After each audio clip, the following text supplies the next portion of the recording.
Living in the digital era, it's no secret that video games have us all hooked with their mesmerizing worlds and exciting escapades. But beware, my fellow gamers. Too much time spent glued to the screen can hurt our bodies and minds. Say goodbye to socializing and adulting, because once you fall down the gaming rabbit hole, real life fades away faster than a disappearing power-up. The story begins in a virtual world set in 1424, on the 4th day of the 3rd month, when the flames of the Great Stellian War ignited across the continent of Nasu. The inferno consumed the land, turning countless lives to dust as it swept through the continent. The Demon King and his army advanced with little opposition and a sense of enveloping the entire land. In the midst of the darkness, a warrior emerged. In this virtual RPG, the player's ultimate goal is to defeat the Demon King, become the continent's monarch, and ultimately develop the land. After work, our protagonist spent countless hours grinding away in Paradiso for years.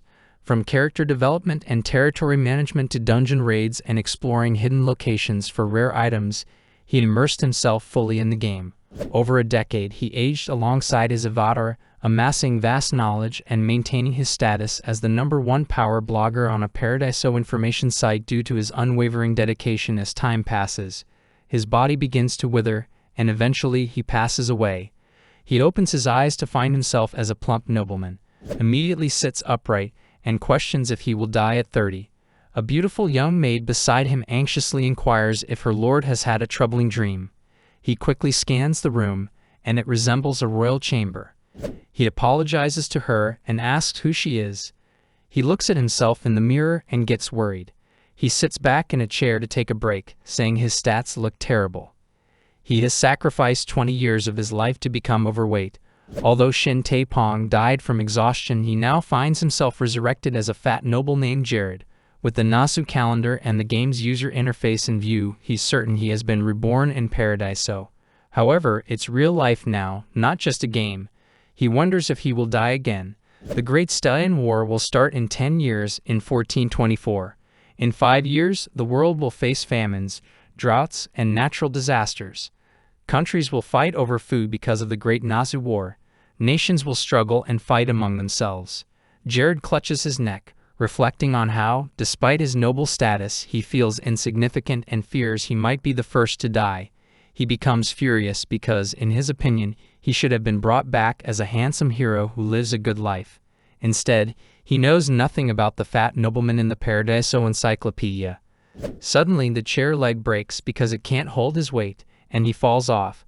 According to his memories, Jared should have grown up as a handsome man. He stands up and says that it is not over. He can use the game's bugs and something as sweet as honey because he remembers how things worked before. All he needs to do is lose some weight. He can carve out his future and can take advantage of situations. He can quickly come across anyone by using his knowledge. He aims to lead and unify the world by implementing the best action. Meanwhile, his maid Hayes is cleaning the royal library so he can use it comfortably. She says it has been long since he last went in there. She gets happy to see her lord stepping into the library. Jared starts searching for something in the library and makes a mess. She asks him what he is looking for. He tells her he is looking for the keepsake his father left before he died. He wonders why he didn't think about it when he put it away. She opens the drawer and shows him the keepsake. The smell of old memories fills the air. He thanks her for finding it and is relieved he didn't lose it. She feels happy to help her lord and asks if there's anything else she can do for him. He requests her to step out for a moment and closes the door. She senses something different about Jared and feels happy, thinking he is full of energy. She runs off excitedly, thinking she should return to work and stay cheerful like him.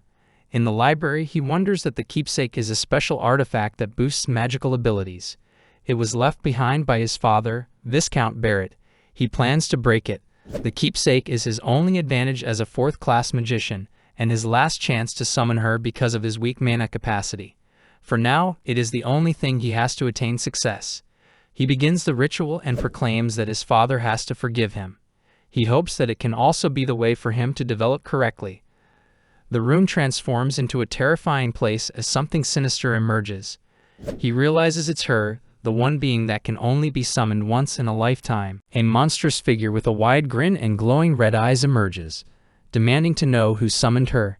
Jared instantly recognizes the evil spirit Isabella. She mocks him, calling him a foolish human, and asks what he wants. Despite her taunts, he feels a surge of excitement, believing Isabella will help him grow stronger. He reminds himself to stay calm and composed, knowing Isabella favors the lazy and has no patience for the fearful. He has to summon her because it is his only chance. He wishes for the Mind Eye. She laughs at his demand and calls him greedy. Isabella asks him if he wishes to see people's identities. He proclaims yes.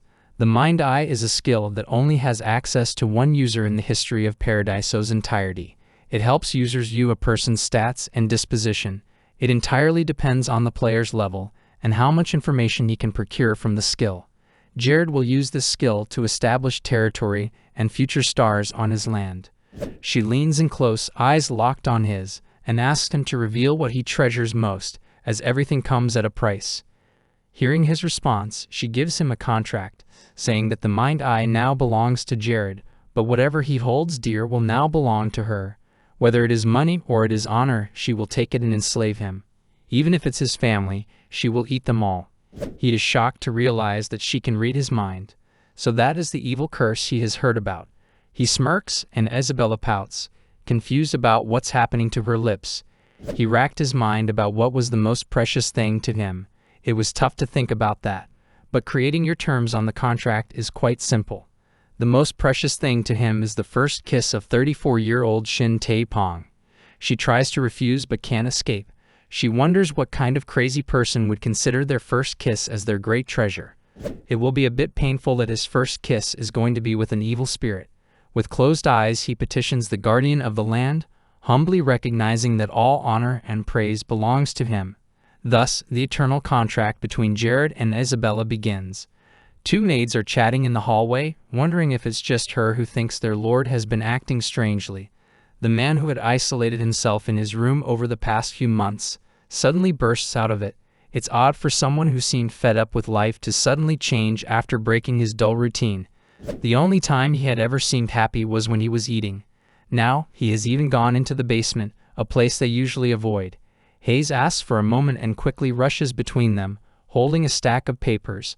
The maid offers to help, but Hayes replies that she can handle it herself. The maids note that Hayes is very dedicated, but she gets yelled at by the Lord and ends up crying. They feel sorry for her. Hayes enters the library, revealing that she has brought the vassal states and surrounding territories paper. Jared asks her to stand still so he can use his Mind Eye skill. He wonders how she has special multiple abilities and S-rank devotion. He should make her a healer because ignoring her as a maid will be a waste. He feels sorry because he will be too busy to think about dating her. It takes a decade of one-sided love to achieve an rank in unrequited love. He asked her to hand over the papers. While he is looking at the papers, she apologizes. He asked if something is wrong. She explains that whenever he asks her to do something, she never gets it right on the first try. He observes that she is trembling with fear. Using the Mind Eye, he views her memory and sees the old Jared throwing all the papers at her and walking away. But since it wasn't him who did this, he apologizes to Hayes by hugging her. He apologizes for every little thing that went wrong for her. She has never complained about his bad treatment. He promises to change and says she will not see his pathetic side again. He asks her if it has not been tiring and if she'll give him a chance to become a good lord. She begins to cry and embraces him tightly. Overwhelmed, she clings to him and will remain by his side. He expresses his gratitude, thanking her for forgiveness. He must shoulder the burden of every sin committed by the old Jared.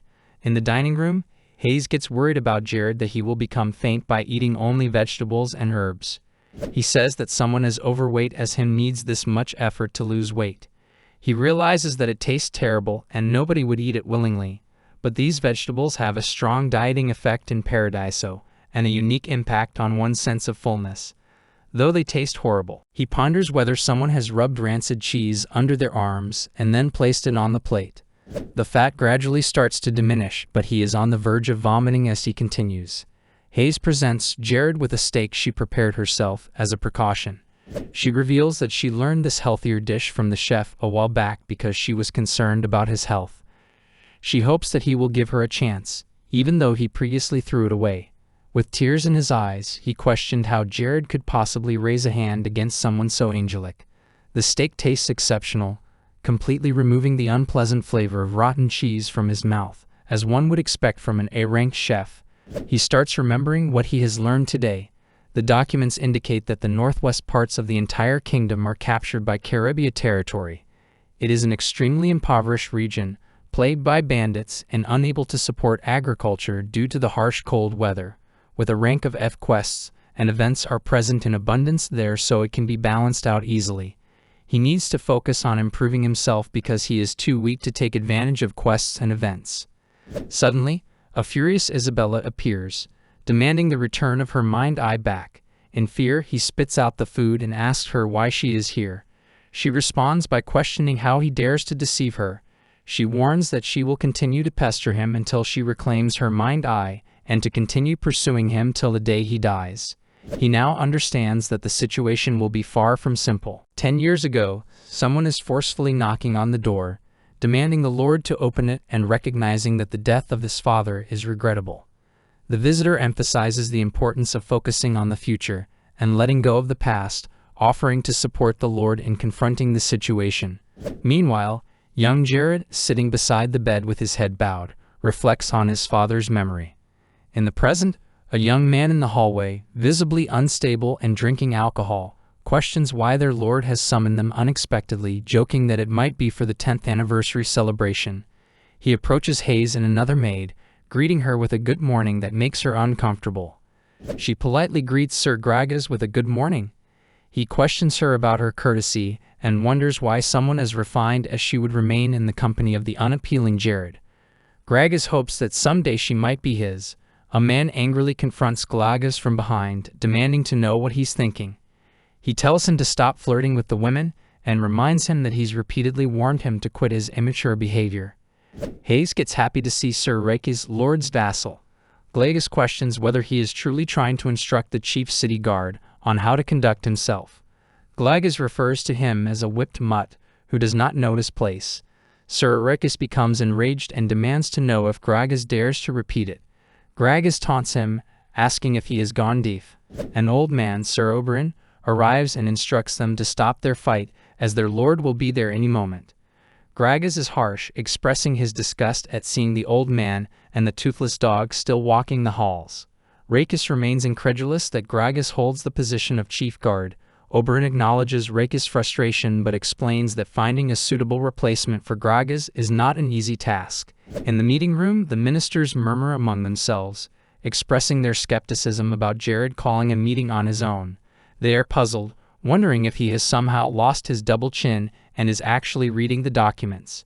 They question whether the rumors of their lord's transformation are true. Gragas sets the beer bottle on the table and tells his lord has no interest in reading the tedious documents. He suggests skipping the meeting and going straight to drinks. Gragas mentions that he has brought some exceptional refreshments and hopes his lord will enjoy them. He also reveals that he has arranged for both drinks and attractive company of pretty girls. Rakes becomes furious and wonders that Gragas seduces the Lord in every single meeting so he can cover up his deeds. For the sake of Caribbean, he dares to stop him no matter what will be the consequences, but all of a sudden Jared asks Gragas how dare he show himself drunk in the meeting if he is out of mind. It is surprising to Gragas, but he laughs and asks Jared if they had not shared bottles recently. Jared does the magic missile and shatters the bottle. He will overlook the inappropriate behavior this time only. It makes Gragas furious and asks Jared if he knows the result of using magic against him. Jared questions Gragas, asking if he is content with the wealth he has accumulated through his abuse of authority over the merchants, extorting every last bit of their money. He highlights the suffering of those living in their territory due to Gragas's unrelenting greed. Jared emphasizes that such actions erode trust in his leadership, noting the illegal tax collection and human trafficking. He has learned that Gragas has even taken his subjects and trained them as his own.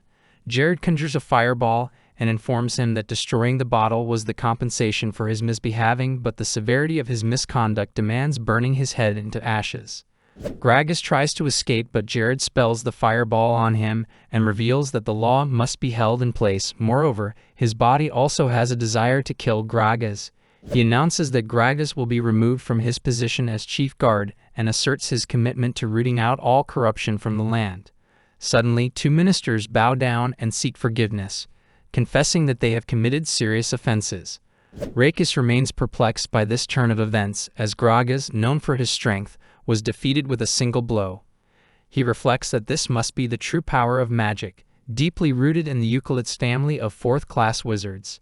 Rakis also believes that Jared exhibits the same level of authority and dignity as his father, Viscount Barrett. Jared announces that Rakis will be appointed as the public chief guard of Caribia. Rakis bows down and gets on his knees, pledging that he will never defy his lord's commands. He asks if there is anyone who disagrees with his command. They all respond with a resounding no. Jared believes that he has regained some of his lost dignity, though he remains cautious and does not yet trust anyone. He notices Oberyn standing to the side and decides to proceed cautiously, taking things one step at a time. After all, he has the Mind-Eye to assist him. After a month in the city, a retailer begs Gragas to return his money, as he cannot continue running his business without it. Gragas brandishes a knife and tells him to remain silent, insisting that he is making too much of a fuss. He adds that this situation would not have arisen if the retailer had paid his taxes on time. 2 men are chatting, noting that Sir Gragas has not appeared for some time to collect the tax money. One speculates that he might be on a trip to a warmer location. The other advises not to spend the money, even in Gragas' absence, and to ensure it remains secure. The doorbell rings, and he asks the other to check who it is. When the door opens, Jared greets him. Confused about the identity of the overweight man, he's met with a punch from Rakis immediately afterward. Rakis asks him how he dares to address their lord with such insolence, suggesting that he might have a death wish. Jared tells him that it is acceptable to have misunderstandings, but it is unacceptable to illegally collect money from merchants. He instructs Rakis to ensure that not a single one of the wrongdoers escapes. All of them will face trial under the new chief guard. Jared uses a magic missile on a bandit who attempts to flee from the scene. The citizens express their joy and praise their lord, hailing the new chief guard, Rakis. They feel relieved to be free from the bandits. Rakis announces that, in recognizing the lord's commitment to putting his people first, they should remember that capturing the criminals is just the beginning. He urges them never to forget their lord's dedication and to remain grateful for his continued support throughout their lives. In the meeting room, Rakis reports that the public is beginning to trust the throne once again. He notices that some citizens are even writing to express their support, marking a complete success. Jared is pleased that their efforts are finally paying off. He inquires whether Rakis finds his new position in subordinates satisfactory. Rakis affirms this, thanking Jared for placing him in such a prestigious role. Jared tells Rakis that if he is satisfied, then Jared will be satisfied as well. He expresses his confidence in Rakis to ensure the well-being of the public going forward. Rakis replies with a respectful, "Yes, sir." A month after the capture of the harbor criminals, public sentiment towards the head has greatly improved. Additionally, Rakis has appointed capable soldiers, handpicked by the Mind-Eye, all of whom serve under Jared's command. This success is largely attributed to the guidance of the Mind-Eye. Isabella appears behind Jared, demanding the return of the skill. He wonders if she is truly insisting on this matter. Sir Oberyn reports that the new crops, grown using recently developed farming techniques, are progressing well. However, the threat of vermin persists due to the prolonged winter season, which lasts half of the year. Avila adds that while efforts are being made to encourage citizens to buy locally manufactured products, more time is needed to achieve the desired numbers. Jared wonders that he has to work harder because the Mind-Eye cannot assist him in these types of circumstances. He taps his belly, prompting Rakis to comment that he has noticed this gesture before and finds it quite amiable. Jared explains that it's a technique he learned from another territory to shed some extra pounds. Rakis compliments Jared, saying he looks more like a king now that he is losing weight. Jared privately acknowledges that this is not entirely true. In reality, the gesture is not a dieting method but a trick to increase his mana reserves. After channeling mana through both of his hands, he reabsorbs it back into his body to enhance his reserves. In Paradiso, this method is not officially recognized as a bug. After a month of using this technique, it has the same effect as increasing his mana level by 12. As a 4th-class magician, he realizes he can only perform this technique about 1 to 2 more times. A guard abruptly enters the room to report that the search initiated by Jared has uncovered a bandit camp and discovered slaves working in the coal mines. A year goes by. We see two men practicing with their swords. From a distance, a girl observes them. Noting their skill, two individuals approach her and inquire why she is always watching. They warn her that lingering in the area could get her into trouble. She refers to them as her brother and sister. Her elder sister cautions her that idling around could lead to trouble. Lena, the girl, assures them that it's fine because she is quicker than the other kids. Her sister then asks if Lena is 14, suggesting that she will soon begin working as a maid in the Lord's mansion. Lena views the job as enjoyable because she will be looked after by the director, who cares for orphans like her. Her sister expresses disappointment, saying she had hoped Lena would consider joining their mercenary group instead. Lena asks if they believe a girl like her could become a great swordsman, even if it takes time. She reveals that she would rather pursue becoming a swordsman than work as a maid. Her brother laughs and tells her that mercenary groups are rarely joined by women. He draws his sword and explains that it's far too dangerous to enter this world with such an idealistic mindset. Many people quit right away, and others are confronted with the harsh reality of death. He tells her that gender doesn't matter. What truly counts is spirit, will, talent, and effort. He removes his gloves to reveal his calloused hands and informs her that she possesses more talent than anyone else, which is why he believes she will succeed. Her sister pats Lena on the head and reassures her that if things don't work out, she will use her influence to ensure Lena is hired immediately. She comforts Lena, saying they will always be there for her. Lena smiles and replies, "Okay." Despite this, Lena eventually ends up becoming a slave. She reflects her memory with the director in the orphanage where he asked her to give all to the orphanage because she is a God-given angel. One of the bandits reveals that it's the director who sold her to them. She becomes furious, saying that he is lying, and the director promises her to make a noble maid. They joke about her, saying that she is their slave. One of the bandits begins to strike her with a flogger, saying that the status of an orphan and a slave are different, so she must speak with respect. Lena does not believe in any of his words and proclaims that he is at fault. The director would never do that. It has been a month since she was sold into slavery. Aside from the occasional punishment, most of her time is spent behind bars. A fellow girl asks Lena if she is from America. If that is the case, then she is bound to become a slave from the beginning. Lena asks her what she means. She reveals that orphans in America are sold as slaves. That is what the order says of the lord of that territory. She is certainly sure that the head of Lena's orphanage was among those involved and advises Lena to give up hope. Lena responds that it does not matter what will be the circumstances, but she will find a way to get out of this and will never admit defeat. The girl taunts Lena that she's amusing. Lena asks her if she does not want to get rid of this. Mani responds to Lena that she never thought about it, but offers her friendship till they die in this hell.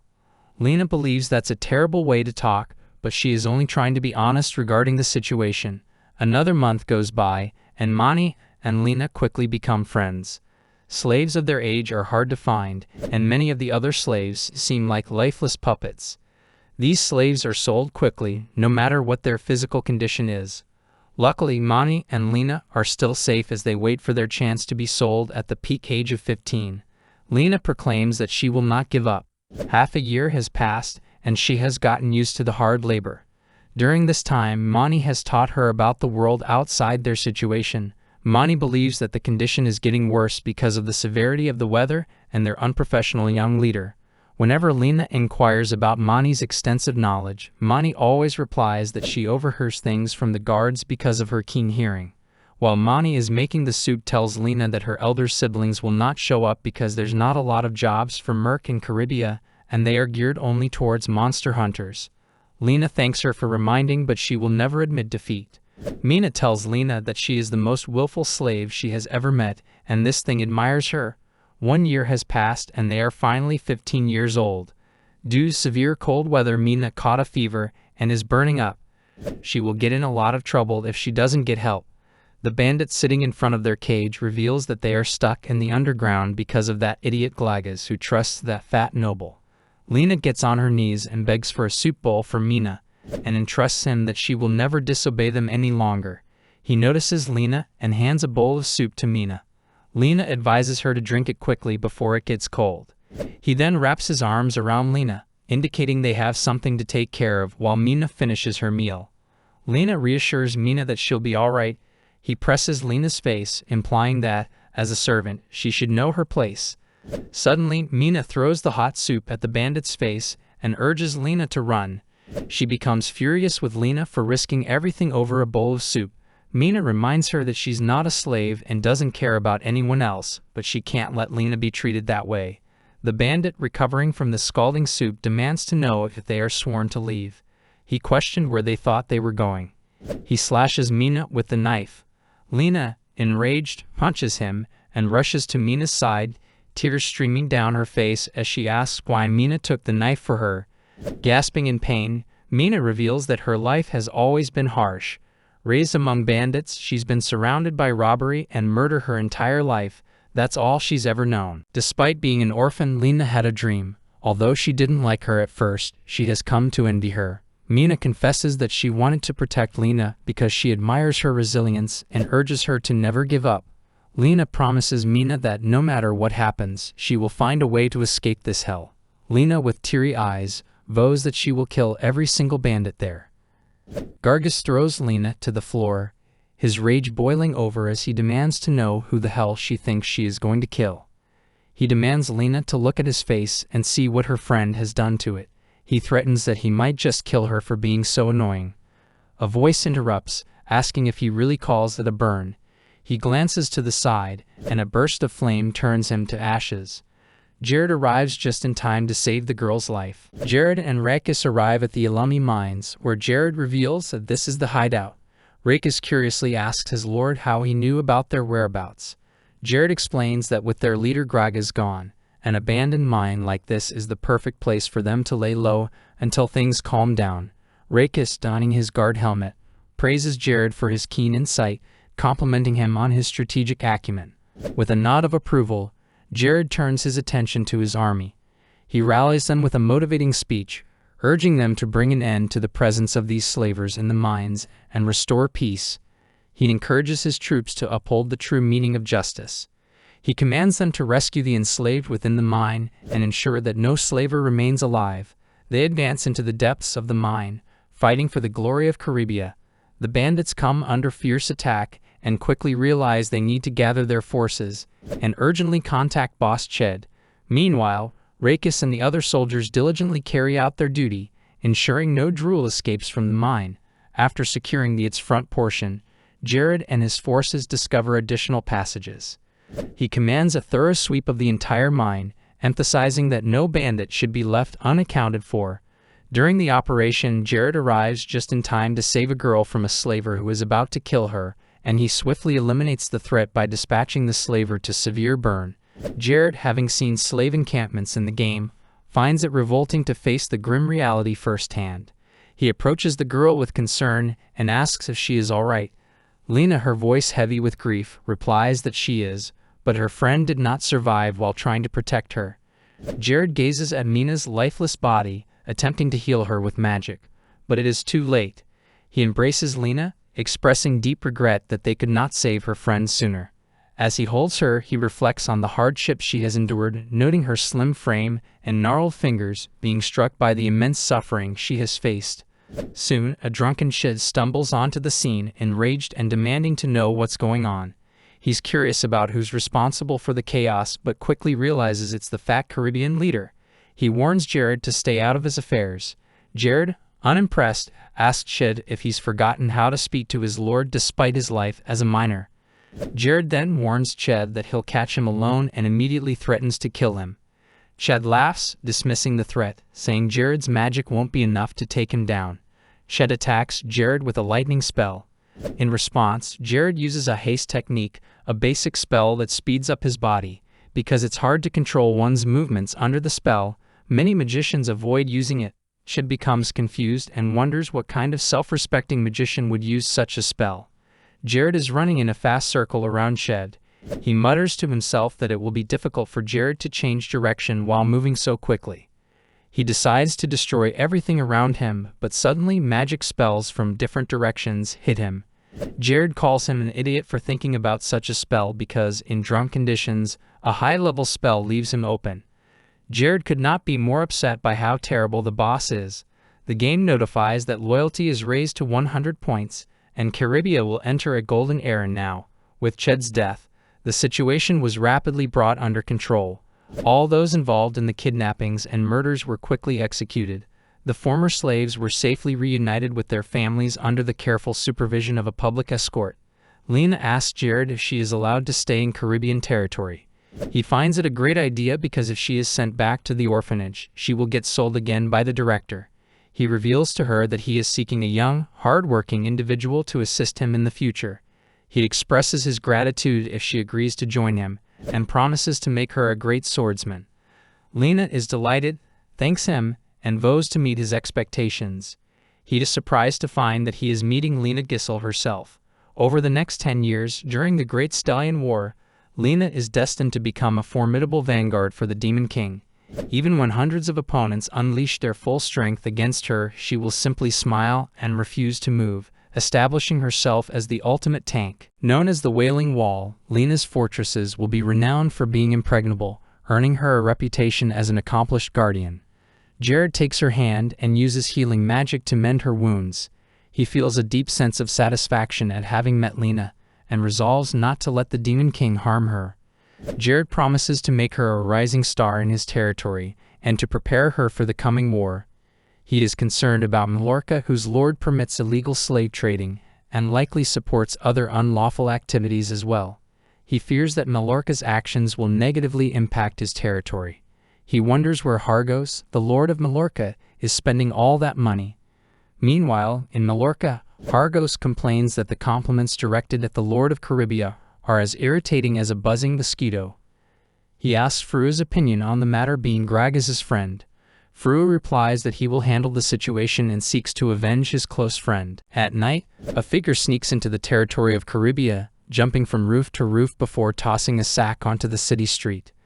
The next morning, Jared and Lena are running under the guidance of a trainer, who announces that they are on their final lap.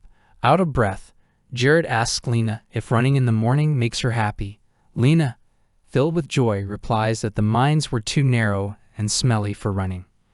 Jared acknowledges their hard work for the day and decides to schedule the exercise more frequently. He also mentions that he will find a new trainer.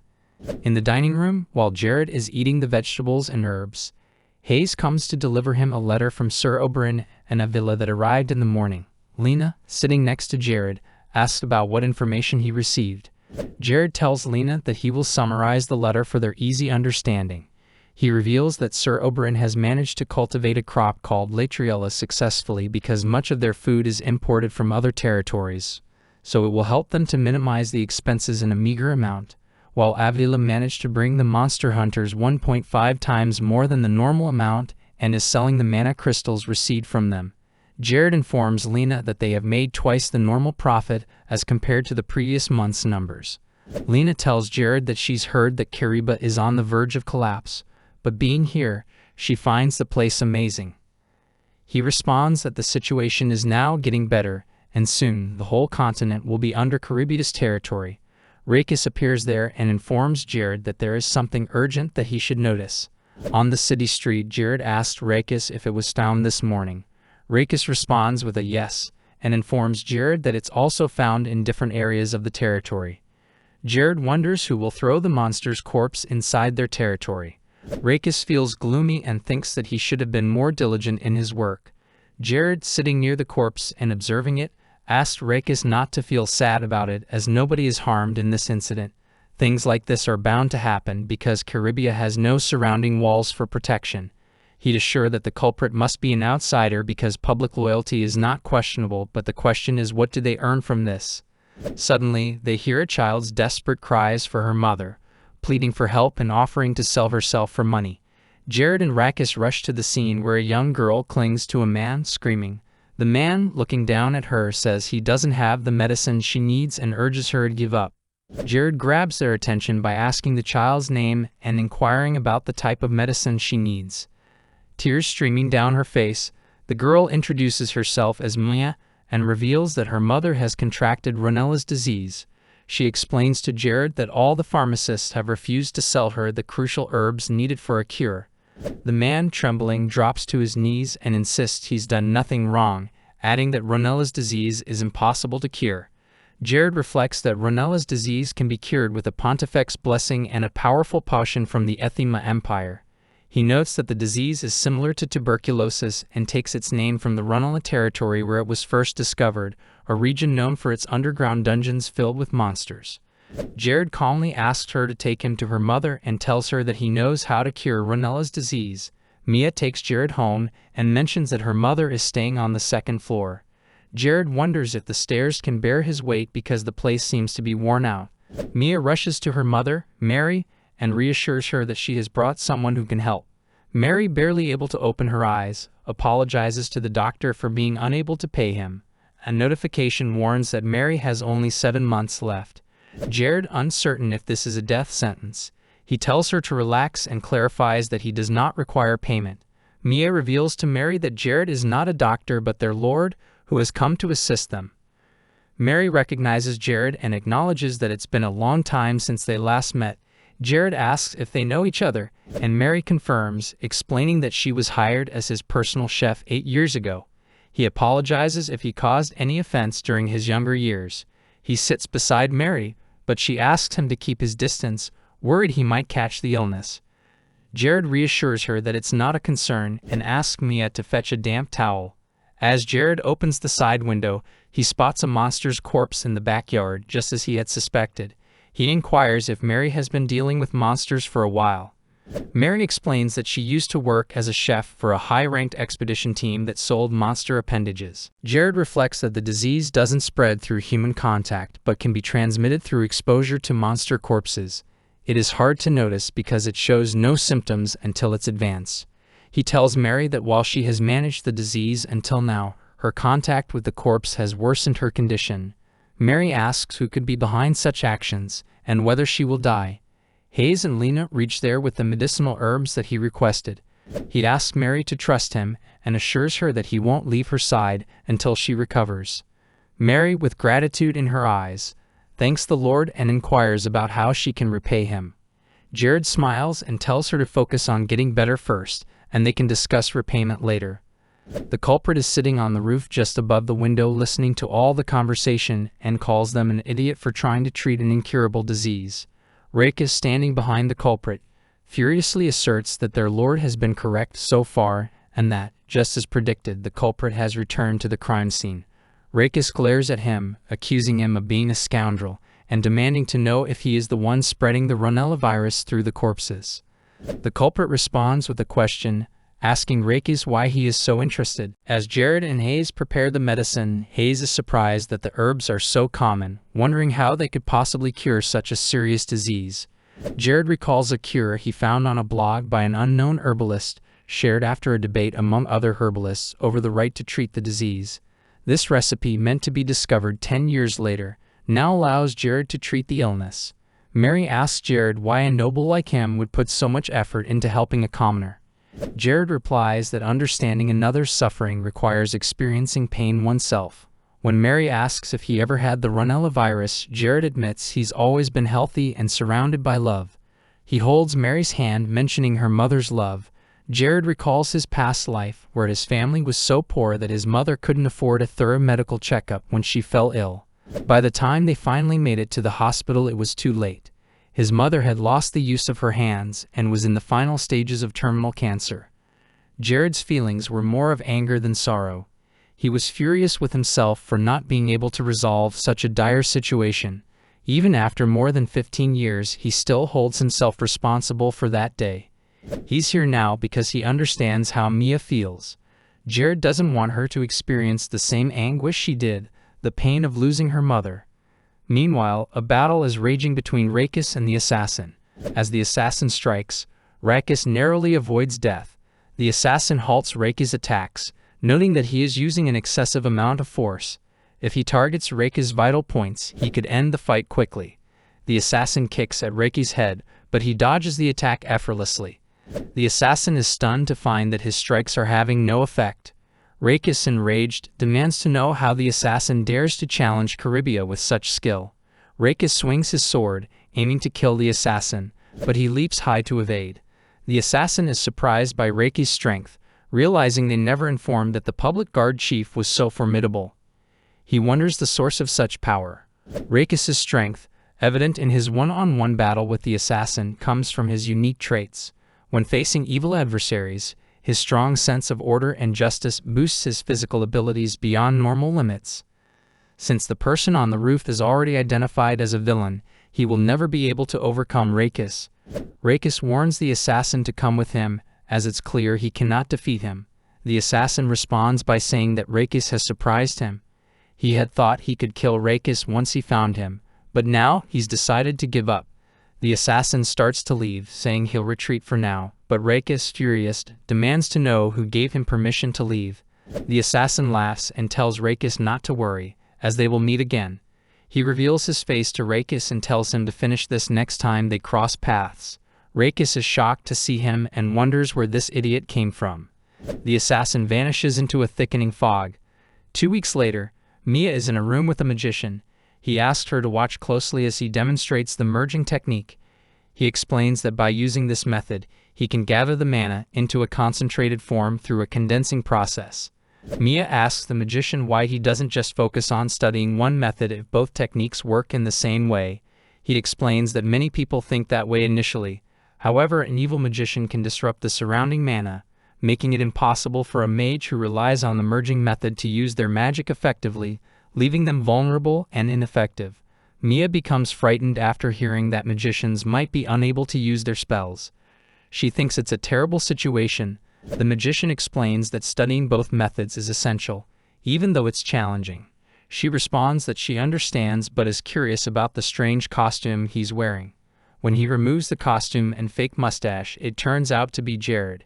He asks Mia if the disguise seems odd and clarifies that he was trying to look like a magic teacher.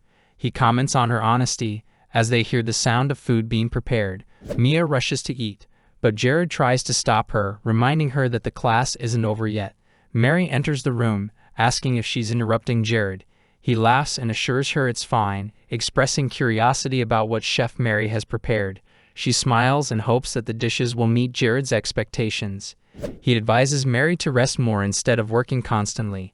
Mary replies that she feels better because Jared takes care of her.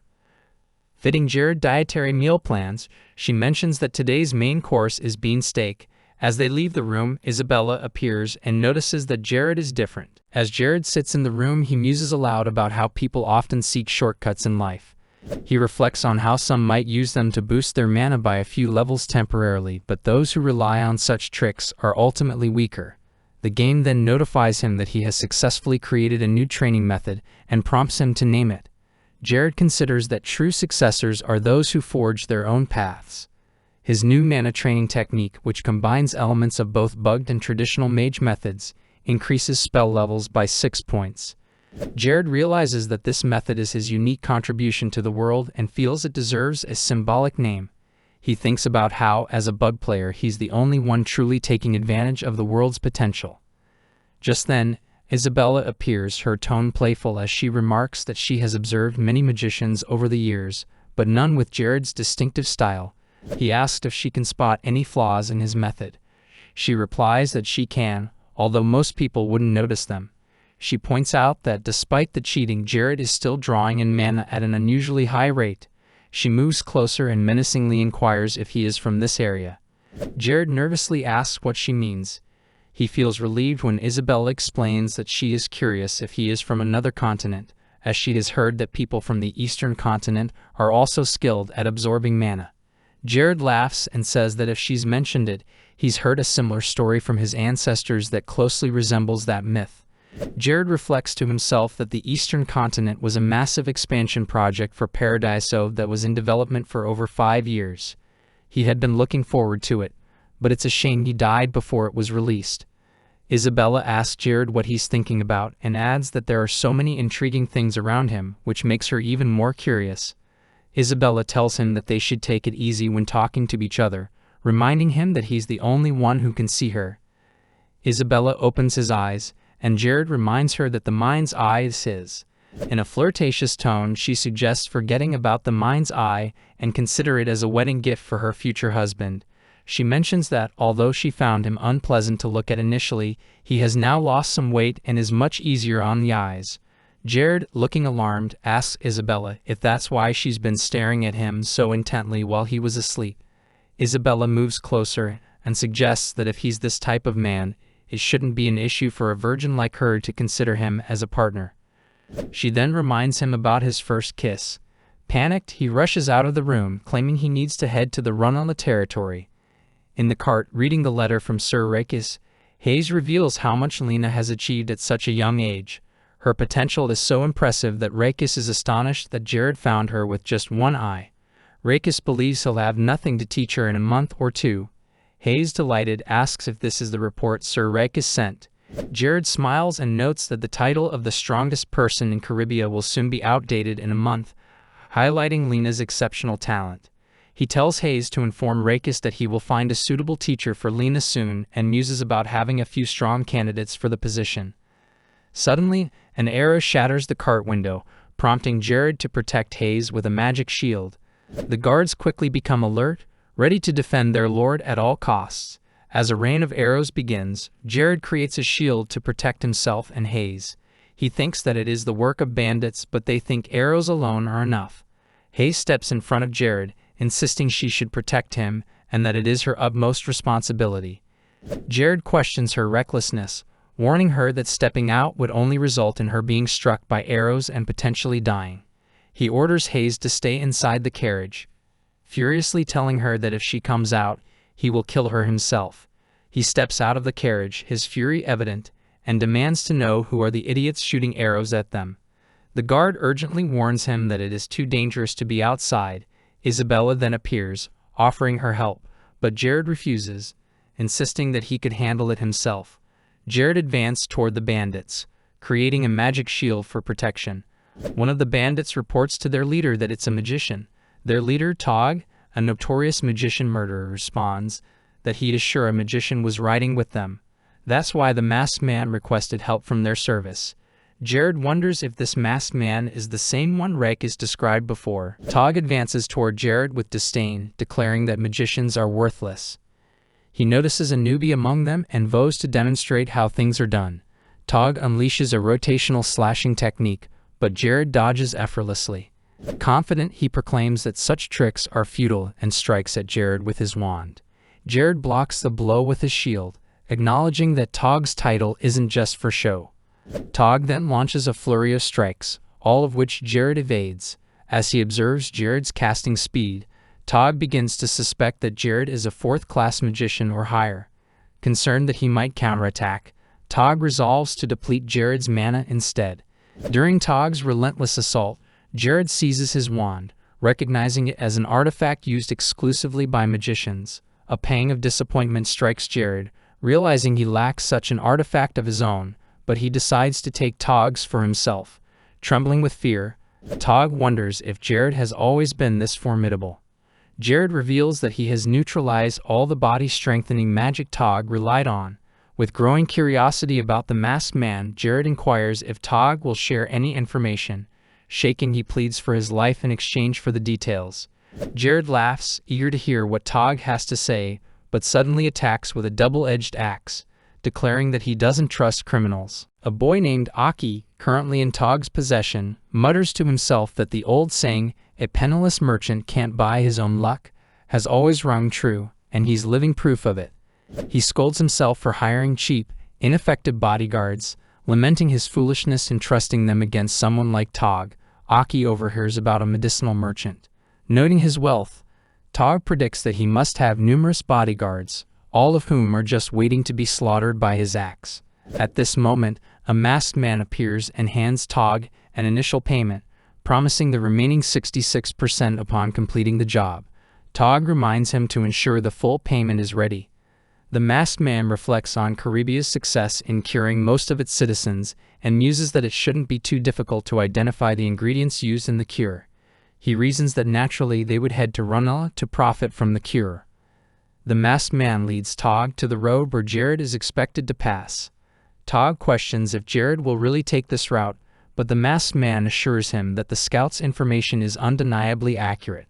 Aki, watching from a distance, mutters to himself that murderers have already killed 11 people in a week and wonders if this is just another day for Tog. He despairs, thinking there might be no one strong enough to stop him. In the encounter between Jared and Tog, Jared decisively kills Tog. As Tog's army becomes nervous and disorganized, Jared swiftly apprehends them. Observing from a distance, Aki thinks that the shining knight in armor has finally arrived. Jared saves Aki, who embraces him gratefully, thanking him for saving his life. Jared, a bit taken aback, appreciates Aki's thanks but asks him to maintain a little more distance. Aki apologizes, explaining that his emotions have taken over. Jared then inquires if it's true that Aki was ambushed on his way to Caribia after hearing about the recent success in the magic stone market. Aki simply responds, "Yes." Jared apologizes for the lack of safety around their border, noting that few people actually come and go. Aki smiles and reassures him not to worry, admitting that he thought he was going to die before Jared arrived. Jared recognizes him as a top NPC, understanding that Aki's innate ability to analyze and predict future market trends has allowed him to pioneer changes and control the expansion of the surrounding market. Jared wonders if Aki is supposed to be in their territory and is curious about what someone at the top of the market would be doing in the northern region. Acknowledging Aki's distress over losing his wealth, Jared offers him a role as his selling manager in the Runella territory, promising 15% of all profits. Aki considers Jared's offer and, realizing that Jared is among the top NPCs, decides to make a fair deal to gain his goodwill and secure his recruitment. Aki asks Jared to grant him 2 wishes instead of the 15% profit.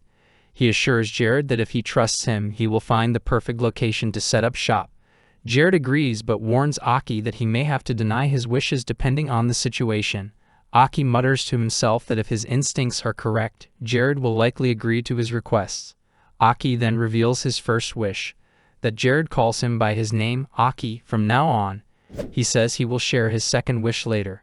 After some time, they arrive in the Runella territory. Hayes remarks that she has always thought the Runella territory was a drag. Aki responds that many people share that opinion, but no one in their right mind would turn down the lucrative rewards available in the local dungeons. He adds that there is significant potential for growth in Runella, especially once the disease is cured. Jared thanks Aki for finding a prime location to sell their goods. Aki, feeling a bit shy, replies that he is simply trying to repay his lord with honesty. He mentions that the place still has room for improvement. Noticing Jared standing near a drum containing a potion, Aki asks if it is the cure for the Runella disease. Jared responds, "Not yet." Jared begins the process of filling bottles with the potion. The game promptly notifies him that the production of rare medicine, derived from medicinal herbs, has been completed. Due to the potency of this rare medicine, Jared's skill has advanced to level 2. Additionally, he reaches his daily limit for skill development, meaning no further proficiency gains can be achieved for the next 24 hours. Jared acknowledges that this outcome is in line with his expectations. His skill advancement for the day is limited. He recalls that at the beginning of his gameplay, it had taken several months to increase his proficiency before he became aware of a game bug that impacted skill progression. Jared hands the medicine over to Aki for sale and instructs him to ensure customers are informed about it. A customer named Talon, who has Runella disease, approaches and begins negotiating with Aki, questioning if the medicine truly costs only 1 gold. Aki responds calmly, explaining that the special price is a gesture of goodwill. Talon then asks if it's a scam, to which Aki replies, "Do I really look like a liar?" Talon hands Aki the gold, stating that if he's truly on the brink of death, then 1 gold is meaningless. Aki presents a contract for Talon to sign to finalize the purchase. Curious, Talon wonders if signing the contract is necessary and if it will grant him ownership of the medicine. He signs the contract and drinks the potion. Jared informs Talon that the medicine should start taking effect in about 30 minutes and advises him to rest. He mentions that he bought the medicine based on his trust in Aki and warns that if it's a scam, he will be very disappointed. Jared smiles and assures him that if the medicine doesn't work, he will provide a refund of 1,000 gold and bet his entire hand on its effectiveness. With that, Talon leaves, Aki informs Jared that he will lay some bait before they officially begin selling their goods. Meanwhile, Jared continues filling more bottles. The game notifies him that, due to the potency of the rare medicine, his skills have advanced to level 3. It also reminds him that he has reached his daily limits for skill advancement. Jared is pleased to see that the ownership transfer bug has worked. In Paradiso, the production of medicine is linked to the user's proficiency. For potent medicines like this, a 24-hour penalty is typically applied to prevent further experience gains. However, when ownership of the medicine changes, all data associated with it, except for the earned proficiency, is transferred to the new owner. Essentially, the 24-hour penalty affects the customer rather than the original producer. 2 hours later, Jared begins to wonder about Aki's delay. Suddenly, a large crowd surges toward their stall, with Aki among them. Hayes gets scared and questions if Aki and Talon are part of the group. The crowd is furious, demanding the medicine and starting to fight among themselves. The crowd's excitement intensifies as they speculate that if Charybia has developed such a medicine, it must be a divine blessing. They also note that even the Fat Lord has finally come to his senses. Aki announces that he will be selling the medicine at this location for the day and instructs those who wish to purchase it later to head to Charybia. He explains that monster hunters rarely venture into Charybia's nightmare forest due to the abundance of monsters, making it a prime hunting ground. Additionally, Charybia is the most affordable producer of the medicine. Aki reveals that each bottle will be sold for only 39 gold, highlighting that medicine from the Itima Empire costs 100 gold, making this option less than half the price.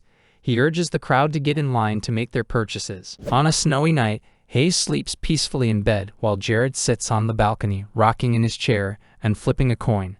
Resting his feet on the table, he reflects on their day's earnings minus 12,250 gold, which is roughly 122 billion Korean won. As he suspected, monster hunters are quite wealthy. Suddenly, Aki snatches the coin from him and asks if Jared is satisfied with today's haul. Jared, surprised to see Aki still awake, tells him he should be sleeping. He chuckles and mentions that he came to use his last wish. Jared recalls Aki's wish and permits him to state it. Taking a deep breath, he expresses his desire to become Jared's vassal and run a trading company in Jared's name. He straightens up and asks for clarification, emphasizing that it's under his name. Aki confirms this, then kneels with respect, acknowledging that he is young and inexperienced in trade. However, he promises that if given the opportunity, he will establish the best trading company in the entire northern region. Jared, intrigued by Aki's confidence despite having recently been completely robbed of his belongings, responds thoughtfully. He admits he had already been considering Aki as a vassal due to his performance, but warns that it's not an easy position to attain. Jared explains that being the deputy of trade is akin to being the heart of Charybia's commerce, a role that cannot be taken lightly. Aki acknowledges this, though he looks somewhat disappointed. After a moment, Jared recalls his promise to fulfill Aki's wishes and reassures him. Aki's worries vanish, replaced by a sense of relief. Jared praises Aki for recognizing the potential of Charybia's growth, for his boldness and determination in seeking such a prominent position, and most importantly for his good fortune, as the position is still available. These qualities, Jared notes, are highly favorable. Aki expresses his gratitude, to which Jared casually responds, "No worries." He informs Aki that they will be heading back tomorrow and advises him to get some rest. Gazing at the moon from the balcony, Jared muses that the warm spring breeze is finally beginning to dispel the chill of their land. Due to a production bug, Jared's potion creation and medicinal herb mixing skills have reached level 35. As a reward, 2 new abilities have been unlocked: automated production and the creation of intermediate mana potions. With an automated system costing 5,000 gold and 10 mana stones, he can now produce 24 bottles of medicine per day. Overall, the daily revenue exceeds 900 gold, with each bottle of medicine selling for 39 gold. Since this cure is exclusive to their territory, many monster hunters have flocked to their land, inadvertently beginning to hunt in the Nightmare Forest. As the production rates of the Caribbean Magic Stone increased, the number of people adversely affected by the beast decreased. With rumors of the cure and the magic stones spreading, merchants from the Ta district have visited their territory to secure additional benefits. Charybia, as it stands now, has far exceeded Jared's plans. thriving through such positive feedback loops. The spread of knowledge about the cure has made Caribia renowned across the continent. While riding his horse, Jared chats with Isabella, who questions him about where he is heading alone. She warns him about venturing into a barren, cold place, wondering aloud if he is planning to kill himself, and pleads with him not to. She tells him he looks amazing and expresses a desire not to see him become a ghost. Confused, Jared asks what she is talking about, explaining that he is merely on his way to take down Lich Deluk. He requests that she not blow things out of proportion and put an end to her worries. In a fit of anger, she calls him crazy and insists that taking on a Lich is even more dangerous. She reveals that a Lich is a cursed, incredibly powerful black mage, warning that if he gets caught, his soul will be stolen, turning him into one of the undead. Jared challenges this notion, questioning whether Deluk is truly capable of defeating him, especially when he has mastered every aspect of his strategy. Deluk is a Lich sealed in an elaborate sanctum of his own creation. During the Great War in Paradiso, he gained immortality after being released from his seal by the Demon King. All users were required to progress through a specific storyline in the main plot called The Wrath of Lich Deluk. Jared adds that when Deluk regains his strength, he will become a true immortal, immune to sword magic, making it imperative for Jared to deal with him before that happens. He reveals that it is possible to kill Deluk using divine powers. Isabella, finding Jared's knowledge peculiar, muses that he seems to know an extraordinary amount, and wonders if he could be a god pretending to be human or some other kind of supernatural being. Jared dismisses her speculation, calling her an idiot and insisting that such a notion is impossible. Later, Jared arrives at the sanctum of Lich Deluk. In a cave-like structure, he begins searching for something, commenting on the difficulty of locating such a small opening and pondering whether it might have disappeared over time. Amused, Isabella finds it endearing, comparing Jared to a dog searching for a bone. She curiously asks what he is doing. He explains that normally, anyone trying to reach Deluk would have to climb a mountain filled to the brim with traps, making it nearly impossible to navigate. He points out frozen human statues, noting that they were frozen to death, and mentions a secret entrance. Eventually, he finds it and passes through the wall. Isabella, shocked, calls out Jared's name. Jared reflects that this path is likely thanks to a bug he discovered himself, a small gap left during the map's creation. He appreciates the bug as it provides him with a way to take down Deluk. He introduces Isabella to Deluk's secret treasure room, which she finds fascinating. Amazed, she asks if it's all treasure. Noting the abundance, Jared explains that this was originally intended as a reward for any group that managed to defeat Deluk, enough to be divided among them, with at least 10 artifacts included. Suddenly, Jared exclaims that he has found what he was looking for and shows her the mischievous glutton, Melt. She questions if it's just a ring, to which Jared reveals it's much more, an infinitely large pocket dimension backpack. Isabella expresses concern about stealing the Lich's belongings, admitting that even as an evil spirit, she can't win against a Lich. Jared questions her use of the word stealing, arguing that all of this treasure consists of items Deluk stole after killing their original owners. He suggests that they are avenging all the people Deluk murdered. Isabella, intrigued, asks if Jared is enjoying this. The cursed black mage, Lich Deluk, appears, bound by chains on his throne. He mutters that because of a cursed saint, he has lost his life force and is confined to this throne for eternity. Once he breaks free from his seal, he vows to turn the humans on Daruk into undead and let them suffer forever. Suddenly, Jared appears beside Deluk, places his hand on the Lich's head, and admonishes him, saying that if he is in timeout, he should be reflecting on himself rather than concocting evil schemes. Deluk, taken aback, asks who Jared is. Jared responds by casting fire magic on Deluk and declares that he is the man who will become the world's hero. As Deluk's skeletal form burns, he rephrases his question, inquiring again where Jared came from and how he managed to bypass all of Deluk's magic and traps to reach him. A Lich is a mage who has forsaken their humanity and magic in exchange for eternal life and immense power. Without a physical form, they rely on a vessel containing a life force to project a magical avatar composed of energy, which they control from a distance. However, Deluk, a formidable Lich, has lost his life force vessel to a saint, binding his soul to a single body. Severely weakened, should Deluk die now, resurrection would be impossible. As Jared confronts Diluc, he remains cautious, aware of the danger posed by its life-absorbing black magic. Jared has faced and unsealed Diluc numerous times before. Jared unleashes a lightning arrow at Diluc, but the Lich easily deflects it with a shield, mocking the attack as weak. Suddenly, Diluc is hit by a rapid succession of powerful spells, catching him off guard. Bewildered, he wonders how Jared could possibly sustain such potent magic. Even if he generously rates Jared's abilities at a third-class level, the sheer amount of energy being channeled far exceeds that.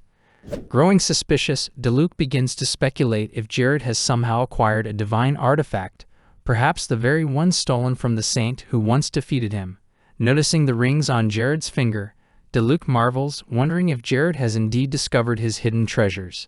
Realizing that he does not know Jared but sensing a significant threat, Diluc decides it is best not to prolong the encounter.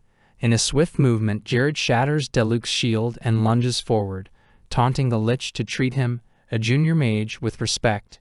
He casts a powerful fire spell, believing that continuous magical attacks will keep Diluc's defenses occupied. Jared knows he lacks a single decisive move to defeat Diluc in one blow, but he is confident that if he maintains this relentless assault, victory will be his. As his onslaught continues, Diluc observes him intently, almost as if Jared can see through him. However, Diluc declares that this is his territory and commands his knights to act against the intruder who has dared to breach their master's domain. Isabella, sensing danger, alerts Jared to the presence of the undead. He acknowledges this calmly, realizing that the undead guarding the traps have been activated. He speculates that Diluc's behavior is unusual because he has not yet resurrected. Enraged, Diluc vows to make Jared pay for reopening old wounds he had long forgotten. With the divine flames now extinguished, Diluc is prepared to face Jared in earnest. Facing the undead knights, Jared knows he must stop Diluc from casting high-level spells, even if it means resorting to hand-to-hand combat. Before he can act, Isabella steps forward, offering to take on the undead herself. She transforms into a towering knight and swiftly obliterates Diluc's forces with ease. She confidently declares that while she may not be beautiful, her strength is undeniable, encouraging Jared to focus on the Lich. Furiously, Diluc retaliates with a powerful spell, questioning how a mere spirit dares to interfere. Jared praises Isabella's efforts and then casts a lightning spear that pierces Diluc's chest. He follows up with a barrage of lightning attacks, but Diluc counters with a dark wall, vowing not to fall for the same trick twice. Diluc is stunned as he watches Jared's spell shatter his dark wall and strike his chest again. Astonished, he asks if Jared has combined two spells. Jared confirms that it is a technique he developed himself and taunts Diluc, stating that the Lich fell for it. Jared then uses a spell imbued with a holy attribute, revealing that even when it was just a game, Diluc consistently fell for this kind of magic. Isabella, surprised, asks if they have truly won, and if they have really defeated a Lich. She credits Jared for their success as he approaches Diluc cautiously. Suddenly, Diluc, in a fit of rage, attempts to attack Jared, screaming "Die!" Jared quickly blocks the attack using his mind eye. Staring at Diluc, Jared declares he would not die from such a feeble attempt. He casts a healing spell with a holy attribute, causing Diluc to wonder if he is really going to perish in this manner. Feeling fear for the first time since becoming a Lich, his instincts scream at him to dodge Jared's impending attack, but the seal binding him prevents any form of escape. Diluc is momentarily dazed, grappling with the concepts of death and fear, and mutters incredulously, questioning whether this is some kind of cruel joke. In a surge of anger, he releases his dark aura, declaring himself a Lich, the black mage who spreads plagues and commands death. He reaffirms his identity as Lich Diluc and, with fierce determination, challenges Jared, whom he now calls a holy mage, to fight once more. Diluc unleashes a torrent of black magic at Jared, who quickly conjures a shield to confront the onslaught. As he does, he muses to himself that Diluc seems to be recklessly throwing spells his way, to the point where it hardly qualifies as true magic. Just then, Diluc's spell shatters Jared's shield, and the Lich screams, "Die!" On the brink of being overpowered, Jared is saved by Isabella, who steps in and erects a protective wall around him. Furious, Diluc roars, "Enough with her interference." He then casts an underground spell that pierces Isabella's chest, dispelling her evil night form. As Isabella reverts to her normal state, she apologizes to Jared, saying this is as far as she can go. She then asks if he is sure that he can kill that monster. With unwavering confidence, he responds that he has already told her. Diluc can't lay a finger on him in this weakened state.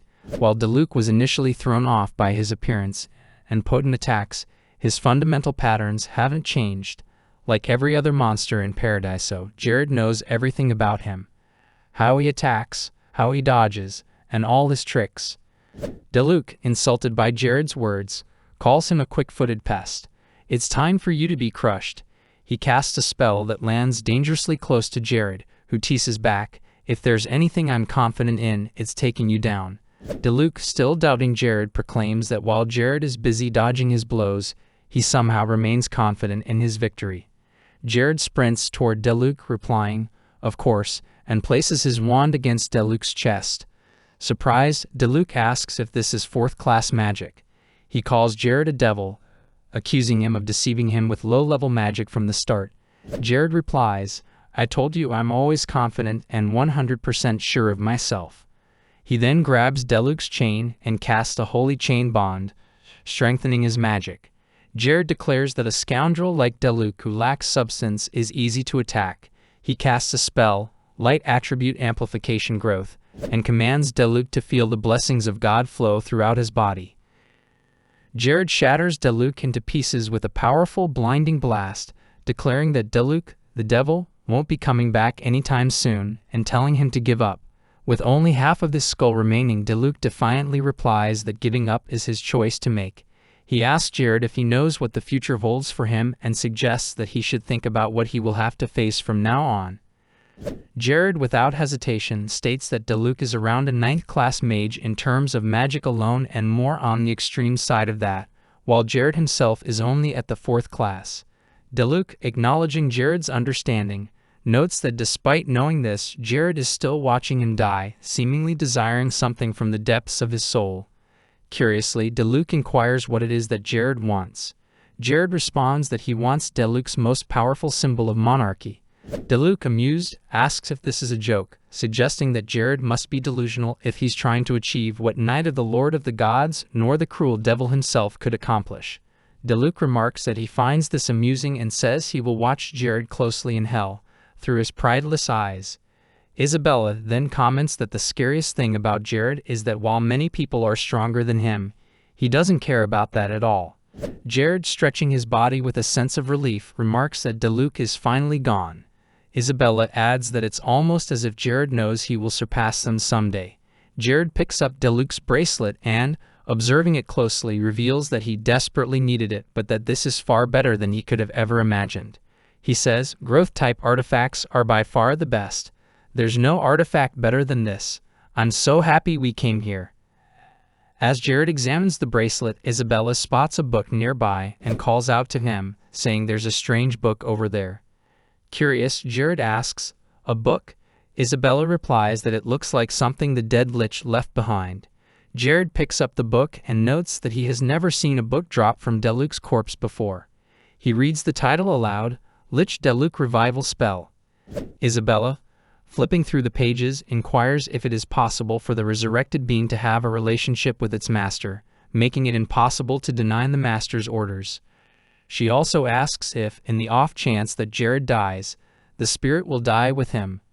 Jared laughs and confirms her suspicions. Isabella, still flipping through the pages, realizes that this contract might as well make her Jared's slave. She throws the book away in frustration and yells that this isn't the type of relationship she was looking for. Furiously, she asks what he is trying to make her do for him. Jared responds with a plan. First, you tie me up, nice and tight. Second, you use cursed magic on me, and I fend it off as best I can. Third, we rinse and repeat, raising our magic resistance and tolerance at the same time. He laughs, adding that normally they would have to spend a lot of money hiring a strong mage, but it's completely free if she does it on him. Isabella, looking at him with curiosity, muses that it's the first time she has found a reason to dislike this man. Jared, noticing her expression, asked her not to look at him that way. She questions if this is all he wants. Jared suggests she think about the other uses this might have. Isabella casually agrees, saying she was getting tired of her boring old routine anyway. Jared proposes they get going, as some of the revival vats are just around the corner. She asks him to wait, questioning if they are doing it now, adding that she's still not prepared. Jared exhales a deep breath and asks Isabella why he has to carry her. Furiously, she explains that she is still not comfortable in this human body and questions if she didn't tell him to start calling her Isabel. Jared, confused, recalls that Isabella said she lost her memories after becoming human. He asks how she even remembers her name. She responds that she doesn't know and doesn't care, urging him to hurry up because it's cold. Annoyed, she adds that Deluc had all these perverted fantasies about the human body, yet couldn't even afford to have normal clothes. Jared reflects that he's glad she hasn't changed much, but notes that her tendencies seem to be the same as well.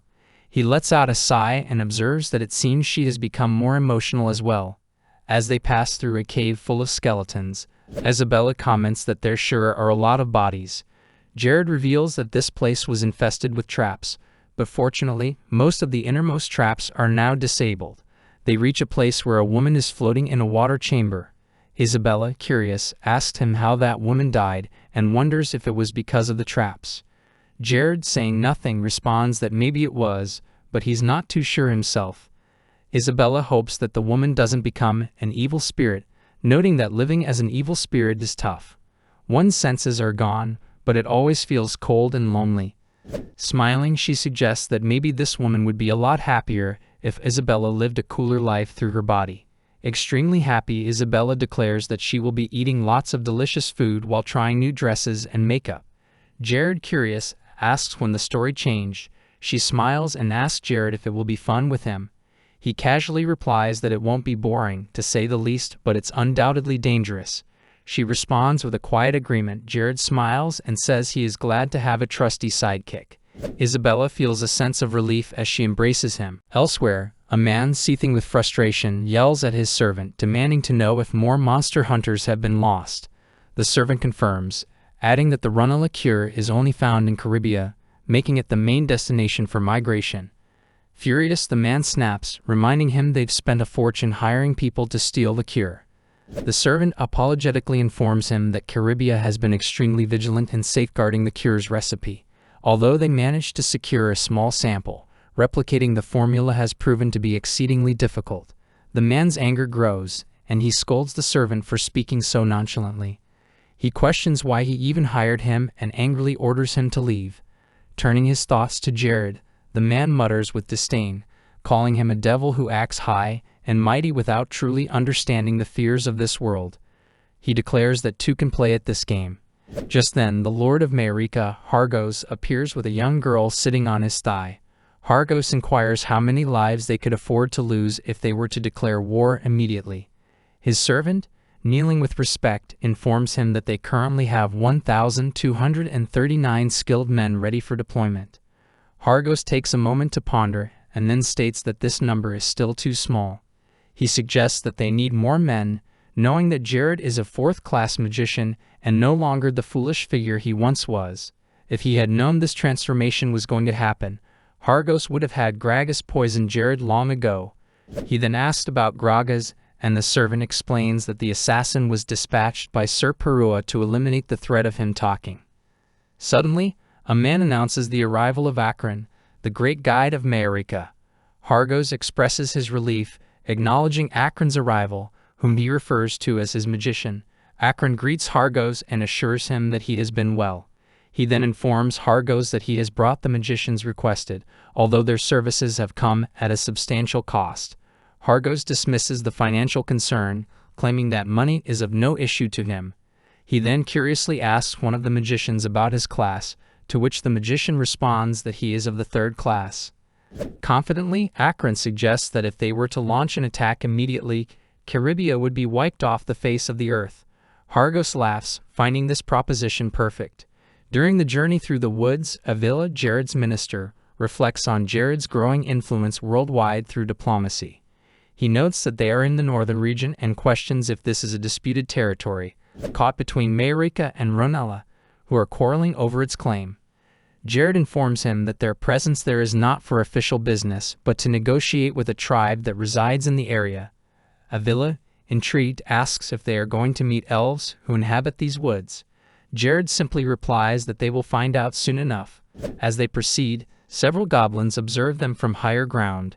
Avila, alarmed, identifies them as red goblins and expresses concern, recalling that Sir Oberon believed they were the only ones in this region. Now, they find themselves completely surrounded.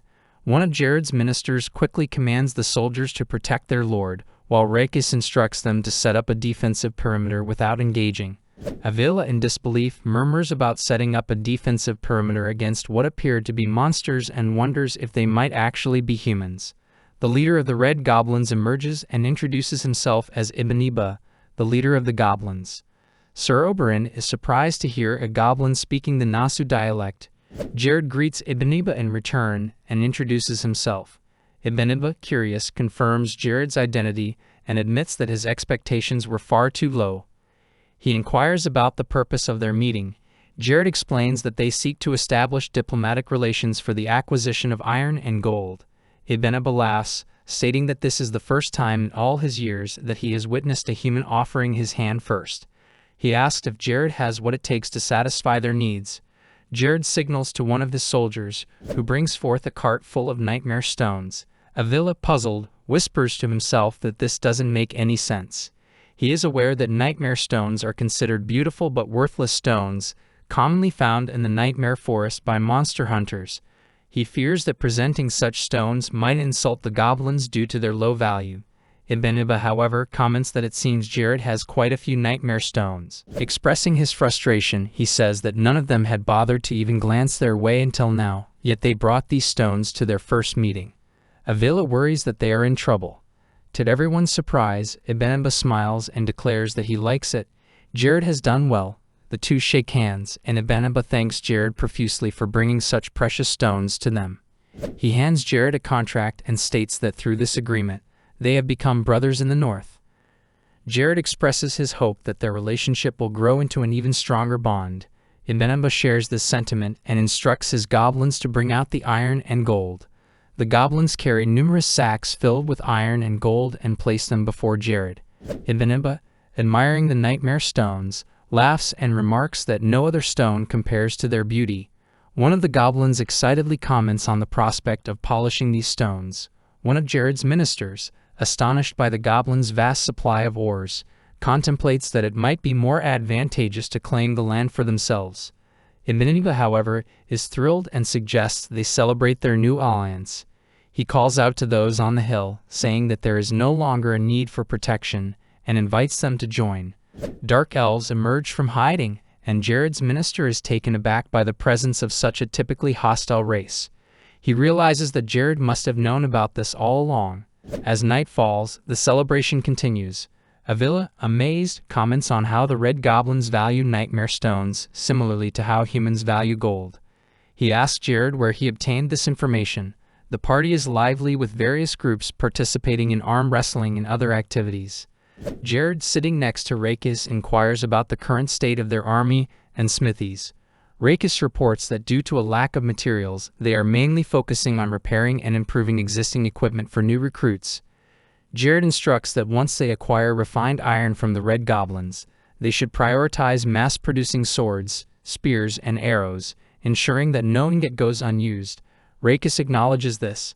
Jared adds that they will use a portion of the gold obtained from the goblins to further invest in their army.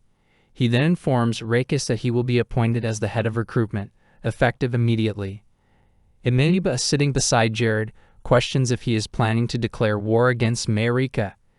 He suggests that there's no other reason for such a sudden large-scale business deal than preparation for war. Eating grapes, he praises Jared's intelligence and remarks that Marika is a corrupt haven filled with criminals. He adds that sooner or later, they would have expanded their influence into Jared's territory. Jared sincerely apologizes if Ibaniba is offended by their primary reason for establishing this deal. Ibaniba, however, casually waves it off, explaining that he was merely speaking for the sake of conversation. He laughs, stating that the amount of iron and gold they have provided is nothing to them, and he personally dislikes Hargos. Ibaniba declares his support for Jared. Raising his glass, he toasts to their new brother Jared and to the glory of Caribia. The entire crowd joins in, raising their glasses. Jared, with a serious expression, joins in the toast and drinks. On March 14, 1414, in the Nasu territory, some time has passed since Isabel's resurrection. Jared introduces Isabel to Hayes, explaining that she was his classmate during their time at the academy in the Desmond Empire. Isabel greets Hayes warmly with a gentle laugh and a friendly demeanor. Despite the new surroundings, Isabel quickly adapted to life in the manor. During a training session, she casts an illusion spell on Jared, creating a mirage of what his enemies fear the most. She also helps him enhance his magic defense, contributing to his daily practice. Jared, clearly unnerved, asks why the spiders are so large, but she dismisses his fears, remarking that spiders are not frightening.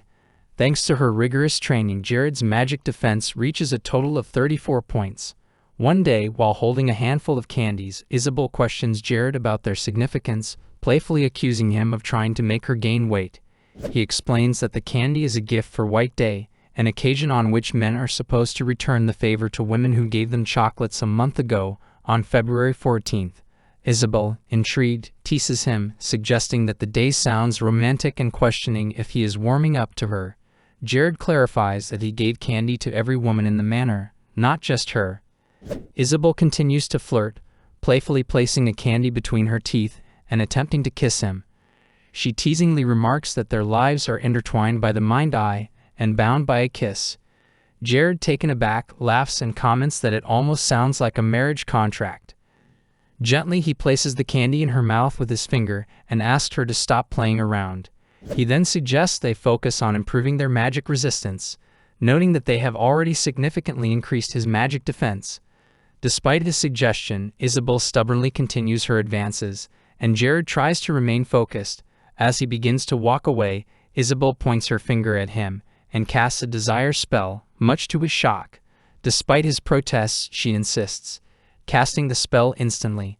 They share an intimate moment, and the game then notifies that Jared has successfully met the minimum enlightenment requirements to reach the 5th class. Later, Jared reveals the details of a nurturing project he has initiated. He plans to find and recruit the most talented individuals for future development, leveraging the benefits of the priest's disciplinary system, which rewards bonus points to teachers based on their students' progress. Isabel shows extraordinary promise, while Lena approaches her tasks with gratitude and Maya treats her training as a game. With the tips and tricks Jared has acquired over the years, he feels confident in his ability to guide his students without encountering major issues. However, he is shocked to discover that Hayes has shown zero progress. Hayes, nervously asking if Jared will truly be her teacher, questions how a mere maid like her can become a healer. She expresses doubts about her ability but vows to do her best.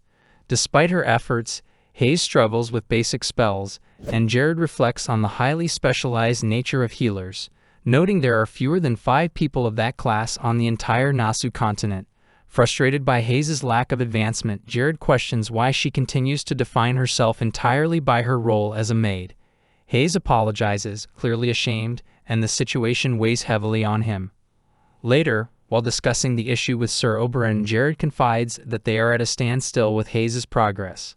Oberon acknowledges that for Hayes to awaken as a healer, she must fully commit both in body and mind, and points out that her identity as a maid, which has defined her for 23 years, may be a significant obstacle.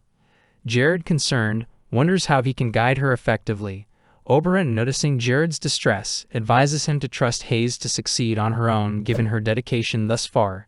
Jared agrees, thanks Oberon, and immediately sprints off down the hallway, determined to act on the advice. As he runs, he reflects on the situation, realizing that Hayes is not like the others. He doesn't need to micromanage her but should trust her to grow at her own pace. Suddenly, he senses danger but is struck by an assassin from behind before he can react. Moments later, Hayes and a guard arrive at the scene, finding Jared lying on the floor bloodied. Panicked, Hayes asks how this could have happened. The guard explains that an assassin ambushed him and that a doctor has been summoned, though it's uncertain if he will arrive in time. Desperate, Hayes, reminding herself she is a healer, kneels beside Jared, opens his shirt, and urges him to hold on. Recalling her promise to be always at his side, she focuses all her energy on healing him, her magic illuminating the entire hallway. 30 minutes later, Jared, the guard, and Rekis sit together, appearing disappointed. Hayes, still teary-eyed, yells in frustration, demanding to know why they played such a cruel prank on her. Jared, trying to calm her, explains that the injury was exaggerated using animal blood to test her abilities. Hayes, upset by the deception, expresses her deep emotional reaction to seeing Jared hurt. Sir Oberyn comments dryly that this was not quite what he had in mind when advising Jared to trust Hayes. Meanwhile, Jared's nurturing project proceeds with minimal issues. Frua, smoking calmly, discusses plans for the future, expressing confidence in an easy victory if war breaks out with Caribia. He notes that eliminating Jared would prevent unnecessary bloodshed and instructs an assassin to infiltrate the manor, spy on Jared, and kill him if the opportunity arises. As he finally gets the opportunity strike, Rakis, the false assassin, steps in and intervenes. The real assassin, hidden behind a wall, prepares to strike. He muses over missed opportunities, and his thoughts shift to wondering who else might be after Jared. Amid a biting cold breeze and storm, Rakis notices a flicker of light in the distance. As the light grows closer, it becomes clear that it's a man carrying a lamp. Upon nearing Rakis, the man with a curious tone, he asks who's out there and if it's baby Rakis. The man guides Rakis back to his home, providing him warmth and comfort. The man hands Rakis a steaming cup of tea to help chase away the cold. As the man steps away to tend to the fire, he says with a warm smile that Rakis has grown a lot since the last time he saw him. Rakis smiles back and replies with a hint of amusement, 40 years of life will do that to a person. The man sits near the fire, and he begins to stoke the flames. Then, with curiosity, he asks what brings Rakis so deep into the nightmare forest. Rakis leans forward, revealing that new developments have emerged and that the man was the first person he thought of upon hearing the news. He presents the man with a small vial, explaining that it's a cure for Ronella's disease. He then asks the man if he wouldn't need such a cure, especially when living in such a treacherous place. The man raises his eyebrows in curiosity, and before placing more wood on the fire, he asks if this is the rumored cure. He admits that he is doubtful about the potion, especially since an idiot leader created it. Still holding on to the belief in Lord Jared's transformation, Rakis defends him, stating that Jared has changed. He explains that Lord Jared has learned from his past and even allowed him to bring the potion to the man. The man laughs heartily, shaking his head, remarking that Jared is the kind of man who would throw away countless lives just to recruit a handful of others. However, Rakis remains firm, telling the man that they need veterans like him now more than ever. He urges the man to reconsider, suggesting that he would change his mind if he could witness how much Caribia has changed. In the recent history of the Nasu continent, a land ravaged by war, never before had such a destructive conflict taken place. Countless lives were crushed, and the heads of nobles rolled in the ashes of war. Morality and ethics became mere concepts, meaningless in the face of survival. Fear was the only constant, for death itself rode on horseback across the Nasu continent, making its rounds from one end to the other.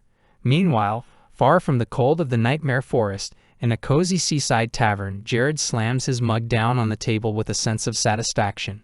With a broad grin on his face, he declares how refreshing Caribia's lager is and praises the seafood, noting its quality due to its proximity to the ocean. Isabel, sitting across from him, responds with a wry smile, casually observing if he is saying that it's freezing cold up there and that he is relying on seafood because he can't grow anything else. He laughs heartily and confirms her observation, admitting that he really hopes the fertilizers will improve the crops this time. Hayes, who had been quietly sitting with them, laughs nervously and reassures Jared, saying she is sure the fertilizers will work great, especially since he made them. He bursts into laughter again, wiping tears from his eyes, and jokingly asks if that's the only reason she believes in their success. Hayes overhears a group of men sitting at a nearby table as their conversation continues. One of the men remarks on how much safer and cleaner the roads have been recently. His friend nods in agreement, wondering aloud if the improvements were due to some guy named Aki, who had invested in the roads after being robbed himself. The men at the table discuss how Aki's actions were carried out under Lord Jared's orders. He expresses his belief that Caribia's future looks bright under Jared's leadership. Another man, excited, suggests that they should consider buying land in Caribia, or perhaps even relocating their Hunter Guild headquarters there, given the recent improvements. Hearing this, Isabel smiles knowingly, leaning toward Jared and commenting that it was a good idea to sneak in quietly. Jared, however, isn't paying attention. His focus has drifted to a woman sitting a few tables away, and Isabel, noticing his distraction, asks him curiously what he is looking at. Jared, still in a daze, mutters quietly that isn't that person Ella. His gaze is locked on a lively woman, her voice carrying across the tavern as she exuberantly exclaims how amazing the beer is. Excitedly, she calls out to the waiter for another round and encourages her friends to join her. As Jared's eyes widen, he realizes that the woman is none other than Ella, a warrior NPC famous for aiding players during the first great crisis in Paradiso's history, if they could afford her services. Ella's elven companion, sitting next to her, sighs and advises her to take it easy with the drinking, reminding her that alcohol clouds judgment. With a playful smirk, Ella brushes her friend's cheek and teasingly tells her that she'll need to learn how to handle a drink or two if she ever wants to find a guy she likes. Jared watches the scene unfold, noting to himself that while Ella is a powerful warrior, she would likely join the Demon King's army if the price was right. His mind-eye ability activates as he studies Ella's elven companion. The ability reveals that the woman is none other than Chloe, the Queen of Silence, an NPC leader of the Grey Elves. Jared's thoughts race as he tries to recall everything he knows about her. She had emerged in secret 5 years before the Great Stallion War, and her presence here now is as shocking as Ella's. Jared is stunned, realizing he's in the presence of two of the most important figures in Paradiso's history, all in the same place. He mutters that if he plays his cards right, this could be a huge opportunity. His excitement bubbles over, and without thinking, he rushes from his seat, leaving Isabel and Hayes behind. He approaches Ella's table, nervously excusing himself and apologizing for interrupting. But before he can say much, Ella cuts him off with a laugh that it's fine. She says casually that she is not interested in younger guys. She gives him a gentle push, telling him to leave. Jared, completely thrown off by the touch, goes pale and collapses on the ground in a daze. Hayes, alarmed, sprints to his side and kneels next to him, helping him back up. Angrily, she scolds Ella, informing her that the man she just dismissed is none other than Lord Jared, the Viscount of Carobia, and a ruler across the continent. The entire tavern falls silent, all eyes now on Jared, their lord, who had gone unnoticed until now. Ella, however, remains unfazed, turning her gaze toward Hayes. She comments that Hayes looks like a mere maid and asks her if she's not afraid, adding that she is also a viscount. Ella challenges Hayes' assumption, reminding her that Jared isn't the only noble in the world. With Hayes' support, Jared slowly rises to his feet. Still recovering from the shock, he addresses Ella directly, acknowledging the unexpected nature of their meeting. He then calmly proposes a business deal, offering her a handsome sum for her services. Later in Jared's office, Ella sits across from him, looking intrigued as he outlines his offer. In exchange for teaching a child, 5,000 gold for 1 year, complete with a mansion. Jared confirms the details, adding that they'll draft and notarize the agreement to make it official. Sitting beside Ella, Chloe defers to her mentor, saying she will follow Ella's decision. After all, in her view, the human world isn't much different no matter where they go. However, Ella is curious, asking Jared why he trusts her so easily when they've just met. Jared admits that he doesn't trust them yet but believes that money is the only way to guarantee their help. He figures that by throwing enough gold their way, they won't refuse. Smiling with amusement, Ella leans back and remarks that Jared's offer is the sexiest thing she's heard so far. She accepts the deal, asking about the child Jared is willing to spend so much gold on. With this agreement, Jared has finally solved the issue of finding a teacher for Lena. Normally he would be exhausted by such a long day of negotiations, but thanks to Gorz's necklace, he feels no fatigue. Yet, as time passes, he worries that his knowledge of Paradiso and the world he has become a part of is slowly slipping away. Just earlier today, he had forgotten what Chloe even looked like. He knows it will become more difficult to document his experiences in his journal. Still, he remains determined to leave behind a record named Paradiso written in Korean, an unknown language in this world, so that his legacy endures. As Lena and Chloe train together, they each lift a heavy wooden block, their muscles straining under the weight. Jared and Ella stand at a distance, observing the scene. Jared, watching the intensity of the training, muses that it seems like hellish work. He wonders aloud whether Lena, if she keeps this up, will end up becoming a muscular powerhouse. His eyes shift to Chloe, who works just as hard but remains effortlessly composed, not breaking a single sweat. Curiously, Jared asks Ella why Chloe appears unaffected despite the strenuous training. Ella, unfazed, replies that the world is vast and Lena isn't the only talented child out there. She adds candidly that whoever has been training Lena up until now has done a poor job at best. With a smirk, Ella mentions that she could probably kill Lena's previous instructor in 5 seconds using just one hand. Jared laughs hesitantly at the remark, thinking of Rakis and playfully considering that he must only be worth 5 seconds.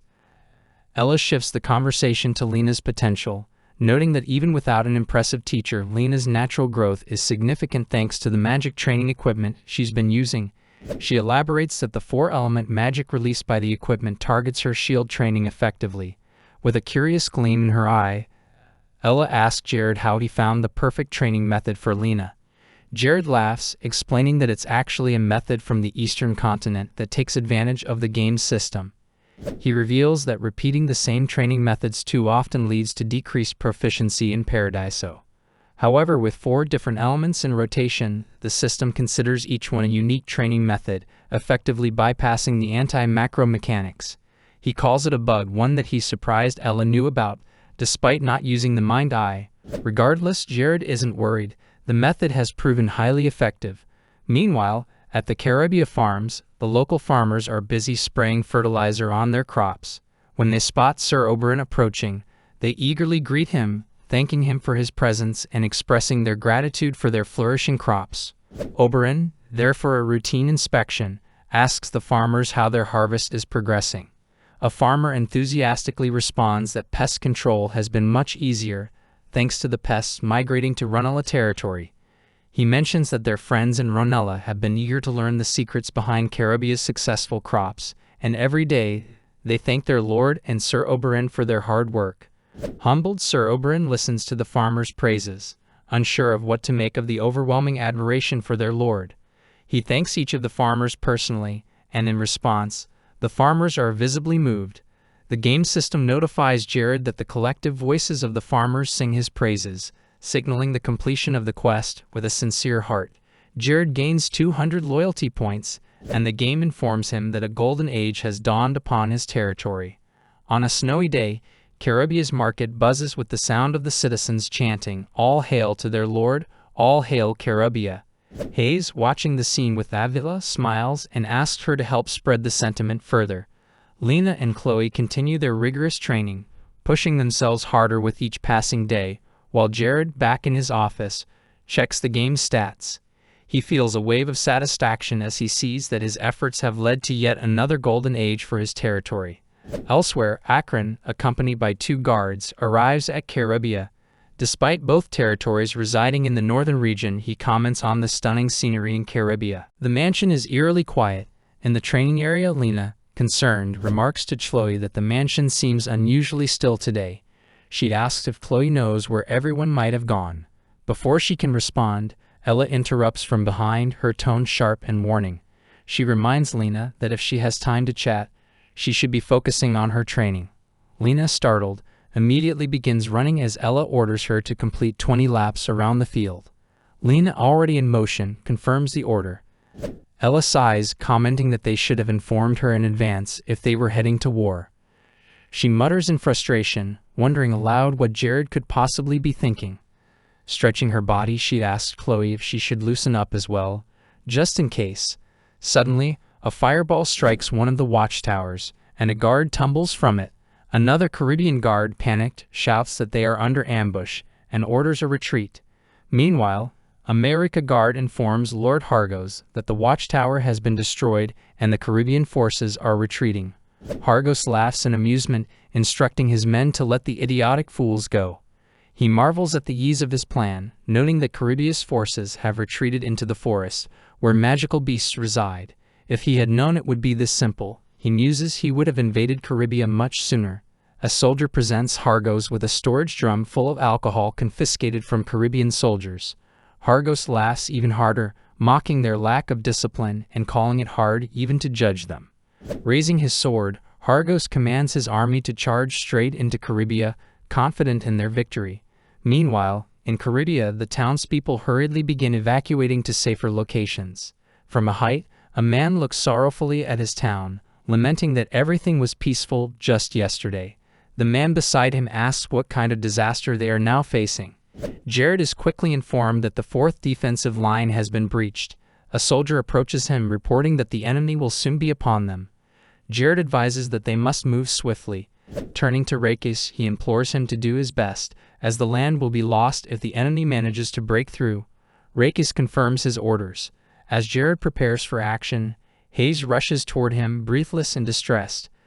She demands to know why he isn't taking her along in such a necessary war, insisting that she should fight beside him. Jared, his expression firm, tells her he cannot involve her in the war. Hayes protests, reminding him of her healing abilities, but Jared explains that the battlefield is too dangerous. One mistake could cost her life. He gently takes her hand, acknowledging the rarity and usefulness of her skill, but he cannot risk losing her just because of it. Hayes, her eyes shimmering with emotion, tells Jared that she doesn't want to lose him either. Jared, softening, asked her if there is anyone who would want to lose a comrade. It's natural not to want to lose those important to you, he says, especially someone like her, whom he has known his entire life. To protect those he cares about, Jared has always been prepared for what may come. He asks Hayes to trust him, and after a moment she nods and responds, yes. Isabel, watching the exchange, grows visibly jealous. She furiously grabs Hayes by the hood and yanks her back, scolding her. If she is a healer, Isabel snaps, then her place is here, tending to the wounded, not out on the battlefield. Isabel then turns to Jared and tells him that she will be the one to stay by his side, fully prepared for anything. Jared nods and dons his warrior helmet, declaring that all preparations are complete. Rakis, meanwhile, surveys the stronghold, acknowledging that it is strategically advantageous due to its location. However, the reality of their situation is grim. They have only 300 soldiers with the military flag flying over a visible position, and 100 untrained peasants who have volunteered. Rakis, addressing the gathered men, thanks them for stepping up in such a desperate situation. He expresses shame at the military's inability to provide them with adequate protection and apologizes sincerely. Their lord Jared even went so far as to bow to their enemies, seeking peace, but despite his efforts, Mayorica still lusts after their land. The number of trained soldiers, Rakis continues, barely reaches 1,200. He raises his voice even higher, telling those who are not soldiers that they are free to leave if they wish. Their presence alone has already provided immense help. A flashback to a past conversation emerges. In it, a man Rakis met in the forest once suggested they both leave Caribia, claiming the territory was doomed after the death of its previous lord, and that Jared, the current lord, was too naive. Rakis firmly refused to abandon Caribia, despite the man's insistence that it wouldn't survive the coming winter. The man, furious, accused Rakis of foolishness, warning him not to become a vengeful spirit if he met his end in Caribia. Returning to the present, the peasants rally around Rakis, telling him not to speak such pessimistic words. They vow to protect their land with their own hands. Thanks to Lord Jared's leadership, life in the barren lands of Caribia has become bearable, and they refuse to let Mayorica's drug-addicted soldiers take it away. They would rather die fighting than be killed while fleeing. Rakis mutters to himself about the harsh winter that was predicted. His spirits rise as he realizes that, rather than harsh cold, it's the intense heat of battle that they face. Energized, Rakis refers to the peasants as soldiers and orders the distribution of swords and shields. Suddenly, a soldier informs Rakis that the enemy is approaching. Rakis confirms it and sees the enemy forces advancing from a distance. However, a new, unforeseen problem emerges. To his shock, the advancing army is not from Mayorica, but from Ronella, led by Lord Batman. Batman, laughing as he surveys Caribia on the horizon, is eager for the battle to come. 1 month ago, during a meeting with the Hargos, Lord of Mayorica, and Batman, Lord of Ronella, Batman acknowledged that they had spent some time quarreling with each other. However, not all of them share the same goal of protecting their territories. He openly admits he feels indifferent about his emotions, and while he does hold some resentment, it isn't strong. Horgus, with a gold coin in hand, questions him if he has received a tribute from Caribia as well. Batman reveals that he received quite a hefty amount as well, requesting to maintain an amicable relationship between them. Caribia sent in various goods from their region. Considering the amount of gold they gifted, it seems as though they have good financial stability. Furiously, Horgus slams his fist on the table and calls Jared a scoundrel. He then attentively asks Batman to consider that carefully. Curiously, he questions why Jared would start to wag his tail and become amicable after all that time. 20% of the number of their hunters has fallen, and it is still continuing on its trend downward. He mentions that Jared is trying to shake the foundation of their territories. Batman mentions Jared is sacred since even though his territory is advancing, they are not ready altogether by that much. He muses that Jared is trying to buy peace through money. Horgus tells him that he has analyzed Caribia and that they only have 300 soldiers. Curiously, Batman asks him if 300 isn't too small for soldiers. Horgus looks at the gold coin and says that's exactly the reason why Jared attempted to buy peace through money. He asks if it does not sound plausible. Clenching the coin in anger, he says Jared must believe that offering a large sum of money would be enough to satisfy them and prevent the attack. He reveals that he sent Akron an inspection mage since they decided to declare their two lands as allies. Batman wonderfully inquires about allies. Horgus, with a mad smile, says from today they will prepare to wage war against Caribia. He adds that 1 month of preparation time should suffice, and then they will launch a surprise attack. Excitedly, they both get up. Horgus proposes that they should form a united front and avoid a half-hearted invasion, urging them to crush Jared and his territory completely. Batman, equally enthusiastic, agrees and eagerly suggests they declare an official alliance. They shake hands, sealing the pact. Thus, Batman and Horgus unite, forging an alliance backed by over 3,000 soldiers. At first glance, it looked like a formation of mutual understanding, reaching for the same goals. However, they both have their own different objectives. Horgus muses that Runella will be the next. Meanwhile, Batman muses to seize all of Mayarika's territory as well. On the battleground, Batman teases Jared aloud that he must be surprised and hateful seeing their unexpected arrival, stating that Jared's insolent and reckless actions have only shortened his life. He declares even if Jared attempts to stop him, it will be all for naught. He raises his hands in excitement and reveals that Horgus's army has surrounded the lands around Caribia territory. He calls Jared foolish to deploy his army at the main front without even recognizing a byway nearby his own territory. He laughs inhumanly and tells Jared that ignorance is a sin and his land is done. He asks Jared that if he crawls on the ground and pleads for his pathetic life, they shall give him mercy. Jared puts off his warrior helmet. Batman's shocked to watch that the man he was addressing isn't Jared, is someone else in his warrior suit. Surprised, he asks who that man is. The spy in Jared's army wonders if that's not Jared, then where the real one is. He sprints in fear that it was all a trap, and before it's too late he needs to inform his lord. Suddenly, a soldier swings his sword sharply and pierces the spy. A green-haired man from behind stabs a sword in the spy's chest, saying there was really a spy. The soldier mentions the man and says if he starts to act all surprised about that, who is someone in charge of the public order and health, then what should they do? Curiously, he asks the soldier if that is how things happen. The soldier questions the spy lying bloody on the ground if he is the one who let the Runella army invade their territory. Breathing his last, the spy smiles madly and wonders if they even knew his identity. Then the information that he received was all false. The soldier raises his warrior's shield in rage, stating aloud to the spy to atone and apologize to everyone by giving his life. A sound of skullcrack emerges. At night before the war in the forest side, Jared tells Rakus if the two lands send a united force to attack, then they would to use that main road. Rakus shares his opinion that the enemy has two plausible options for them. He reveals that the enemy knows the area around the main road is easy to ambush, while the lower grounds have a high percentage of losing soldiers in approaching. Jared confirms that anyone who can see they have a geographic advantage should have the same thoughts. Meanwhile, Batman asks Horgus what is the last option. Horgus tells him that after careful inspection of the land, he has discovered a hidden byway. Worried, Jared says if the spy is talented, they should have discovered the byway. Since the spy was posing as a lumberjack, he should have thoroughly inspected the detourway. Jared shows Rakus a landmine that Jared had created and reveals that he will place that trap in the byway. Observing the landmine, Rakus curiously says he had never seen something like that before. He asks Jared if he can take a look at what kind of qualities it has. Jared asks him to stand behind him. He holds a rope connected to the landmine, releasing his blue aura, which travels towards the landmine.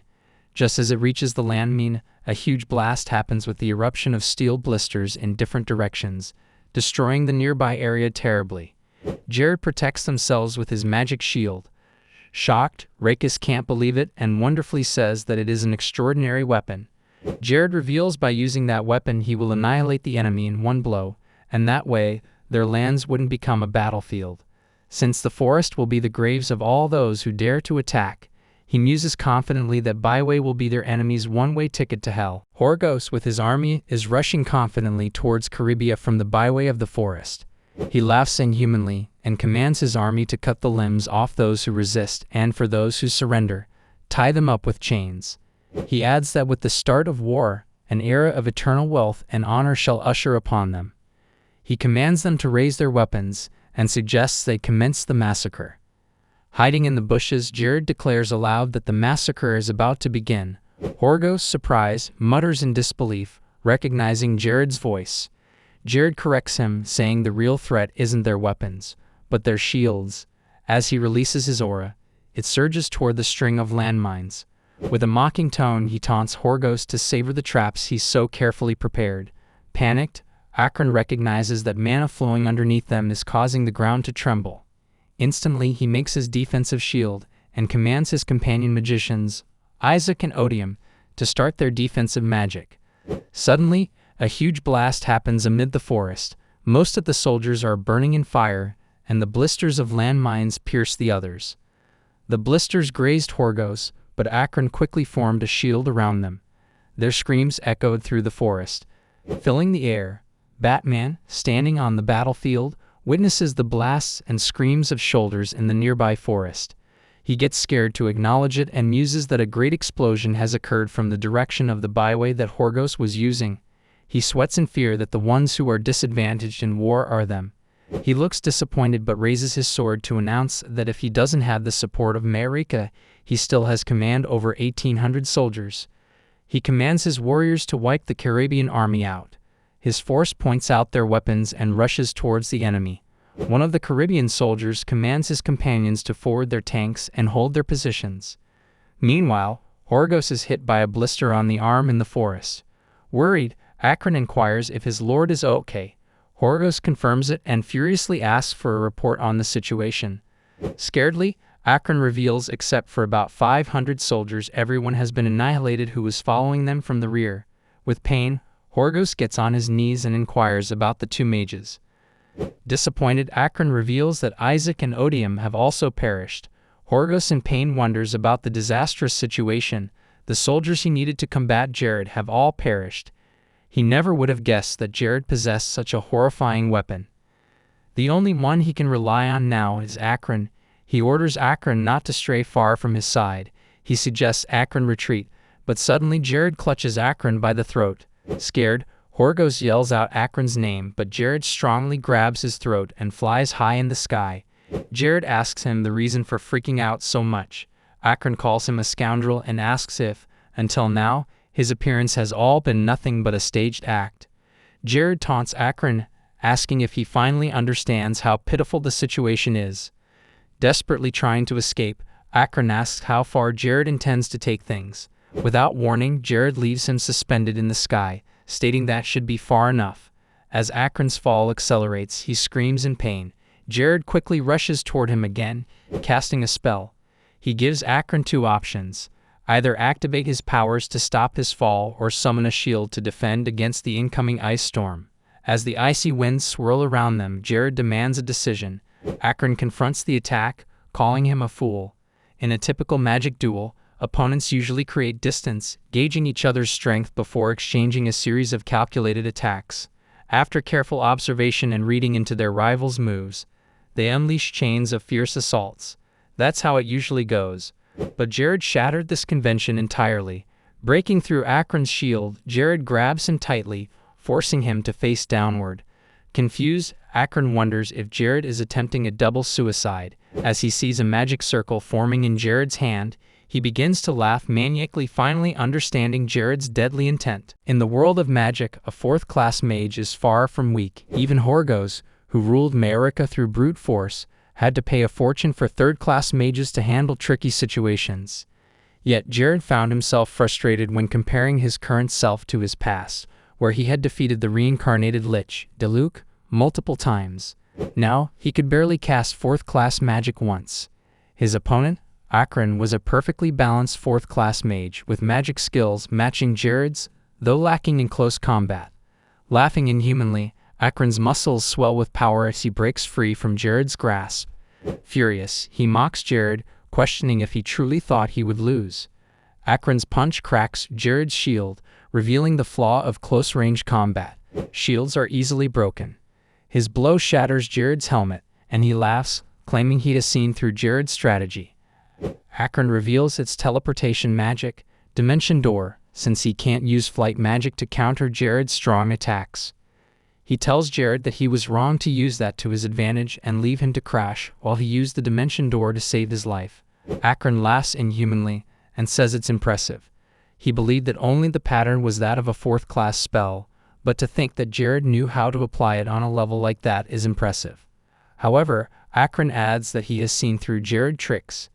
He laughs madly, saying that the one to fall through and use the Dimension Door first is now him because of the impact of that previous attack. Jared yells out Akron's name. Akron laughs inhumanly and makes a fireball, saying it's Jared's turn now to choose whether to stop his attack or to stop his fall. He spells fire on Jared and laughs madly again, saying if he gets hit by his flames, it will be over for him. Nonetheless, of the choice he makes, it looks like everything leads to Jared's death. Jared protects himself from the flame. Meanwhile, Akron falls in the teleportation circle. Akron laughs maniacally, claiming victory, boasting that even if Jared survives the attack, he won't be able to use the portal now that he has triggered it first. He passes to the other side of the portal, saying that if Jared chooses to cross into the portal, the moment he emerges, he will fall victim to Akron's attacks. Suddenly, Akron impales himself on a cluster of sharp blades emerging from a tree. Jared, meanwhile, lands gracefully on the ground through the portal, smirking. "Did you really think you saw through my tricks?" Jared asks, mocking him. He notes Akron's baffled expression and shakes his head. "Without your magic, you're just a clueless idiot." Jared thanks Akron for the attack, explaining it helped cushion his fall. With a sly grin, he adds, "You shouldn't have attacked me while I was still above you." On the other hand, his attack accelerated Akron's fall since he shot his ice storm at him while Akron was below. Jared reveals that he purposely let himself get hit by Akron's attack, making him fall into the Dimension Door, where he set his trap. He insults him by repeating Akron's words that he saw through his plans. He is the victor of that battle, and he sees his weakness. Jared smirks and delivers a saying, "If something seems too good to be true, it probably is. When someone realizes it's too idealistic, they know it's not genuine." He adds that Akron has been dancing in the palm of his hand from the very beginning. Akron, writhing in pain and fear, barely manages to utter Jared's name. Jared coldly informs him that he will deliver justice on behalf of all his victims for the countless evil deeds he has committed. With a final spell, Jared ignites flames that consume Akron, reducing him to ashes. His glasses fall to the ground in front of Jared. A notification rings out. His stats have leveled up, and the neck-and-neck combat quest has been completed, rewarding him with 15 wisdom points. Jared scoffs at the quest name, confidently remarking that Akron couldn't even scratch the robe he's wearing. Crushing the glasses beneath his foot, he grinds them into the ground. Meanwhile, on the battlefield, the forces of Caribia and Runella clash with relentless dedication, fighting fiercely for their territories. The injured Caribbean soldiers retreat to the camp, where Hayes dutifully tends to their wounds as a healer. Batman commands his army to push them back, and the Caribbean defense is on the verge of collapsing. A Runella soldier is stabbed by a sword in the head. Caribbean soldier commands his companions to maintain formation. Isolde immediately informs Rakes that they need more men in the center immediately. Suddenly, the Caribbean force center breaks down. Rakes can't believe what he hears. A Runella soldier commands his companions to ignore the ordinary soldiers and kill the people in the interior area first. He laughs madly and says with that accomplishment, they will get their pockets stuffed with gold and become filthy rich. Hayes and others in camps get scared to watch the Runella soldiers rushing towards them. A Runella soldier points out his sharp weapon straight and yells, "Die!" Suddenly, he gets hit by something hard, which smashes him away on the ground.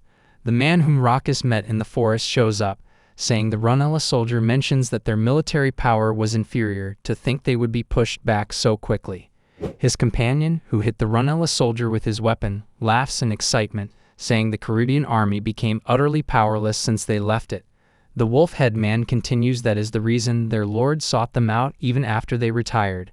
Raucus feels glad to watch his old companions and asks why they are arriving now. The man reveals that they gave Majorica a good beating just before they got there. He adds that Caribia's master and great leader Barrett, in order to follow the successor of that great person, who is the current lord of Caribia, Jared. He announces that 100 elite guards of Barrett and Jared's army of 900 will henceforth participate together in that war. The past scene unfolds where Jared commends a man, telling him he's done well up until now. The man, confused, asks what Jared means. Jared clarifies that the man has served Caribia loyally for many years, but it's time for him to retire.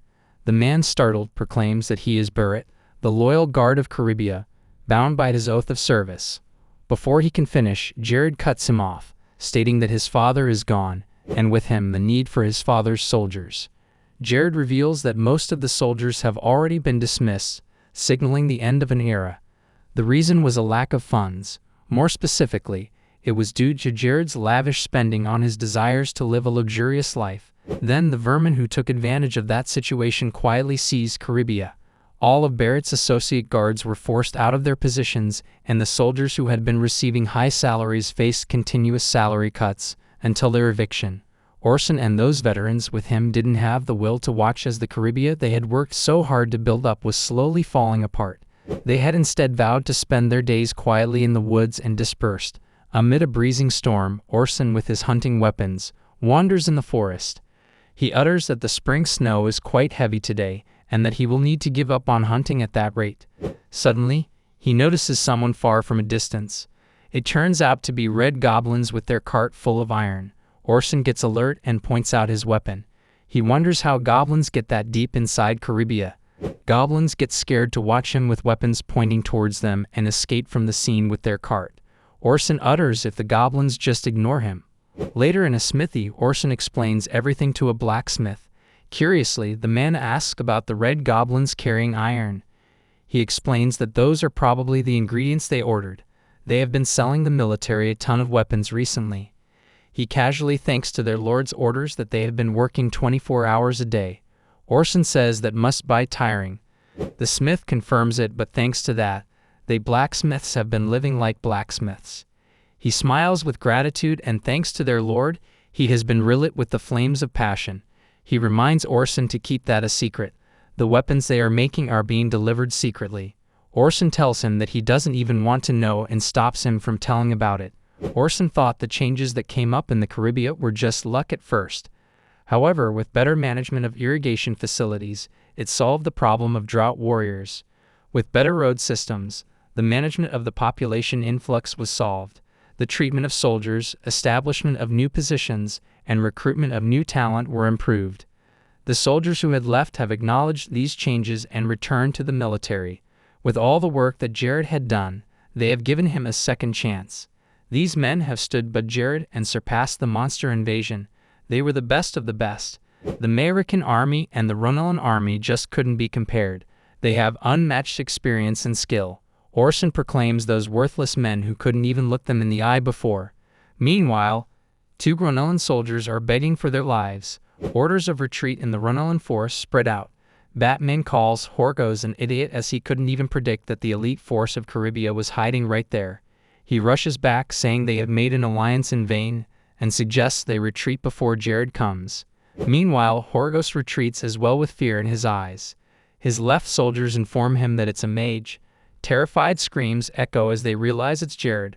Horgos, shaken, mutters in disbelief that Jared has already caught up to them. In an instant he appears, hovering just a foot above Horgos, calmly asking if he's doing well. With a mocking smirk, Jared remarks that Horgos must be weaker than he thought, perhaps even weaker than Rakis. Enraged, Horgos shouts for Jared to stop flying around like a coward and fight him face to face. Jared, unbothered, begins casting a fire spell, warning Horgos that he should prepare to come down too. As Jared unleashes a torrent of fire on him, the American army rushes to defend their lord. With a devilish grin, Jared warns them to back off, his aura radiating menace. Horgos, choking on smoke, coughs as Jared strides toward him, coldly stating that he knew from the beginning that peace was a fantasy. He accuses Ronella and Marika of quietly plotting their next attack on Cribia all along. Horgos, in disbelief, mutters that it can't be true. But Jared silences him with a barrage of magic, striking him with powerful spells to keep him quiet. He continues, detailing how Horgos schemed to take everything from Cribia's lands, and vows that he will ensure no more of Horgos' people suffer from his evil deeds. With a final burst of energy, Jared summons lightning, sending streams of power crashing into Horgos. He promises to cleanse the land of Marika, ensuring no trace of Horgos' tyranny remains, and finishes with lightning spears, declaring that he will purify Horgos' territory for good. Bleeding and racked with pain, Horgos lets out an inhuman laugh, taunting Jared and asking if he truly believes this will end here. Jared, unfazed, replies calmly that while he may make mistakes from time to time, there's one thing he knows for certain: he's still better than Horgos. In a fit of rage, Horgos yells his name, but Jared cuts him off, driving a sword from Horgos' knee deep into the ground.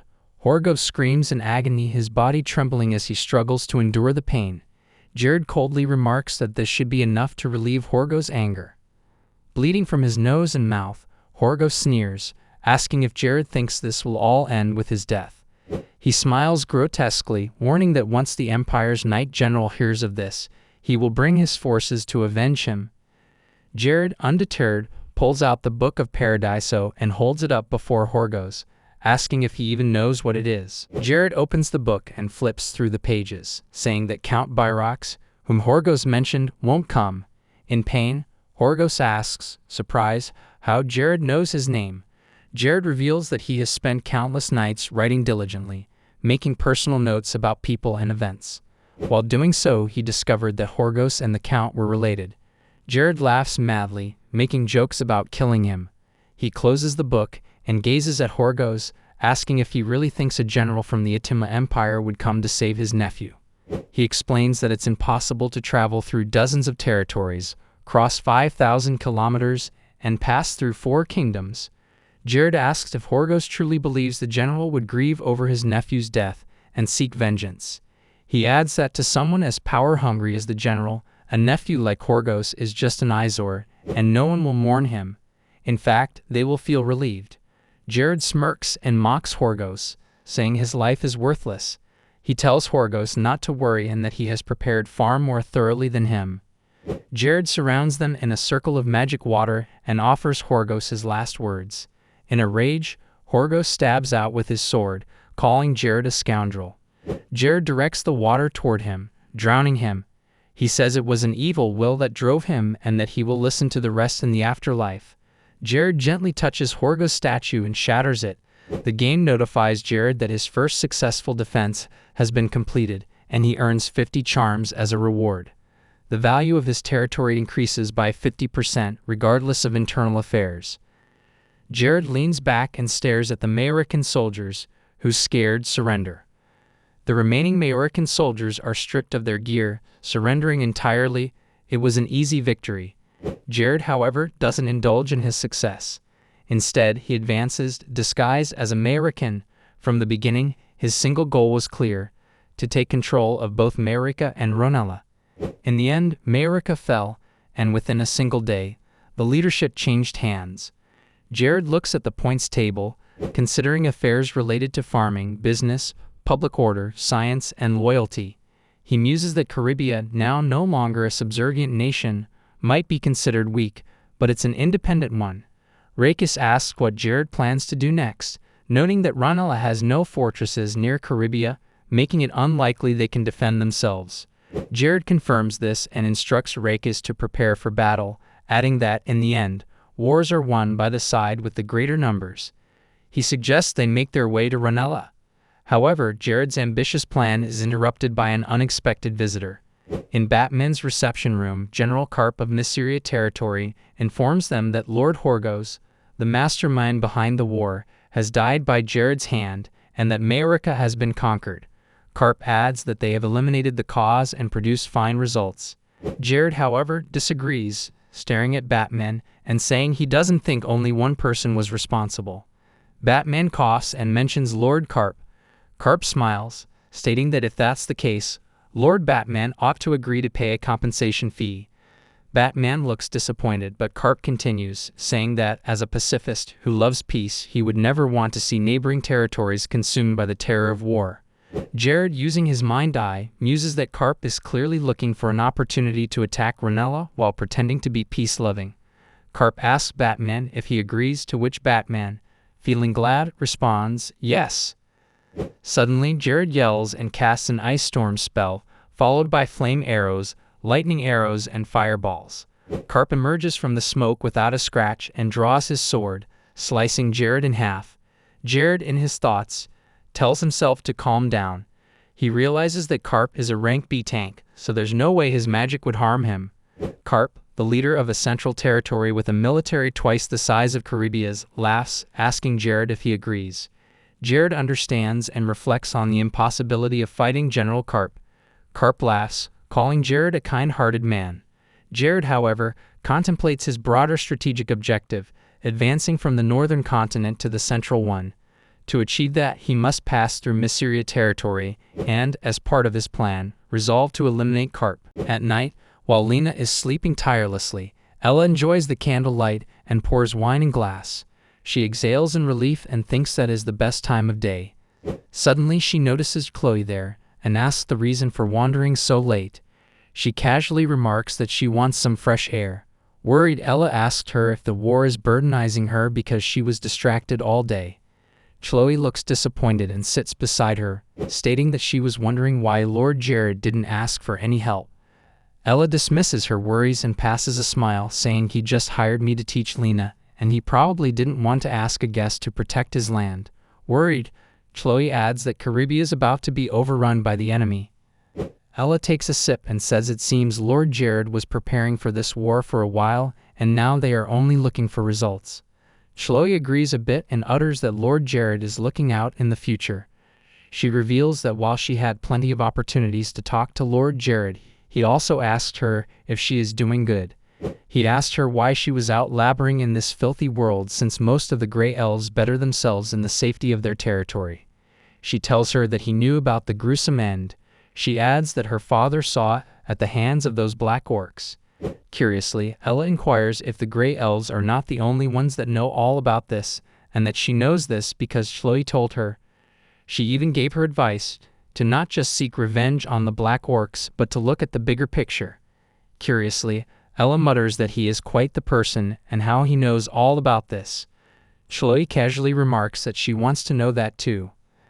Ella walks away with the bottle of wine, saying that they have plenty of time left in Caribbean territory, and instructs her to keep an eye on Jared if she is interested.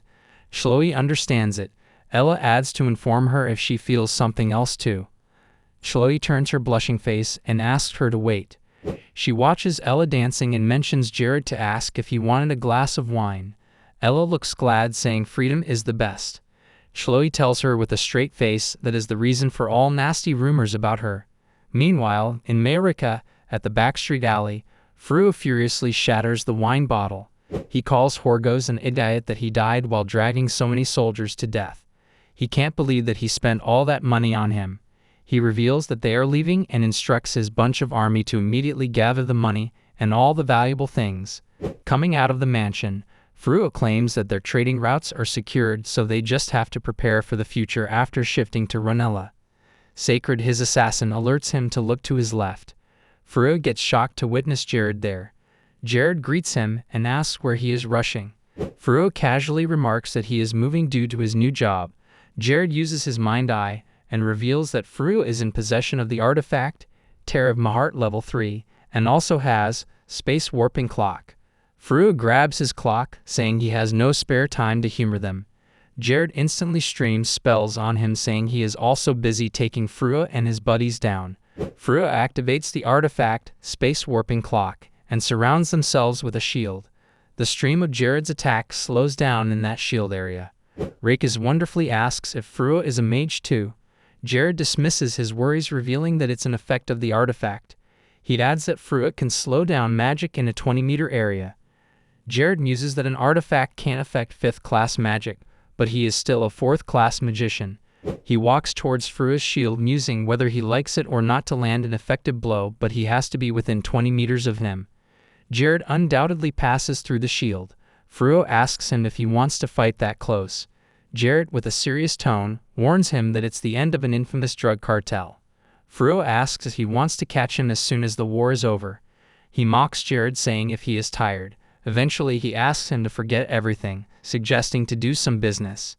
He asks him to turn blind eye towards them and proposes to give 3 times more money than Horgo's. He adds that he doesn't want to commence a war against the new lord in their territory. Furiously, Reikis mutters how dare he talk to his lord like that.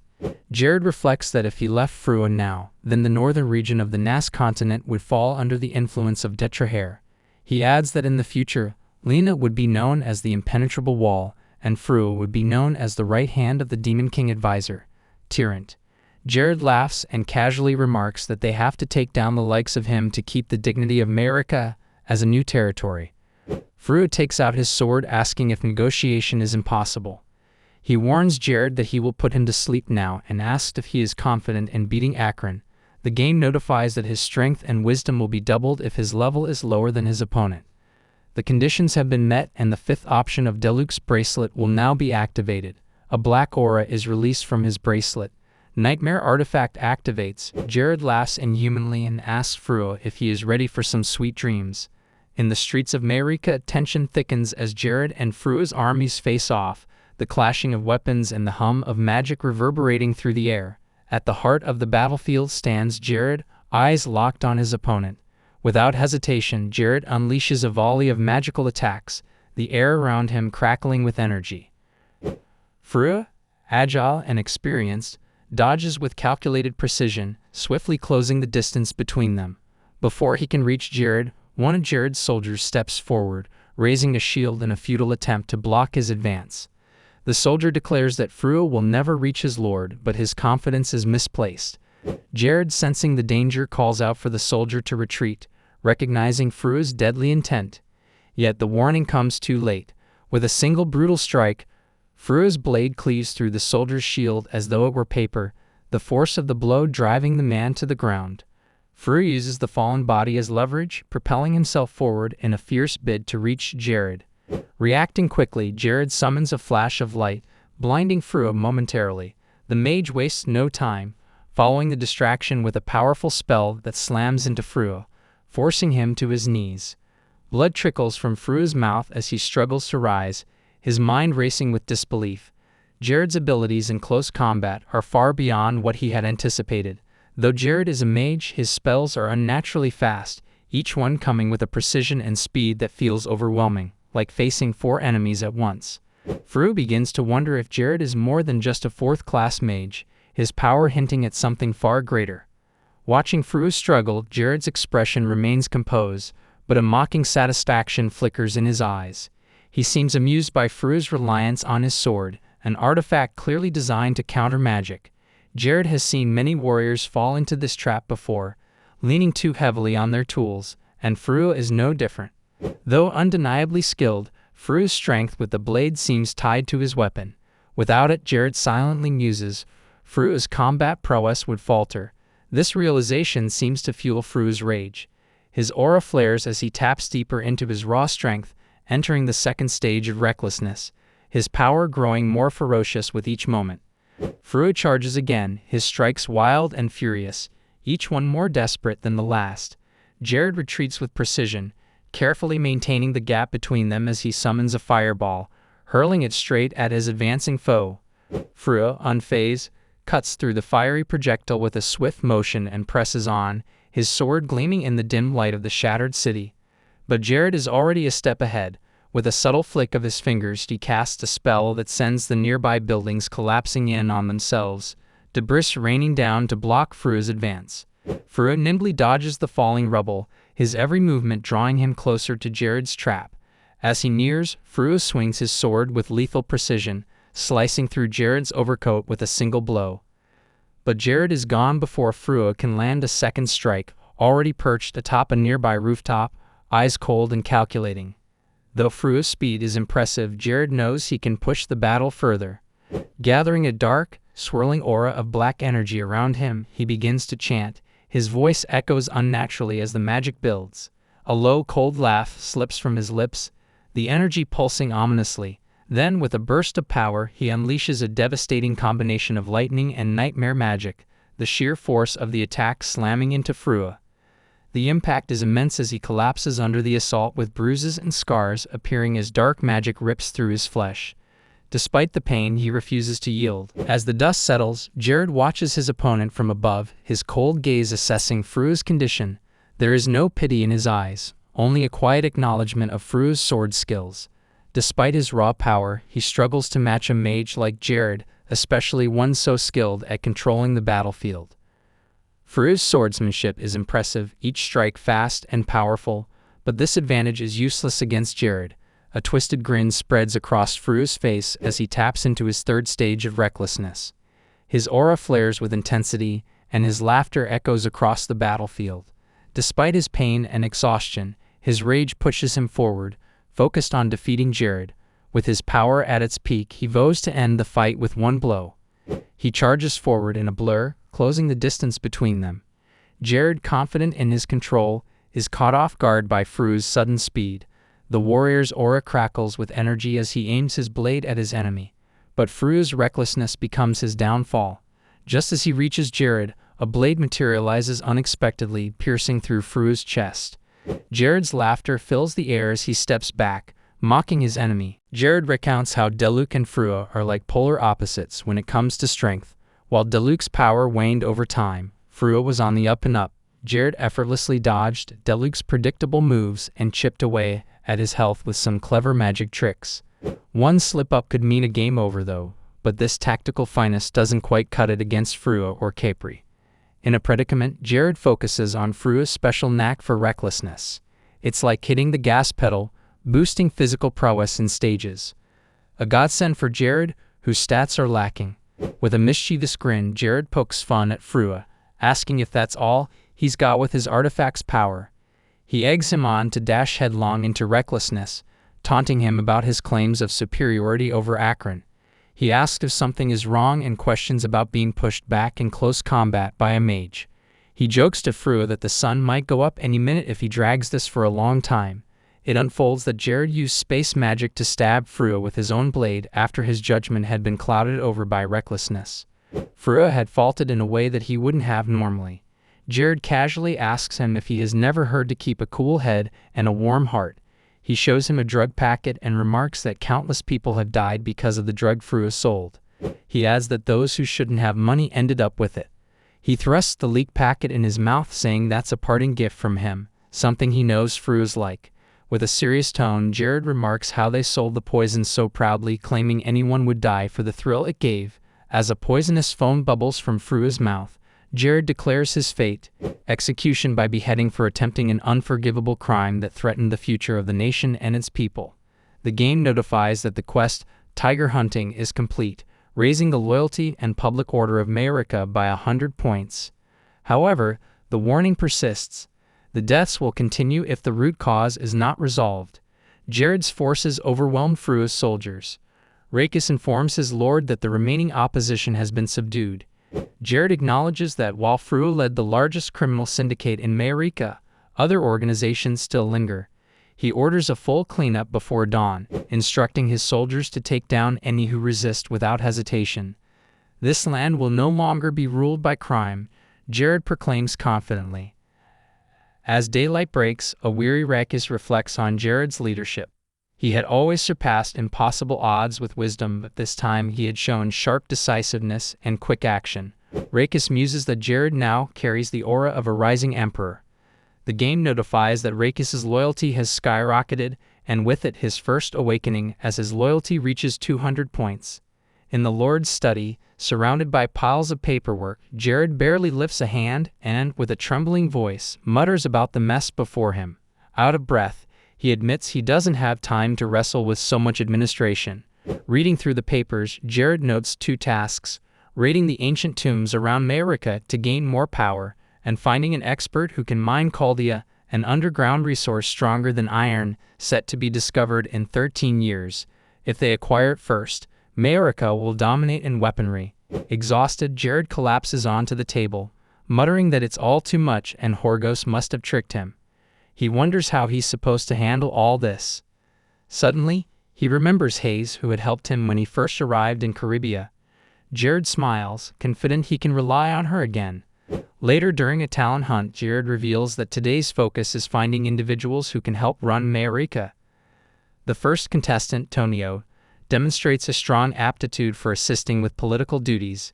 Jared is thrilled, certain that with Tonio's help, Mayarika will see reform.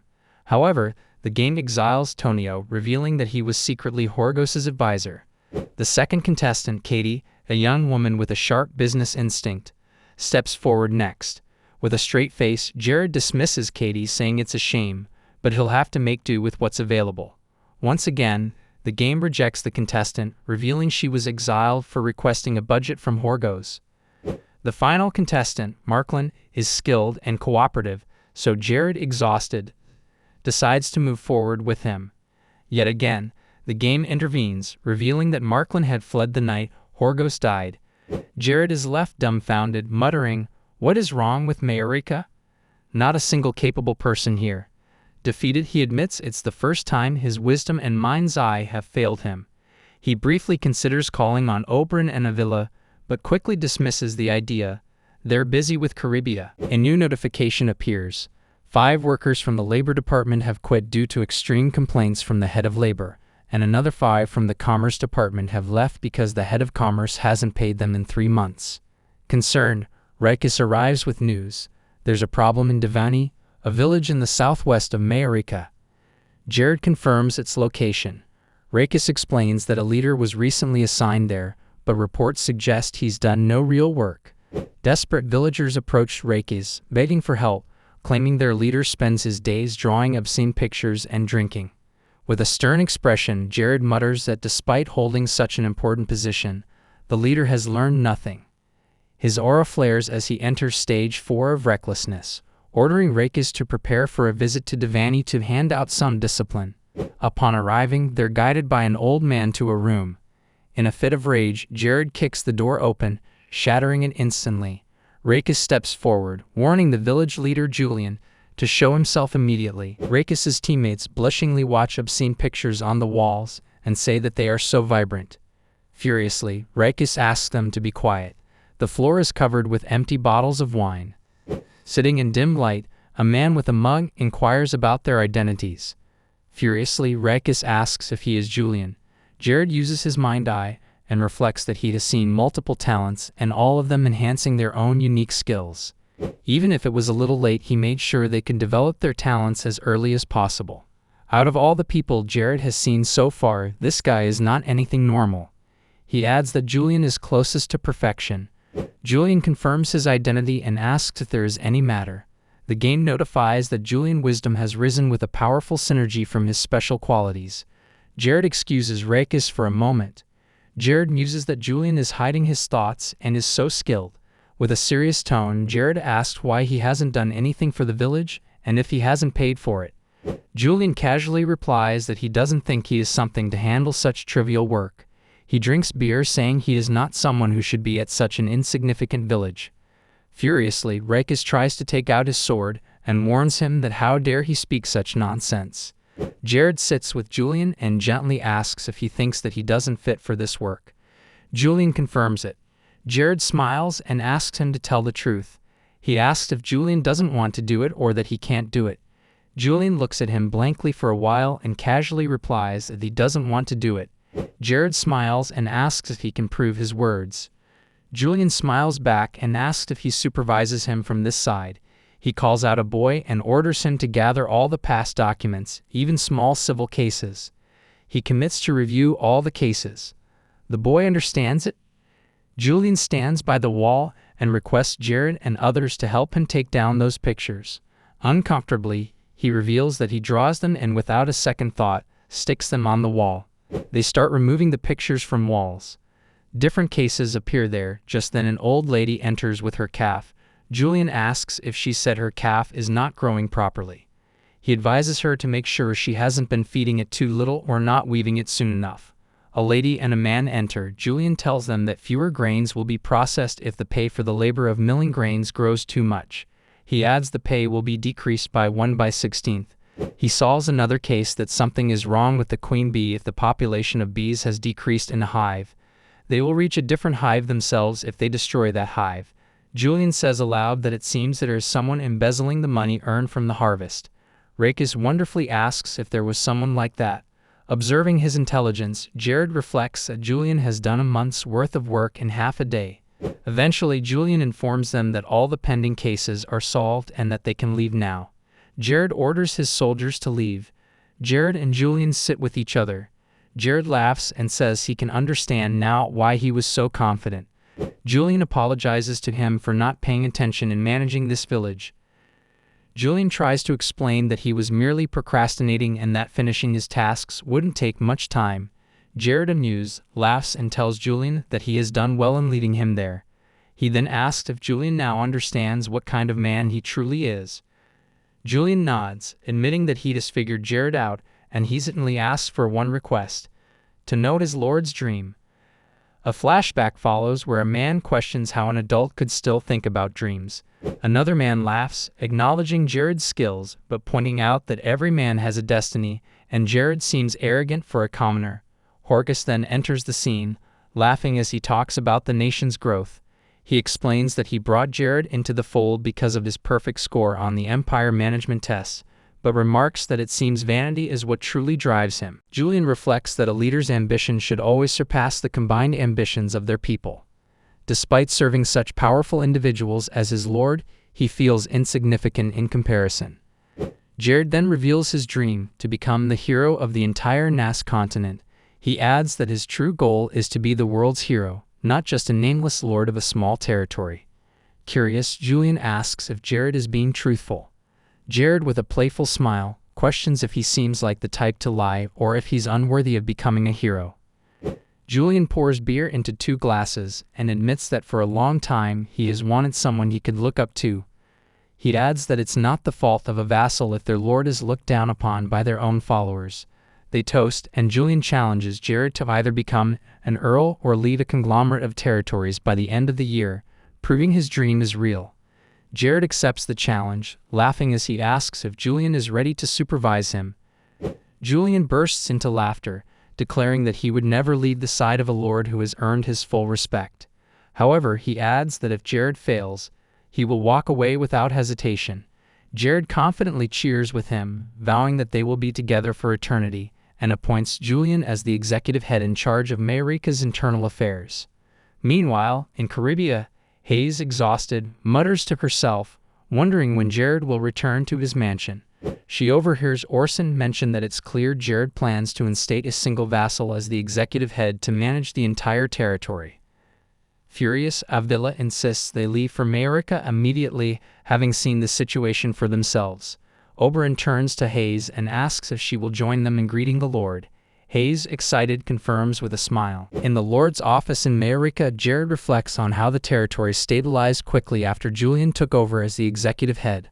For the past week, Jared has essentially lived in the office, pushing himself to match the hard work Julian was putting in. Hayes enters, bringing tea made from the Carlicas flower. Blushing, she mentioned she brought it because she heard it was good for dieting. Jared, looking uncomfortable, muses that he's abandoned the idea of dieting. Worried, Hayes asks if he's tired and offers to give him a shoulder massage.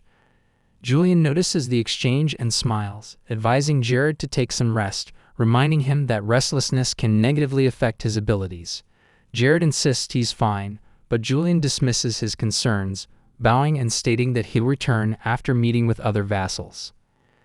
Jared then reveals that his vassals in Caribia had heard rumors about Mayarika's new leadership and came to see for themselves, initially worried that a young officer might mismanage the territory. However, they ended up praising Julian after recognizing his skills. Jared invites Hayes to join him for a drink, but she instantly refuses, saying she couldn't possibly sit with her lord. He reassures her, saying not to worry about formalities when they're alone. Blushing, Hayes reluctantly agrees, and Jared pours her tea. Suddenly, Jared asks Hayes if she would ever consider giving up being a maid. Startled, she spills the tea on herself and, with a trembling voice, asks what he means. Her eyes widen as she questions whether he's saying she's a failure as a maid, overthinking the situation and wondering if she's being fired because the mansion is already cleaned or if it's due to her lack of skills. Jared calms her down, explaining that he used magic to clean the mansion himself and that she doesn't need to worry. He then uses magic to clean her shirt, remarking that there will be times when he needs to use such spells. He tells her she could stop being a maid and take a higher position now that she's a skilled healer. Innocently, Hayes responds that she doesn't want another maid to take care of Jared. Frustrated, Jared shouts, asking if she can't follow his orders.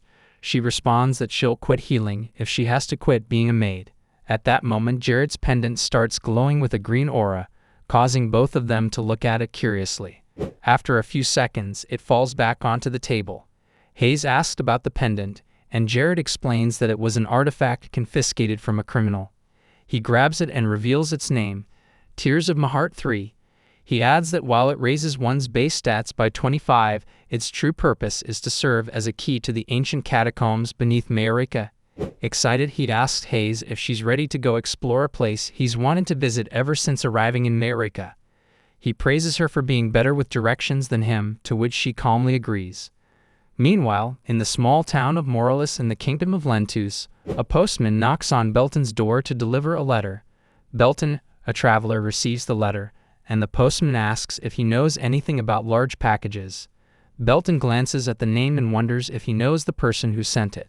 After exchanging pleasantries, Belton sits down, places a sack of gold coins on the table, and begins reading the letter, which is from Jared. In the letter, Jared introduces himself as a recently promoted 5th-class mage and asks for Belton's guidance in how to proceed further in his magical studies. Belton picks up a gold coin, muttering to himself, wondering if Jared expects him to accept the gold as payment and come to his aid. Revealing himself as Belhard, a 9th-class Grand Mage, he finds it odd that Jared would address him as Belton. He contemplates the letter for a moment, recognizing that while Jared's words were strange, they indicate that he's indeed advanced to the 5th class. Even geniuses, Belhard reflects, often struggle with the steps needed to reach the next level of magic. Suddenly, he recalls Jared as Barrett's useless son, surprised that Jared tracked him down. Belhard dismisses the idea of visiting just yet, stating that a Grand Mage should maintain some sense of grandeur. Back in the heart of a dense, dark forest, Hayes nervously mentions how creepy the atmosphere feels.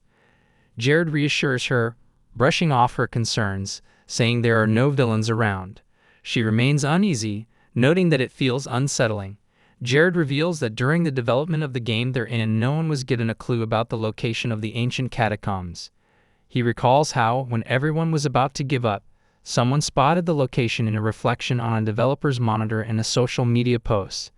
Standing in front of a large, seemingly normal tree, Jared informs her that the entrance is right there, adding that the only odd thing is how green the trees are. Suddenly, the sand beneath them shifts, taking the shape of a giant soul. With a serious tone, Jared orders Hayes to stay 5 steps behind him. The soul demands to know who dares enter its catacombs. Jared confidently responds, addressing the spirit as Mahart. The spirit, surprised, remarks that a cursed one from another world has appeared before him. Jared stands frozen as Maharat commands him to disperse immediately, revealing a shocking truth. The world will end the moment their curse resonates. Stunned by the revelation, Jared questions whether he truly knows him or if this is just another moment borrowed from the game. He wonders if Maharat is addressing the real version of him, hidden within his body, as the lines between reality and the game blur in his mind. Despite the weight of the warning, Jared presses for answers, wanting to understand why this has been revealed to him. However, Maharat's fury grows, demanding Jared not to disturb his slumber. Jared notes how little has changed in Maharat's demeanor since their interactions in the game and realizes he's unlikely to get anything further from him now. He conjures magic balls, thinking to himself that perhaps they should meet again later, but for now, it's time to leave. Before he can turn away, Maharat, noticing his preparations, delivers a grim warning. Jared has chosen death. Without hesitation, Jared unleashes the magic balls. The blasts hit their mark, and he begins to vanish, leaving behind the entrance to a hidden cave. Hayes, standing behind him, marvels at the sight of the newly revealed opening. He quickly suggests they move forward, and together, they step into the cave under the shelter of an ancient towering green tree. Later, in the study of Mayurika's mansion, Jared focuses intently on a series of maps. Hayes approaches, her curiosity piqued, and she questions whether anything has been overlooked. He reassures her, acknowledging her work with appreciation and praising her map-drawing abilities. He reflects on how she developed this skill while following her father in her younger years. Clearly pleased by his praise, she blushes and modestly shares her pride in her craft. Shifting focus to practical matters, he asks about the arrival of Mary, the head chef. Hayes informs him that Mary is expected to arrive in 2 days, delayed by unfinished business. Undeterred, Jared asks her if she can prepare a meal for him in the meantime. She eagerly accepts, rushing off with excitement to cook for her lord. As she hurries away, Jared smiles, amused by her boundless energy, though he worries about her overenthusiasm at times. His thoughts return to the catacombs, where he and Hayes have explored almost half of the safe areas. They have avoided the dangerous parts, yet he knows there's much more to uncover. He reflects on the cryptic nature of the place and its connection to Maharat's ancient tomb, also known as the Mirror Dungeon. Access to the dungeon only comes after defeating Frua, the Demon King's advisor, a figure who rose to power through stolen artifacts from this very place. He remembers the dungeon's notorious reputation for being impossible to find. Its location was revealed only due to a developer's error, which triggered a rush of guilds eager to be the first to clear it. At first, they believed the dungeon would be easy to conquer, but reality proved far more brutal. The first teams to challenge it were utterly annihilated, unable even to approach the final boss. In response, several guilds united, pooling their resources to try again, only to meet the same fate. The shock only deepened when a small, lesser-known guild managed to clear the dungeon, stunning the rest. Jared knows that what lies ahead of him now is no simple task. Everything he's done so far pales in comparison to the challenge Maharat presents. A single mistake could cost him his life, and he steels himself, knowing he must be prepared in both mind and body. In the days that follow, Hayes quietly observes Jared's strange behavior. She notices how he's taken to cleaning areas of the manor under the guise of training, stockpiling unused weapon artifacts, and sketching, claiming it as part of his studies. Though confused by his actions, she dismisses her concerns, trusting that he must have a purpose behind his unusual habits. At one point, Aki approaches him, curious about his recent interest in drawing. Jared hands over a collection of Julian's drawings, asking him to find a buyer for them. Julian's somewhat scandalous artwork has accumulated, and Jared feels it's time to offload them. Blushing, Aki agrees to look for a suitable buyer. Jared, intrigued by Julian's hobby, asks why he's taken up drawing. Julian laughs and reveals he's had extra free time at night. This puzzles Jared, as Julian shouldn't have such freedom without Sage Gorgeous's necklace, which grants additional hours in the day. He wonders if this is some kind of bug in the system. Their conversation is interrupted by the arrival of a soldier, informing Jared of a carriage from Caribia. He orders the soldier to inform the guests about his arrival. As he prepares to leave, he calls for Hayes, who runs to his side eagerly. She assists him in donning his armor, but looks disappointed as she asks if he is returning to the ruins they had explored together. He confirms this but explains that fewer people are needed for the exploration this time. Hayes lowers her gaze, expressing her concern and hoping he won't go if it's truly dangerous. Jared shares her concern internally, knowing the reality of the situation. This isn't a game, and he can't simply revive if things go wrong. Still, he remains resolute. He needs the reward from the Mirror Dungeon, and for that he has chosen to bring the strongest fighters he knows. Descending the stairs, he is greeted by Isabel, who remarks on his lateness, reminding him that it's rude to keep a lady waiting. Ella, standing beside her, offers a more measured greeting, noting how long it's been since they last met. Jared prepares himself mentally for the dangerous journey ahead, knowing there's no room for error. Jared and his team stand at the entrance of the dungeon, its ominous aura heavy in the air. Isabel turns to him for confirmation, and he nods, stating that this is indeed the place. He adds that he's already explored the dungeon's interior, so all they need to do now is follow the map. Confident, she suggests they finish this quickly and return home. Chloe, however, feels uncertain and voices her doubts.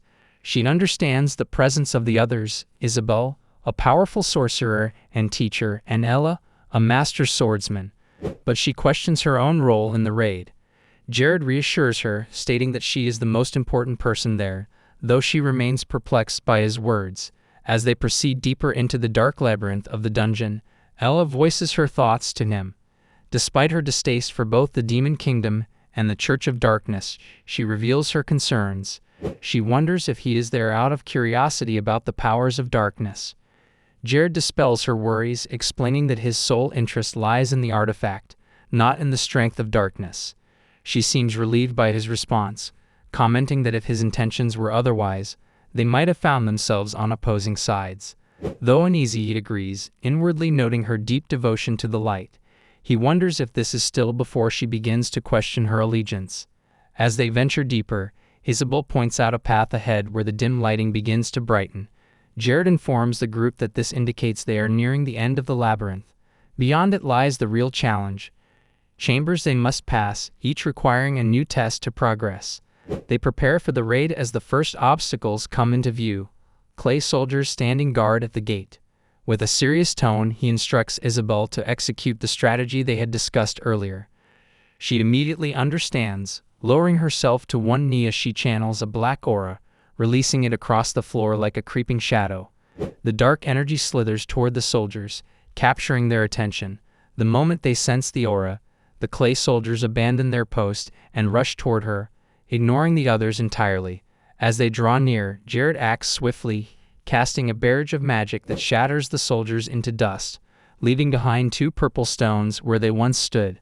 Accustomed to battle, Isabel seems impressed and asks aloud why the soldiers targeted her so aggressively.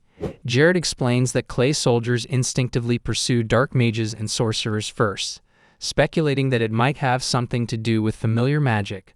With the gatekeepers defeated, he picks up the stones and suggests they use disguises from here on out. He hands the magic stones to Chloe and Isabel, ensuring their disguises are in place before proceeding. They enter the tomb under the guise of clay soldiers, their heads concealed beneath clay masks. As they step inside, Isabel is taken aback by the sheer number of soldiers within the tomb's walls. Ella, equally amazed, remarks on the magnitude of the army, estimating their numbers to be in the thousands. She wonders aloud how Jared could have known about such a hidden force lying beneath the land. Brushing aside their amazement, he reassures them that the disguises will hold as long as they keep their appearances in line with the soldiers around them. Moving through the sea of clay warriors, Jared reflects on the earlier raid. He recalls how the previous team had been overwhelmed by the sheer volume of soldiers, over 3,000 at the time, resulting in a chaotic and brutal defeat. The group was unprepared for the enemy's numbers, and they fell into a confused and desperate battle. His team, however, is far smaller, making them less suspicious. Moreover, thanks to Chloe's expertly crafted masks, which enhance the effectiveness of the disguise, they pass unnoticed through the massive army. She remarks on the excitement of the raid, her voice carrying a playful energy. Jared, unable to see her expression through the mask, muses silently about her unpredictable demeanor. He reminds the group that a significant battle lies ahead in one of the chambers and tells her that he'll be relying on her when the time comes. As they venture further into the tomb, tension rises. Suddenly, the atmosphere shifts, and a massive clay figure looms before them. Its presence is different from the others. A weighty, ancient aura surrounds it. Isabel observes that the figure feels similar to the undead but different in some unsettling way. He clarifies that these creatures aren't born of black magic but rather out of curses. He explains that before Mahart, the monarch, entered his long slumber, he cursed his subjects to attain a form that would not age. However, the curse came at a cost. Many lost their original appearances, their bodies morphing into the clay figures that now populate the dungeon. Ella, horrified, realizes that these clay figures were once the citizens of Mahart's kingdom. She remarks on the monarch's cruelty, noting that he doesn't seem like a particularly admirable ruler. He adds that some of the figures retained fragments of their original bodies, making them especially dangerous. The massive clay figure before them, having retained its eyes, observes them keenly. Its gaze is piercing, scrutinizing every movement. Suddenly, without warning, the figure launches itself into the air, smashing into the ground with tremendous force, causing the floor beneath them to crack. The team braces for battle as the chamber shakes under the impact of the figure's attack. Jared knows that this encounter is only the beginning. The real test is still ahead, and one mistake could cost them everything. As soon as the massive clay figure lunges at them, Jared reacts swiftly, taking hold of Isabel and flying them out of harm's way. Chloe, concerned for her teacher, quickly checks on her. Ella reassures Chloe that Isabel is fine, though the massive creature's sudden attack clearly catches everyone off guard. Isabel, still amazed by the size and speed of the clay warrior, voices her astonishment at the sheer force behind its assault.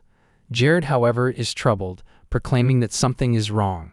This attack shouldn't have happened, and he begins to question if the dungeon itself has changed, morphing into something far more real than what they initially anticipated. Before he can process the situation further, the clay warrior jumps again, aiming to grab them. Jared instinctively flies away, dodging the attack by mere inches. From below, Ella shouts for the others to stay clear of the clay warrior. She quickly unsheathes her sword and strikes with magic. Her spell sends the warrior crashing against the dungeon wall, but to their collective shock, the clay figure remains unfazed. Equally shocked, she mutters in disbelief, acknowledging that the creature's resistance to electricity is far more than she anticipated. The clay warrior turns, charging toward them once again with relentless speed. Undeterred, Ella smiles madly, gripping her sword tighter as she prepares for another strike. She seems eager to test the creature's strength, curious to see how tough it truly is. However, Jared calls out in an authoritative tone, shouting, "Hail Mahart!" The unexpected command stops the clay warrior in its tracks. It ceases its attack, now standing still and curiously observing him. Without warning, the creature calmly turns and retreats, causing no further harm. Ella, bewildered by the turn of events, questions him about the strange magic that seemed to control the clay warrior's movements. Jared explains that it was no ordinary combat doll, but one enhanced by invincibility through a rare and powerful curse. The clay dolls in this dungeon, he adds, are built with ancient curses that make them nearly impervious to harm. However, these curses come with severe side effects, and in rare cases like this one, the dolls become invincible under certain conditions. He muses that the chances of this happening are minuscule, less than 1%, but with their group of 4, the probability increased slightly. Even so, it was still a rare occurrence, one he had nearly forgotten to account for. Ella presses further, curious about the concept of invincibility. Jared removes his mask as he continues his explanation. He reveals that although these clay dolls are imbued with incredible strength, their curses come with limitations. The dolls may be bound to specific areas, and if their creator dies, they perish as well. Others, like the one they just encountered, suffer from diminished intelligence, unable to differentiate between friend and foe, attacking everything in sight. To prevent this, creators often install passcodes to control their creations. In this case, the passcode was Hail Mahart, a secret Jared had discovered through his experiments. He suggests they move forward, and the group proceeds deeper into the tomb. The air grows heavier with tension as they enter the sanctum, where an ominous voice greets them.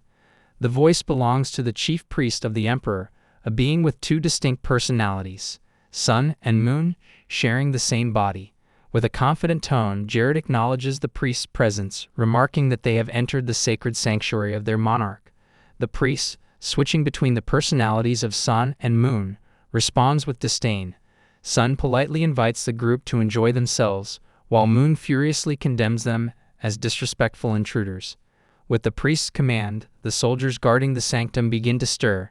Jared, maintaining his composure, instructs Ella and Chloe to follow the plan they had devised earlier.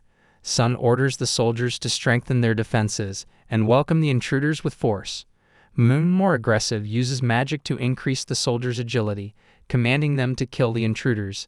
The soldiers, however, bypass Ella and immediately target Isabel. Startled, she runs away, bewildered by their relentless pursuit. Chloe draws her sword and charges toward the priest, determined to break through the defenses. As she nears the priest, he merges his soldiers into a massive beak-shaped creature and furiously lashes out at her. She nimbly dodges the attack, moving in to pierce the priest's body. Her strike lands, causing pain to the son's personality, who winces and complains to Moon about the injury. Moon, furious, chastises Sun for his incompetence, blaming him for their vulnerability. Ella, observing the chaos, remarks on the priest's use of dark power and questions their devotion to their subjects. She mocks them, asking if the clay warriors they command were not once their own people. Moon, enraged by her indications, retorts that slaves could never attain the status of subjects. To him, they are merely tools for the service of their monarch. Ella, undeterred, continues to taunt him, suggesting that Mahart likely views him as a tool as well. Moon, his composure breaking, furiously denies her accusations. In his rage, he becomes disoriented, and Chloe seizes the opportunity. With a swift motion, she separates Moon from Sun, piercing his body and further weakening their connection. Ella, ever the provocateur, mocks the priest for crumbling so easily under verbal pressure. She draws her knife and, with precision, eliminates Moon, solidifying their victory over the once formidable foe. In the aftermath, she reflects on how Jared's strategy to exploit their enemies' insecurities was key to their success. It proves that using psychological tactics was the right approach. She calls out to him, asking if he has finished with his side of the battle. Meanwhile, Jared and Isabel stand near the subdued Sun. With a playful yet commanding air, Isabel places her foot on the priest's body and taunts him, offering him a chance to serve her instead of the rotting king he once worshipped. Blushing and weakened, Sun submits to her will, obediently following her commands. 3 hours and 29 chambers into the dungeon raid, the team stands on the brink of victory, with only 2 chambers remaining. Ella, reflecting on the raid so far, finds it fascinating. Jared possesses an almost impossibly precise knowledge of the tomb, guiding them through each encounter with uncanny foresight. He even accounts for Chloe's relative inexperience, assigning her manageable yet critical tasks, leaving Ella with surprisingly little to do. She muses aloud, half amused, that while she's making easy money thanks to him and his disciple, Chloe is steadily growing stronger. She's starting to feel like a glorified pack mule. Grabbing a bag of loot, she mutters that even if she's here as a guard, this is a bit much. The group now stands in front of a large, ominous door. Jared, his voice steady, reveals the next challenge. Behind the door waits a single-armed soldier. The plan, he explains, is simple. They will aim to flank him and attack from behind. If they deal enough damage, they should be able to defeat him.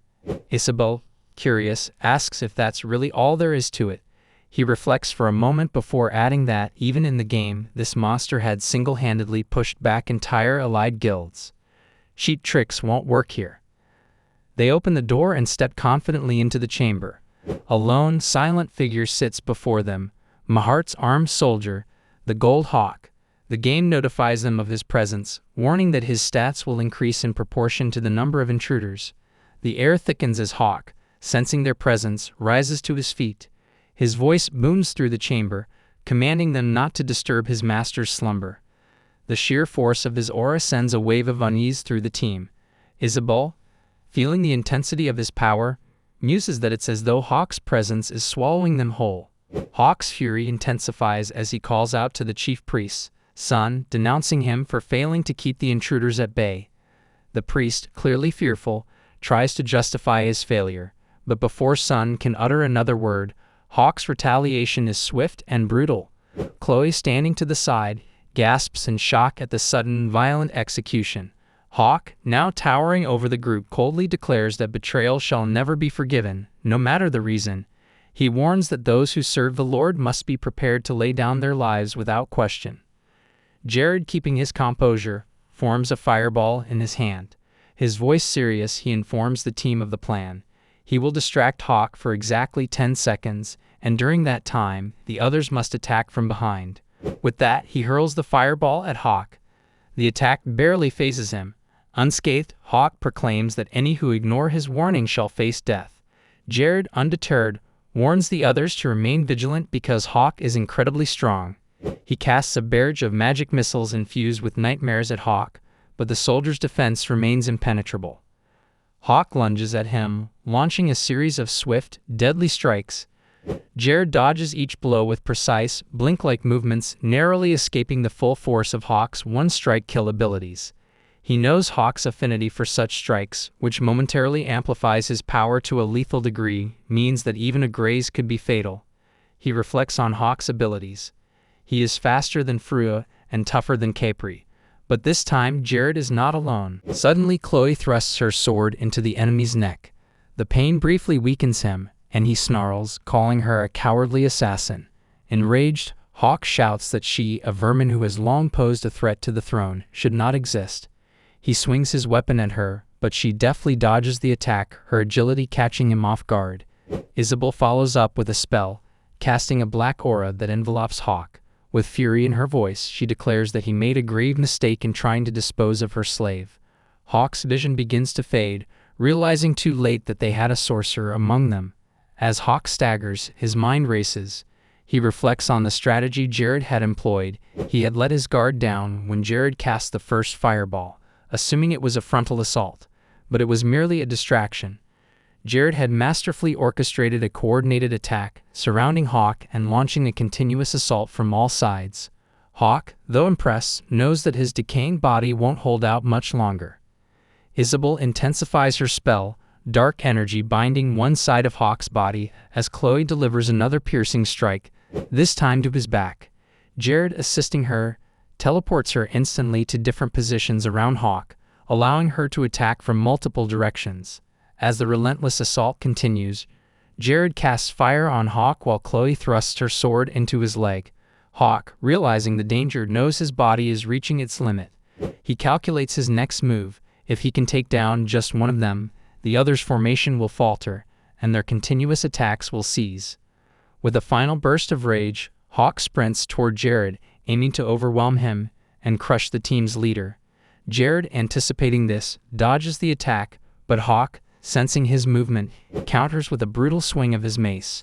For a moment, it seems as though Jared has been struck, but as his body fades from view, it becomes clear that he used illusion magic, casting a mirror image spell to deceive Hawk. His voice echoes through the chamber, laughing as he praises Hawk for a good move. But he taunts Hawk, reminding him that it was all pointless, as he had been prepared for that very attack. With Hawk now weakened and disoriented, the team moves in for the final strike. Together, they overwhelm the once unstoppable soldier, bringing an end to his long service in Mahart's tomb. 10 minutes pass, but for Ella, it feels like an eternity. She stands at a distance, quietly observing the battle unfold before her. It isn't that she's incapable of fighting or contributing. If she had joined the fray, their victory would have been assured. But her instincts tell her to hold back. Whether it's latent jealousy, watching him display his prowess as both a fighter and a teacher, or a deep-rooted belief in his capabilities, she isn't quite sure. What she does know, however, is that her decision, whether born of pride or faith, has led to something extraordinary. In this battle of life and death, Jared, Chloe, and Isabel are growing stronger at a terrifying rate. As the battle with Hawk rages on, his once imposing strength begins to fade. His voice, though still filled with conviction, grows weaker as he acknowledges his defeat. Hawk's body is failing him, and though he would have preferred to fight in his true form, he recognizes that such desires are futile now. Out of respect for Jared, who has bested him in combat, Hawk offers a final piece of advice. Leave. He warns that as strong as Jared may be, neither he nor his companions could hope to survive in the presence of the Emperor. If they insist on continuing, Hawk is certain their paths will cross again. After Hawk falls, the battlefield grows quiet. Isabel approaches the remains of the soldier and discovers a strange item, Rold's mirror armor, an artifact that seems to have materialized from Hawk's body. Holding it up, she examines the curious piece of armor with a mix of wonder and suspicion. Ella, still standing off to the side, comments casually that equipment from a grave will only bring bad luck. Isabel, however, seems more alarmed, suggesting the armor might carry a curse. In a burst of frustration, she tosses it away. Jared, with quick reflexes, rushes to catch it. Curiosity piqued, she asks him if he knows something about the armor. Calm and collected, he confirms her suspicions. The mirror armor is a one-of-a-kind piece in Nas, a legendary artifact. When worn, the spirit of its creator, Roll the blacksmith, will manifest and erect a protective force field, rendering the wearer nearly impervious to arrows. Thinner than cotton, it can even be worn alongside other armor without hindering movement. Ella, watching this exchange, smirks knowingly. It's clear who the new owner of the armor will be. Blushing and laughing, Isabel calls him dear and offers the armor to him. He reflects for a moment, remembering how much he had longed to acquire this armor back when all of this was just a game. He recalls the player who once owned it, a skilled craftsman who had claimed to make it himself, though he had only provided the raw materials. It seems ridiculous in hindsight, yet it is part of a past he cannot change. What matters now is that he has the armor, and in this new reality he can't help but feel a sense of satisfaction. The team soon arrives before a massive gate, marking the final chamber. Isabel, her excitement palpable, remarks that they've finally reached the end. She eagerly suggests they defeat the Emperor with the same strategy they used against Hawk, but Jared shakes his head. This time he will go in alone. Her expression shifts from excitement to concern. She presses him for an explanation, but he remains resolute. Mahart, the Emperor they are about to face, is a being who wields curses as easily as one would a sword. Even a minor curse, if it touches her, would completely unravel her mind. He warns her that the danger is far too great. When she asks what will protect him, he holds up his hand to reveal Saint Gracia's ring, an artifact he had acquired from Deluk. The ring offers him a degree of protection against his enemies' curses. Still, he isn't dismissing his companion's value. While he faces Mahart, he needs them to absorb the demonic energy that will spill into the small hall outside the chamber. Demonic energy, he explains, is like a toxin, painful but manageable if handled properly. Isabel, ever confident, agrees, assuring him that her magic will help her absorb the energy. He then turns to Chloe, assigning her the task of guarding the entrance to ensure no clay figures disturb the battle. She nods, understanding the gravity of her role. Finally, he turns to Ella with a grin, assigning her to be the caretaker of the magic stones. Sitting atop a pile of loot, Ella mutters under her breath, unsure whether he is being considerate or just teasing her. Regardless, she accepts her role. With his instructions clear, Jared approaches the towering gate and pushes it open, stepping into the dark chamber beyond. The air grows thick with the oppressive aura of an ancient presence. He mutters to himself, acknowledging how difficult the journey to this point has been. The Emperor soon stirs, his deep, echoing voice reverberating through the chamber. He commends Jared for making it this far, but questions his reason for disturbing his rest. Jared, standing firm, smirks and declares that he has come to exact judgment on him for a life steeped in violence and murder. Mahart, unimpressed, dismisses his accusations. He claims that this land, settled with his beloved subjects and soldiers, is his eternal resting place, and Jared's intrusion is an affront. Jared, undeterred, counters by exposing the truth.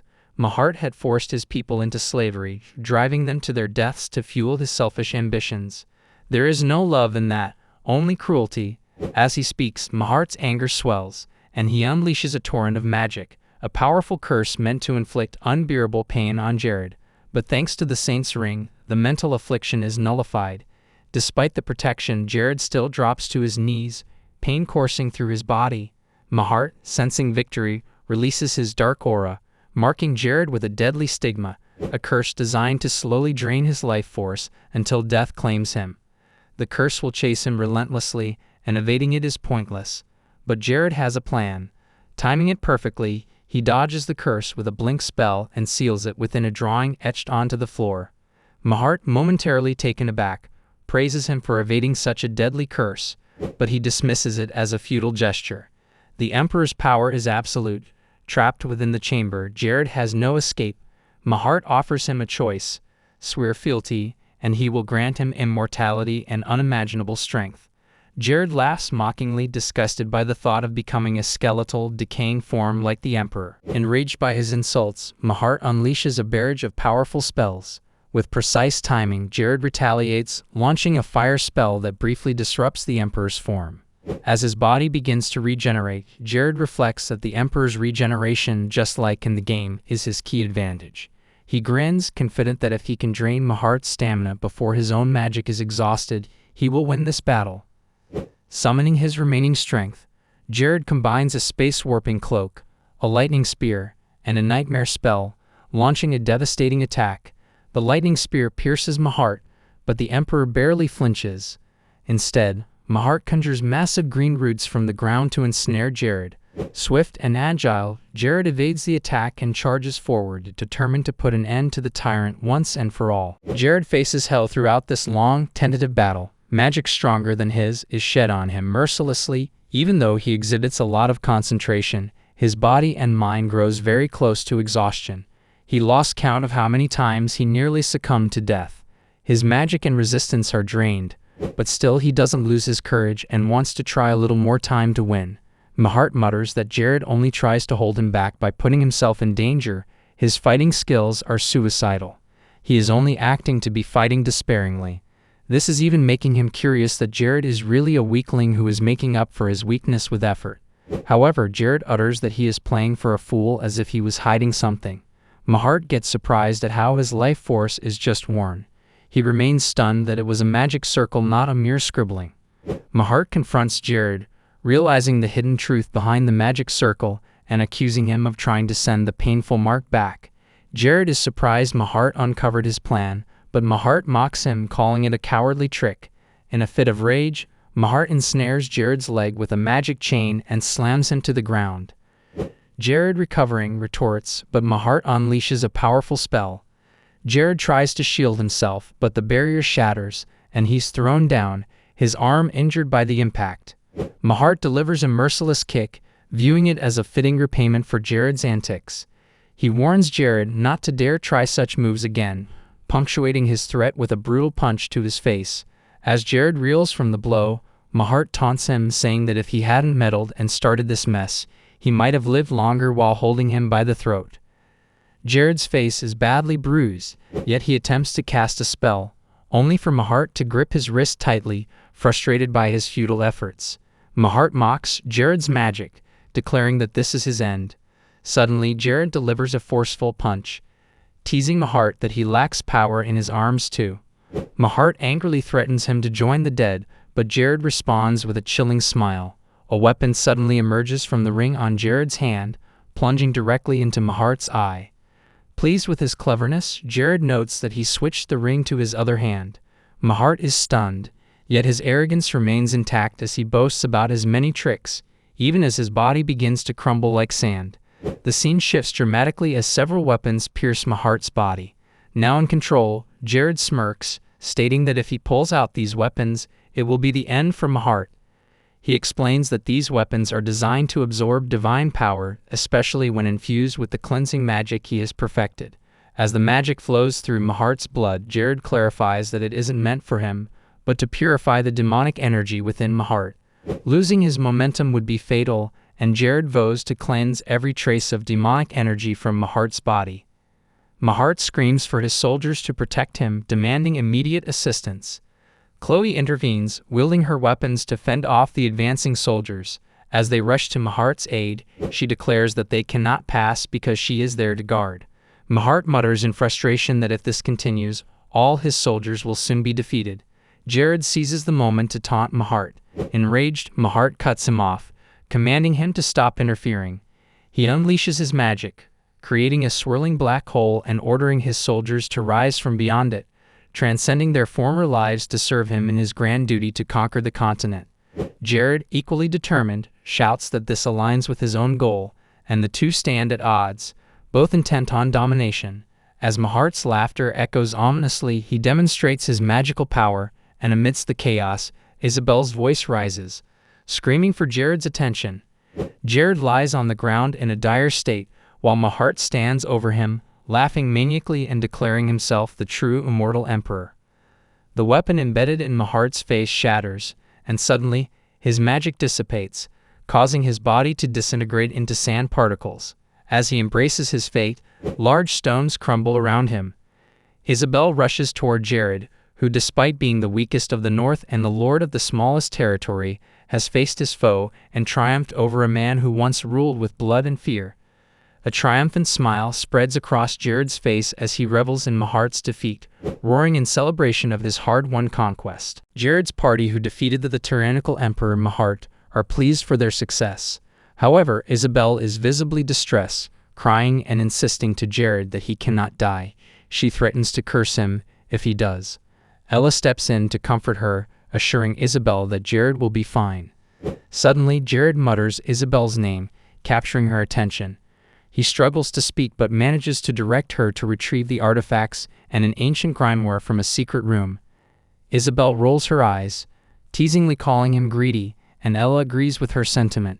With that, they leave for Marika, taking their spoils of war. The scene shifts to Marika, the continent of Nas, on June 1, 1414. 23 days have passed since the tomb raid, and everything has returned to normal. Jared is in a study, visibly tense and screaming in frustration that he forgot to ask Mahart about his identity. Julian, who is also in the room, inquires if something is wrong, but Jared insists everything is fine while rubbing his forehead. Julian, unfazed, reads from a report detailing the effects of the newly installed magic stone lamps in Caribbean and America, noting that crime rates have plummeted by almost 90%. However, he mentions there are still some blind spots in those areas. He adds that the installation will soon extend to the forests and wastelands on the outskirts. Outside, ordinary citizens gather beneath the lamps, planning to sing and praise their effectiveness. They express optimism that further installations will help reduce deforestation and enhance safety for both men and women. Jared listens attentively as Julian continues his report, acknowledging that the success is due to the magic stones. He reflects on the difficulties of engraving magic circles into hardy magic stones. Noticing a scar on Jared's arm, Julian comments that it appears not to be healing. Jared explains that it is no ordinary burn, and conventional treatments have no effect. He considers it a symbol of victory. Just then, Aki enters wearing a flamboyant outfit, catching both Jared and Julian off guard. Jared asks about his clothing, and Aki laughs, eagerly awaiting the response. He explains that the outfit is a trending summer fashion among the aristocrats of the Cinder's Kingdom, and he purchased it during market research to try it out. Jared hesitantly replies that beauty is in the eye of the beholder, leaving Aki confused and disappointed with his new look. Afterward, Jared shifts the conversation to Aki's previous inquiry about selling pornography. Aki admits he has been selling it, revealing that Lord Abenaba is his primary customer. He explains that Abenaba only requested a small peek while trading nightmare stones, but ended up wanting to buy all of them. Jared is shocked and contemplates why the clever Red Goblin King would be interested, feeling a twinge of shame about the integrity of humankind. Aki interrupts Jared's thoughts, remembering an official request from the Cinder's Kingdom's military to establish a long-term contract to buy all their mines. Jared immediately rejects the offer, instructing Aki to inform them that they do not negotiate monopolistic terms. He emphasizes that if the Cinder's Kingdom wants to buy, they must agree to a fixed monthly price. Aki agrees and continues, noting that the aristocracy in the Cinder's Kingdom is increasingly interested in Jared's resources, including pesticides, cures for Ronella disease, and magic potions. Jared ponders aloud that the Cinder's Kingdom's interest in his territory is likely due to their proximity, and he anticipates trouble brewing. Jared reflects on King Dactyr the Ninth's impending death, predicting that the four princes will engage in a fierce power struggle for the throne, with the second prince, Putilin Dactyr X, ultimately claiming victory. He fears that Putilin, a follower of the Umber Church, a brotherhood of dark magicians, will transform the holy nation of Cinders into a malevolent one, positioning the Umber Church as the focal point of a future holy war. Jared speculates that once the war begins, all nations will fall under the Demon King's rule, making it highly likely that they will become enemies.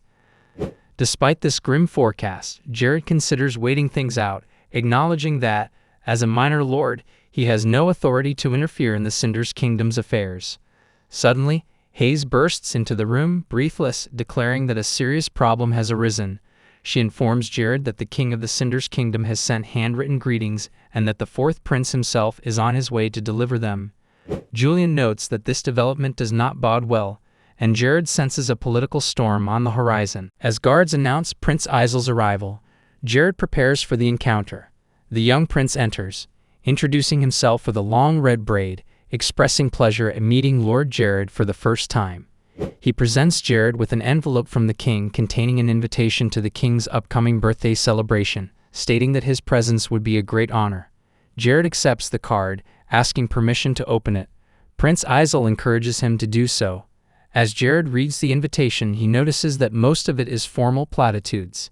Internally, he questions the king's interest in him, feeling it is too soon for him to engage in matters concerning their kingdom. Prince Isel interrupts Jared's thoughts, insisting he wishes to meet Jared personally, excited to see him and share drinks. However, Jared tries to clarify that he is merely a minor lord, which seems to offend the prince, leading him to turn away in frustration. Prince Isel, visibly disappointed, reminds Jared that refusing the invitation is an insult to the king. Jared, smiling nervously, insists that he would never disregard an invitation from His Majesty. The prince departs with his guards, leaving Jared to sigh in relief yet feeling disappointed by the encounter. He acknowledges the prince's intelligence and potential to be a good king but resolves to remain cautious about his guards, suspecting they do not genuinely serve him. Finally, Jared reflects on the necessity of showcasing the growing influence of his territory to the world.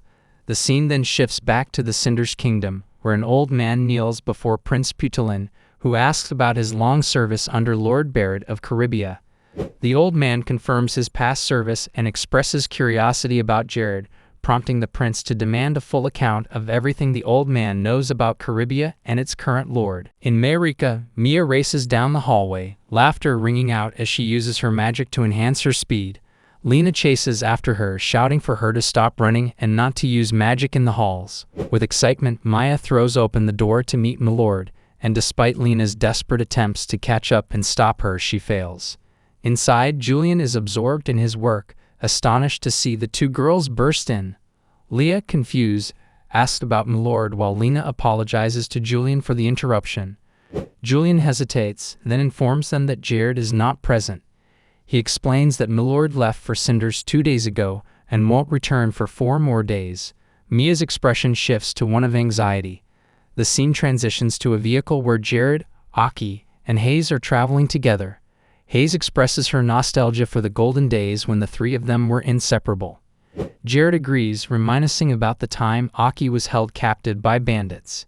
Hayes nods in agreement, but Aki's face turns red with shame as he shouts for them to stop revealing his dark past. Jared reassures Aki that his struggles have helped shape him into the talented person he is today. Flushed by the compliment, Aki declares that he has decided to dedicate his life to serving Milord. Hayes then looks out the window and announces that they can see the palace. Inside the palace, guests gather for the king's birthday celebration. Waiters serve drinks, and people greet the majesty with respect. The king, a distinguished old man with a white beard, prepares to make an announcement after a waiter whispers to him. Clearing his throat, he announces the admission of Viscount Jared of Caribia. Gasps of shock ripple through the crowd, who had thought the news was merely a rumor.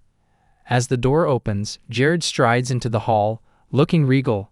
The guests are left speechless, struggling to comprehend the transformation of a man they once considered a nasty pig. Whispers circulate about how his army has grown from 200 soldiers to nearly 5,000, with guests questioning the legitimacy of this rapid expansion. One person anxiously asks if they simply picked soldiers at random, and another agrees, speculating about Jared's newfound wealth from medicines, mines, magic stones, and lucrative dungeon raids. They conclude that Jared must have come to the party to get closer to the prince. Jared approaches the king and greets him respectfully, but the king interrupts, saying that formalities end there. He comforts Jared with kind words, acknowledging the difficulties of reaching the palace and encouraging him to enjoy himself. Jared feels calm at this, sensing that the king does not wish for a lengthy conversation.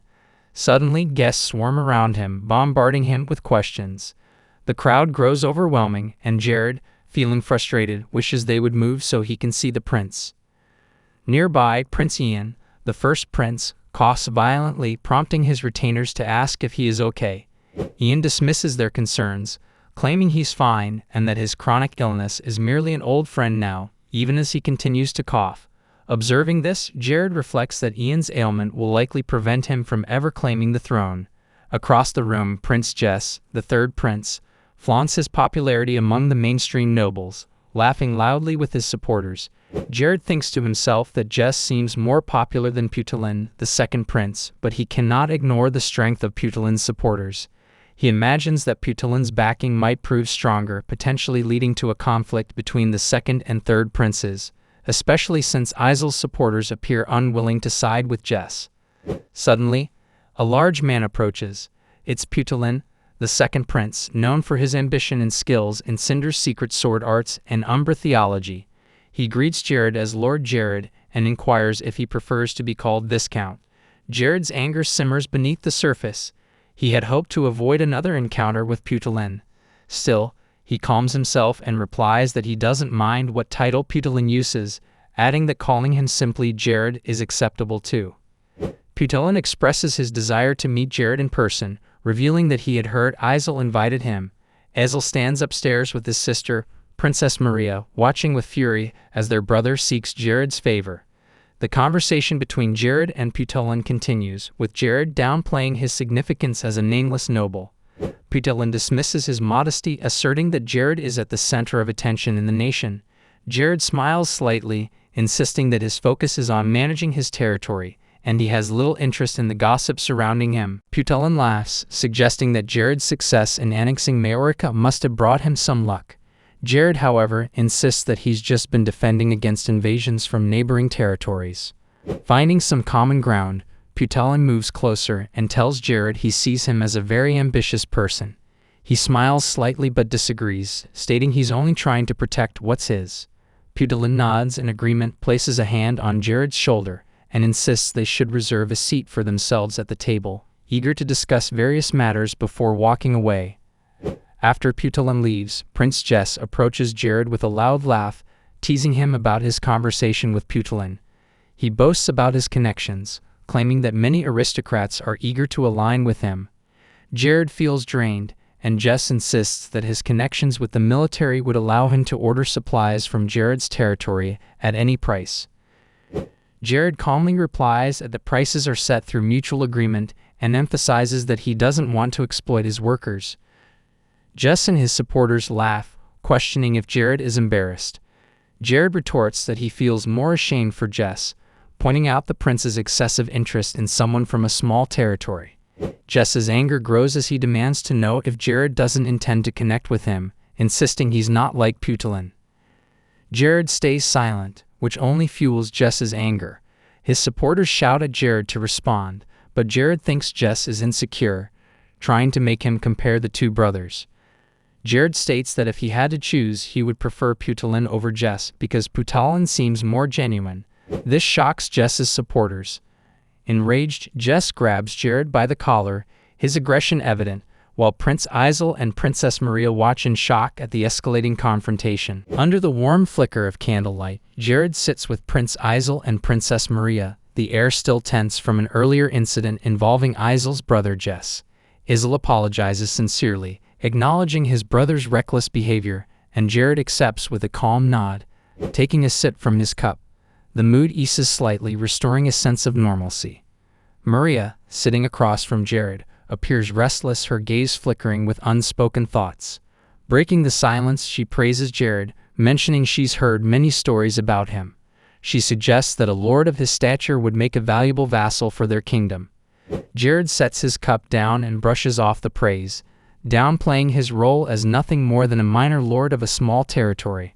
Maria's eyes flash with determination as she presses the matter, insisting he would surely support Isel's cause. Before she can say more, Isel cuts her off, sharply warning her to be careful with her words. Maria, flustered, apologizes immediately, her voice humble.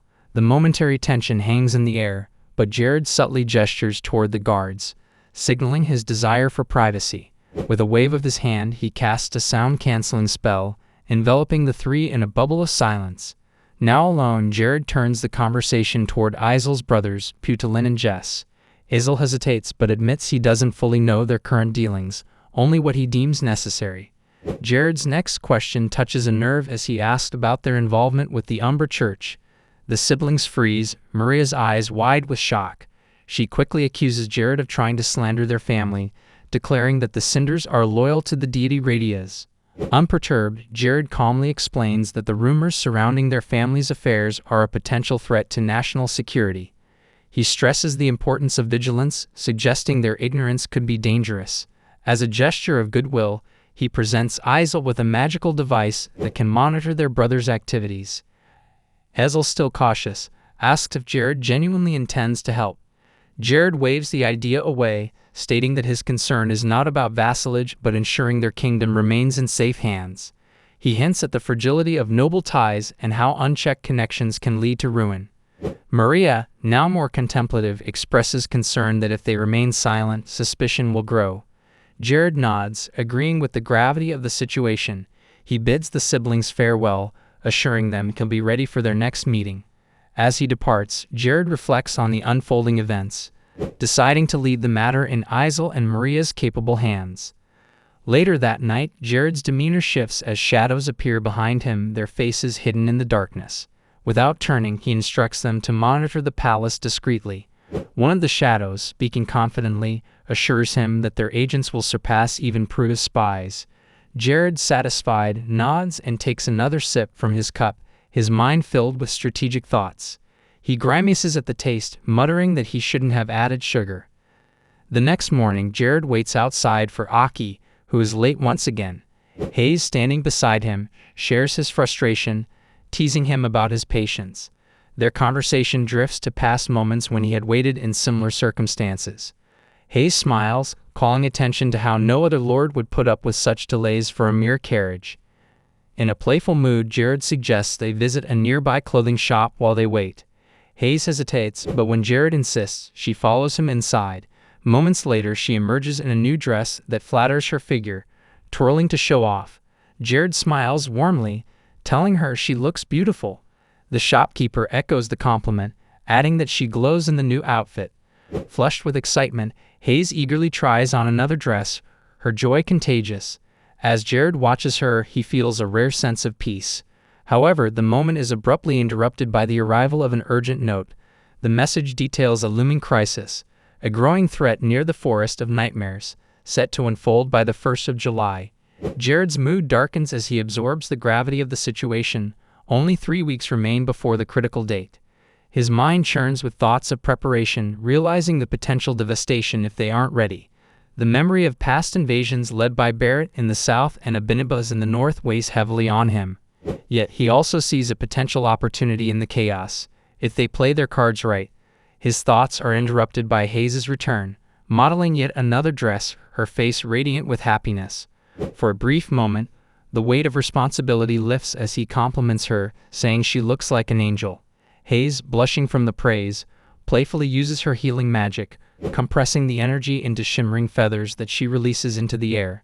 The light dances around them, casting a soft glow. Jared, caught between embarrassment and enchantment, smiles awkwardly. When Hayes teasingly asks if she looks even more like an angel after her magical display, he blushes and responds that she's always been an angel to him. Back in Caribbean, Jared struggles against a strong enchantment that feels like an invisible shroud around him. He fights to resist its pull, his magic faltering as he tries to stay focused, but the charm is overpowering. Across the room, Isabel stands, a sly smile playing on her lips. Her laughter rings out, mocking his struggle. She revels in her work, proud of the enchantment she has cast, a charm crafted to perfection, designed to ensnare its target. It is a spell of seduction, potent and unyielding, one that transcends any boundaries of gender or desire. Isabel knows the charm can cloud judgment, making even Jared falter. Jared, trying to gather his thoughts, wonders if his struggle is due to the power he absorbed from Mahart, making him vulnerable to this kind of magic. He reassures himself that he will eventually break free from its influence, as the trial will end soon. But the situation takes an unexpected turn when Hayes suddenly enters the room. She halts in her tracks as her gaze meets her own reflection in the enchantment's swirling light. A look of shock and embarrassment crosses her face when she realizes she is witnessing herself through the lens of Jared's deepest unspoken desires. She turns towards him, her expression a mix of hurt and confusion, seeking answers about what she has seen. Jared, equally stunned by her presence, struggles to explain himself. He thinks rapidly, trying to piece together what went wrong, as Hayes should not be here. This was a misunderstanding. He suspects Isabel's hand in bringing her here. Isabel, still smiling with wicked delight, leans closer to Hayes, whispering in her ear that her thoughts are true, and that she should abandon someone like Jared. Isabel's voice drips with false sympathy as she tries to manipulate Hayes, urging her to seek out someone pure instead of clinging to Jared. Hayes, deeply flustered, attempts to deflect the situation, stammering that she would never wear such provocative attire as she saw in the vision, her cheeks burning red with shame. She tries to suggest that perhaps they could slow down and take a step back in their relationship, but Isabel silences her harshly, covering her mouth in a sudden gesture of anger. Isabel's temper flares as she berates Hayes, her voice laced with venom. Meanwhile, Jared pushes through the last traces of the enchantment's hold. Though not entirely unscathed, he regains enough control to challenge Isabel, asking her to increase the intensity of the enchantment as further training. His request only provokes Isabel's fury, and she lashes out, kicking him in a fit of rage, cursing him as she does so, disgusted by what she sees as his twisted desires. Meanwhile, in the Forest of Nightmares, two hunters stand amidst the eerie quiet, their postures tense as they assess the situation. The older, more rugged of the pair has spent years mastering this terrain, but even he admits to himself that nothing in his decade of hunting compares to the challenges they now face. His companion, a practical thinker, understands they must adapt. The shelters are overcrowded, forcing many to face the harsh weather. Despite the discomfort, he feels their spot in the camp is better than being completely exposed. His thoughts wander to Ronella, a territory on the brink of collapse, where those left behind are likely losing their fight against growing dangers. The sense of urgency lingers, casting a shadow over the forest that feels heavier than the dense greenery above. Their conversation shifts when a figure walks past them, a man whose presence immediately raises the larger hunter's suspicions. He does not recognize the newcomer despite his time in Caribia, but his companion clarifies that the man is none other than their lord, who recently arrived in the forest to visit a restricted area. The hunters watch as Jared moves deeper into the woods, lost in thought. He reflects on the past, comparing Caribia to Ronella. Unlike the latter, Caribia has remained stagnant, weighed down by its history and the constant threat of monster outbreaks. Jared's thoughts turn to Viscount Barrett, the wise leader who transformed the barren wastelands of Caribia into a thriving territory, even as demonic invasions ravaged it year after year. He envisions the battlefield, strewn with the corpses of demons, a grim reminder of the price Caribia has paid. While other territories have prospered, Caribia has endured constant suffering. Jared believes that what Caribia has always needed is a force strong enough to repel the demonic tide, a strength that remains elusive. Yet he acknowledges that for now, Caribia is secure. He meticulously arranges a series of magical stones, forming a dome that pulses with ethereal light. The scene shifts again, revealing a monstrous horde gathering beyond a mystical gate. Disciples beat drums rhythmically, calling forth creatures from the shadows. One of the monsters, a brutish figure, proclaims with savage joy that this is a day of feasting, and that they are free to hunt any humans they encounter. His fellow creatures echo his enthusiasm, encouraged by their commander's presence. The Blue Ogre commander, Crundle, surveys his army, issuing orders as they prepare to march through the delusional gate that Jared has created. On the other side of the gate, Jared stands alone, his silhouette framed against the eerie glow of his creation. The first wave of monsters rushes through, but they are met with an unexpected sight. Jared remains unmoved, a calm figure amid the chaos. One of the monsters taunts him, believing him to be easy prey. Meanwhile, the Ogre commander's lieutenant expresses impatience, urging their forces to press forward and overrun the area. But Crundle, sensing something amiss, cautions his lieutenant to survey their surroundings. When questioned about their location, the commander hesitates, recognizing that things may not be as they seem. Jared steps forward, explaining to the monsters that they are trapped within a distorted dimension of his own making. He reveals that he has mirrored the principles of their delusional gate using his magic stones, creating a recursive space where the walls fold in upon themselves. It is a clever trap, one that ensures they can never escape. Jared's calm demeanor and confident smile only deepen the monster's confusion. He introduces himself as an envoy, a human representative sent to meet with the demonic beings. His tone is light, almost mocking, as he speaks. The Blue Ogre commander peers at Jared, struggling to understand how a mere human could wield such power. He remarks that he has never encountered a human capable of this level of magic. Jared responds with a touch of pride, calling it a glimpse of future magic, a weapon that the Holy Empire's armies will wield in the upcoming Holy War. This revelation piques the commander's interest, but he quickly dismisses the implications, focusing instead on Jared's supposed vulnerability, asserting that the magical barrier must be draining Jared's strength and will inevitably unravel. Agreeing to a point, he admits that maintaining the spell is taxing. Sensing an opportunity, Crundle orders his subordinate, Tabanan, to attack Jared directly, eager to exploit any weakness. Tabanan leaps from the carriage, confident in his abilities. The other monsters murmur among themselves, assured that this battle will end quickly. As Tabanan faces Jared, he sneers, promising a swift end if Jared manages to entertain him for a while. Jared merely smiles, accepting the challenge as he summons his magic with renewed vigor. Crundle watches the scene unfold and quickly realizes that Jared's power has been hidden, lying dormant until this moment. He understands too late that Jared's strength far exceeds his expectations. Panic sets in as he recalls the fate of the initial wave of soldiers, now lifeless bodies scattered across the battlefield. He tries to call off Tabanan, but his command is drowned out by the ensuing clash.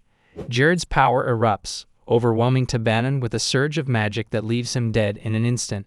The monsters freeze in terror, witnessing the effortless destruction of their comrade. With a surge of authority, Crundle orders his remaining forces to attack Jared, hoping to overwhelm him with sheer numbers. They rush forward, desperate to bring him down. Jared's eyes gleam with a dangerous light as he channels more magic, creating a barrier that deflects their attacks. He conjures fireballs, launching them into the sky where they rebound off the dome's enchanted surface and rain down upon the gathered monsters. As the flames engulf the battlefield, Jared's expression remains calm, contemplating the power he wields and how it might compare to Mahart's own abilities. The fire descends, consuming the monstrous army, and the scene turns to a darkened sky, filled with the dying roars of the vanquished. In the grand hall of Ronella, where the Lord sits on his elaborate chair, his face marked by deep anxiety, he clutches his armrests, reflecting on the troubling events surrounding him. He recalls the promise he made to someone, sworn loyalty, a vow to protect. Yet the thought of abandoning his land and fleeing to the capital now crosses his mind. The very idea of such an escape feels despicable to him, but he cannot deny the rising fear in his heart. He paces back and forth, mumbling to himself, wondering if Jared might be coming for him. The weight of their agreement looms heavily, and he knows their time is running out. As he grapples with his thoughts, the wooden doors to his chamber burst open, and a servant rushes in, his face pale with terror. He gasps for breath, stammering out that they are under attack. The Lord feels his heart skip a beat, and his mind immediately jumps to Jared.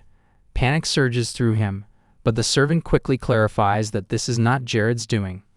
A small group, no more than 100 people, is assaulting Ronella's borders. The Lord's panic morphs into anger, and he berates the servant for scaring him unnecessarily.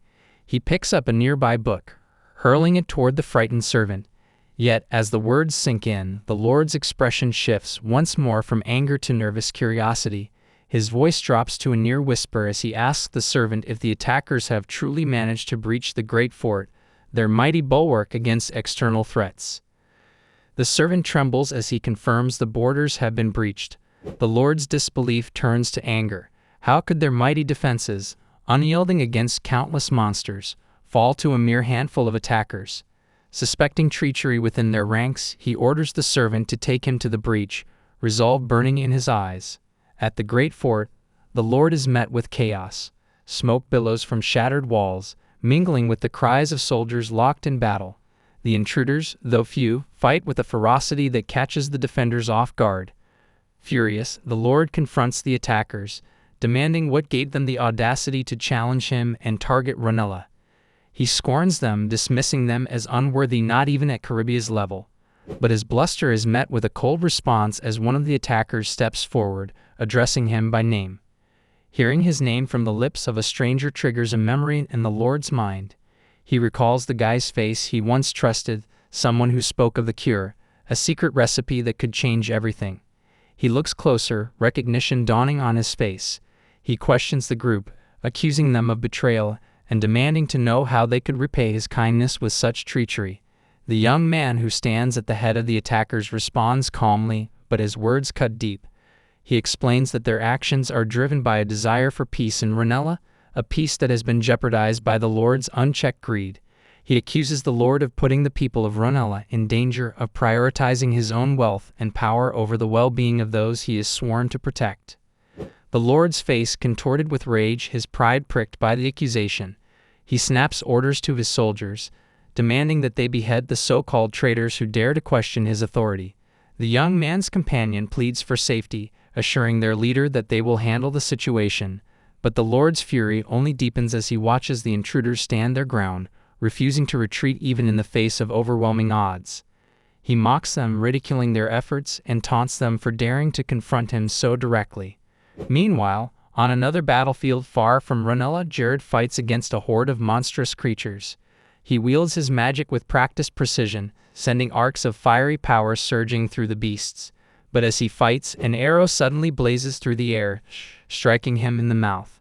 Jared staggers back, stunned. His attacker is a small, cackling demon, who, realizing his mistake, quickly tries to flee.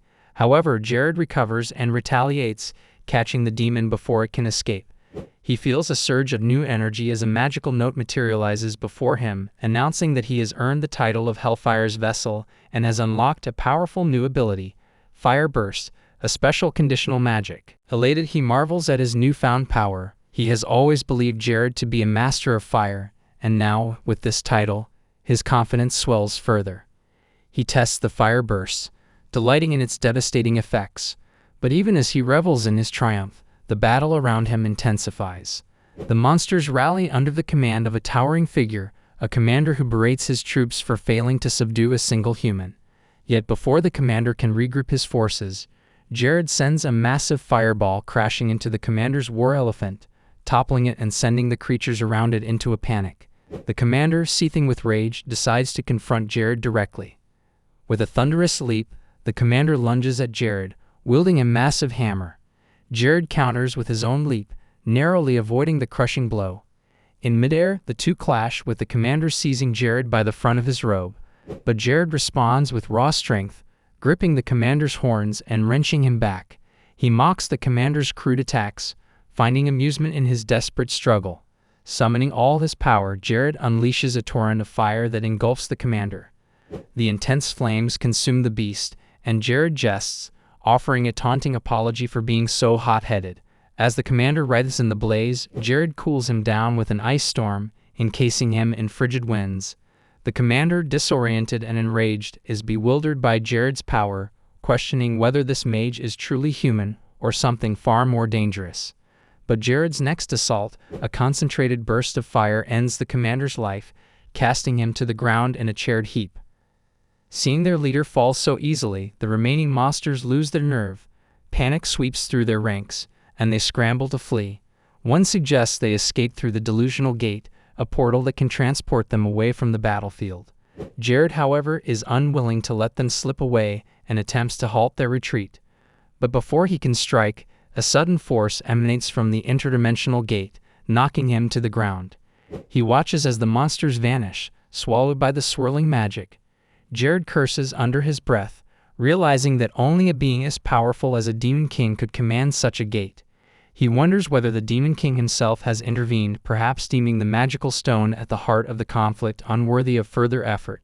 Despite the setback, Jared finds solace in knowing that the threat has been dealt with before his pocket dimension magic unraveled completely. He takes a moment to breathe, reflecting on how much he has changed since his earlier failures. In his mind, he addresses his late father, feeling a sense of accomplishment for having protected Caribia from harm. Unbeknownst to him, an old man watches from the shadows of the forest, observing Jared's victory with a mysterious gleam in his eye. Jared remains unaware of the hidden spectator, focusing instead on the battles yet to come. Back in Ronella, the scene shifts once more. The Lord of Ronella, now desperate and trembling, faces his captors. He cannot believe that such a small force could infiltrate his defenses so easily. He voices his disbelief, attempting to maintain some semblance of authority, even as he feels his grip on power slipping away. But his captors, now revealed to be the Aggressio Royal Guards of Caribia, dismiss his bluster. They mock his earlier dismissive remarks about their strength, and one of them steps forward, identifying their unit as a hand-picked platoon chosen by Caribia's lord for their loyalty and skill. A soldier seizes the lord by the hair, dragging him forward with a firm grip. The lord struggles, attempting to free himself, but the soldier's hold remains unyielding. They proceed under strict orders from their leader, whose directive is clear: to apprehend the Lord by force if necessary. His desperate attempts to resist are futile against the disciplined resolve of the soldiers. His cries for mercy resonate through the halls of the fortress, once a symbol of his power and prestige, now echoing with the sounds of his defeat. 3 months later, Jared stands alone in a dense forest, the towering trees murmuring in the breeze. His distant gaze betrays his wandering thoughts. The crunch of footsteps breaks the stillness, and from the shadows emerges Princess Maria. Her unexpected presence carries a weight that speaks to the seriousness of her visit. Her face is etched with sorrow, and her expression seems like a mask trying to conceal a deep inner turmoil. The king has died, and Maria's grief is palpable, though she tries to maintain a composed demeanor. Jared acknowledges her loss, his voice filled with a tone of sincere condolence. He knows the pain of losing a father, but she interrupts his sympathy with a pained expression. The sorrow in her eyes speaks louder than any words could. She has already come to terms with this devastating reality, yet it does not lessen the burden she carries. Her hands grip her arms tightly as if trying to keep herself from unraveling completely. Jared, sensing her turmoil, gently asks if she is willing to share the details of what has transpired within the royal palace. She nods, though her voice is barely above a whisper as she explains the tragedy that has unfolded. The king's death was sudden, an event that has thrown the kingdom into uncertainty. To compound the grief, her brother, Prince Ian, is gravely ill. His condition deteriorates daily, and the bishop has given a dire prognosis. He might not survive past the month. Maria's voice falters as she shares this, her face weary with the strain of unrelenting stress and fear. Jared's mind races as he processes this information. He reflects on how history seems to be taking an unexpected turn, wondering if his own actions might have triggered this deviation. He recalls that in the original timeline, Prince Ian was meant to live for another decade. The sudden change raises unsettling questions, but he quickly refocuses on the present. He tells Maria that he has important information to share. 3 crucial points she must understand and act upon. The first is a prediction. One of her brothers will soon come seeking him. He admits uncertainty about Prince Jess, but assures her that Prince Putilin is definitely on his way. Jared warns that he plans to respond to Putilin harshly, maintaining a stance of neutrality in the brewing conflict. He emphasizes that this impartiality is crucial to the greater strategy at play. Moving to the second point, he advises Maria to counsel Prince Isel to avoid direct involvement in the looming civil war. Isel must take on the role of a mediator between the rival princes while building alliances with Prince Ian's followers. Maria, puzzled, asks if this strategy is intended to win over the other factions. He clarifies that Ian's supporters hold deep ties with the royal family and have no desire for a civil war. It is a delicate balancing act, one that could prevent the kingdom from descending into chaos. The third point Jared shares carries even more weight. If a factional clash is delayed naturally, Maria must work quietly to gather evidence against their opponents, proof of their clandestine connections with the Umbra Church. Jared uses a metaphor, likening their situation to herbivores trapped among carnivorous beasts. He stresses that they must bide their time, waiting for the right moment to strike with decisive force. He advises her to guard their plans carefully, letting no one suspect their intentions, and to be patient until the day they can act decisively. Maria listens, her expression shifting between concern and determination. She thanks Jared, though her words are tinged with regret for not being able to do more herself. Jared dismisses any need for apologies or gratitude, recognizing that their efforts have only just begun and that the road ahead will be long and perilous. The scene transitions to Jared seated on a large stone, examining the detailed reports of his territory's operations. He mutters to himself about the smooth functioning of his domain, noting that while the outer regions still struggle, the core administration is stable. He muses that his territory, while small, is on par with the Massyrian region under Count Capri. He acknowledges the increasing workload on his key aides Julian of Babila and Oberon due to the expansion of their borders, but he is keenly aware of the need for more talent. He worries that if Julian were to fall ill from overwork, the entire administration could crumble. These thoughts weigh heavily on him, and he wonders where he might find the skilled individuals he desperately needs. As he contemplates the challenges ahead, a noise breaks through his thoughts. He turns, startled to find an old man standing nearby, a mischievous smile on his weathered face. The man is Belhard, a renowned 9th class Grand Mage. Jared is caught off guard by his unexpected presence and quickly apologizes for not showing proper hospitality. Belhard dismisses his apology with a smirk, commenting that he came at Jared's invitation and that observing the young lord's progress in his territory has been far more entertaining than expected. He remarks on Jared's unconventional approach to governance, noting that he is nothing like his peace-loving father. Jared, intrigued by this statement, asks Belhard if he knew his father, but Belhard quickly shuts down the topic, unwilling to dwell on the past. Instead, he shifts to the purpose of his visit. Belhard reveals that he is there to fulfill Jared's request for guidance in advancing to the 5th class as a mage. Jared's eyes light up with anticipation, eager to learn from someone of Belhard's stature. Belhard, noticing Jared's eagerness, warns him not to get any ideas about becoming his disciple or trying to bind him to his service. He declares that he is a free spirit and intends to stay that way. Jared assures him that he has no such intentions, focusing instead on the lesson that Belhard is about to share. Belhard begins, but Jared inwardly recounts his own journey to becoming a 5th class mage, slipping into a reflective tone. He speaks of a time when he was merely an office worker with little purpose beyond survival.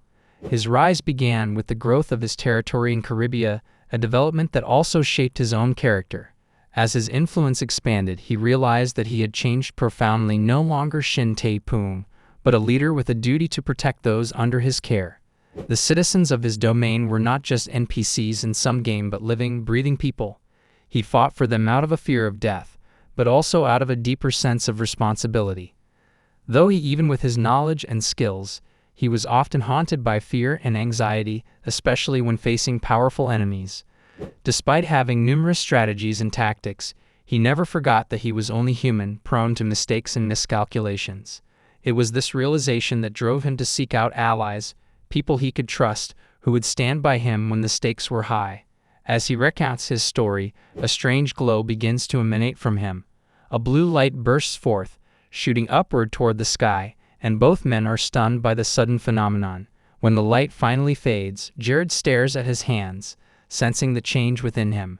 He has reached the 5th class as a mage, a leap that should have taken years of study and training. Belhard, initially skeptical, questions how such a transformation could happen merely by listening to a story and absorbing a few principles. Jared, equally surprised, insists that it is real, that he can feel the power coursing through him. Belhard is momentarily speechless, grappling with the impossibility of what he has witnessed. In his mind, he acknowledges that Jared possesses a talent that surpasses ordinary limits, different from the rigid boundaries that constrain mages like the Barretts. Belhard considers the potential of taking Jared under his wing, seeing in him the spark of greatness that can be nurtured, but just as quickly as the thought comes, he dismisses it. He believes that Jared's destiny lies in charting his own path, that true greatness is something Jared must achieve without external guidance. He reassures himself that Jared, with his ingenuity, will continue to find ways to grow, whether Belhard remains by his side or not. With this realization, he stands and announces his departure. Jared, though grateful for the brief mentorship, is disappointed to see him leave so soon. He offers to escort the old mage, but Belhard waves off the suggestion, insisting that he needs no company. He hints that perhaps their paths will cross again someday, though he cannot say when or where. Jared, curious about Belhard's next destination, presses him for details. He eventually reveals that he plans to travel to the eastern continent. In the realm of the Nas continent, on the 1st of January, 1415, a new year begins. Jared, once Shin Tae-pung in another life, reflects on the passage of time. A year has passed since his reincarnation, and the memory of his previous life, consumed by relentless work, still lingers. He muses on how swiftly time flows, feeling the weight of a year gone by. Today, he is eager to try something special, the potion known as Leffel's Potion, which he obtained from the tomb of Mahart III. It is no ordinary elixir, it bestows a surge of experience, but the last of it was consumed previously. However, Jared knows of a peculiar method to reset the potion. By filling its empty bottle with holy water blessed by a pontifex, he can exploit a hidden flaw in the system, triggering the elixir to renew itself every year on this very day. He views this as an opportunity to begin the new year with a boost in power. The potion's effects grant him an immediate increase of 3 levels, and he resolves to allocate all the stat points gained from this boost into enhancing his magic. Magic is the foundation of his power, a resource he needs to strengthen continually. He understands that many of the challenges ahead will demand a substantial reserve of magical energy. As he gazes into the mirror, he contemplates the unique nature of the potion, marveling at how it makes leveling up his magical abilities so efficient. He reviews his stats, noting that his level remains relatively low despite the recent advancements. He has delayed his progression due to his possession of Deluxe Ring, a powerful artifact that amplifies his strength and wisdom when facing opponents of a higher level. But now, he realizes it is time to actively pursue growth, knowing that a steady increase in power is necessary. Jared envisions exploring a dungeon with his disciples once their obligations to the Cinder's Kingdom are fulfilled. The thought of delving into the depths with his trusted followers fills him with a sense of anticipation. As he reads a notification about Julian, he learns that Julian's studies and administrative knowledge have significantly enhanced his intellectual capabilities. This progress benefits Jared as well, granting him 10 additional stat points. 4 months pass, and the Paradiso system that governs this world brings new opportunities. As his class rises, he becomes eligible for various rewards, each with potential to further his goals. However, his focus is fixed on a particular prize, something he has long desired and sees as a key to his future success. This decision is not made lightly. He has considered the strategic advantages it could offer, particularly in reinforcing the bond between mentor and student. Jared is determined to nurture his disciples with care, raising them to their full potential. He believes that if he reaps the rewards of their growth, no one would question his methods. Currently, Hayes, Isabel, Lena, and Mia are his registered disciples, but the system informs him that the maximum number of disciples can now increase from 4 to 8. Jared sees an opportunity to expand his influence, planning to register new disciples as soon as possible. He is guided by the idea that a mentor should inspire his students and take pride in their accomplishments, and he knows that now is the time to act, striking while the opportunity is ripe. Reflecting on his disciples' progress, Jared finds himself thinking about Julian, who rather than solely focusing on his administrative duties, has picked up a few cunning tricks. Julian acknowledges Jared's influence, expressing gratitude for his mentorship, which brings Jared a sense of satisfaction. Aki, another disciple, follows in Jared's footsteps with enthusiasm. Aki's curiosity about the mentor-disciple contract is palpable, likening it to a binding agreement that resembles servitude. Reikis, too, has pushed past the constraints of age, achieving remarkable growth under Jared's guidance. Reikis expresses deep gratitude for the improvements he has made, attributing much of his progress to Jared's teachings. He feels a sense of pride as he watches his disciples develop, knowing that his plans are unfolding as intended. Suddenly, Chloe raises the subject of the contract. Jared is taken aback, not expecting this conversation.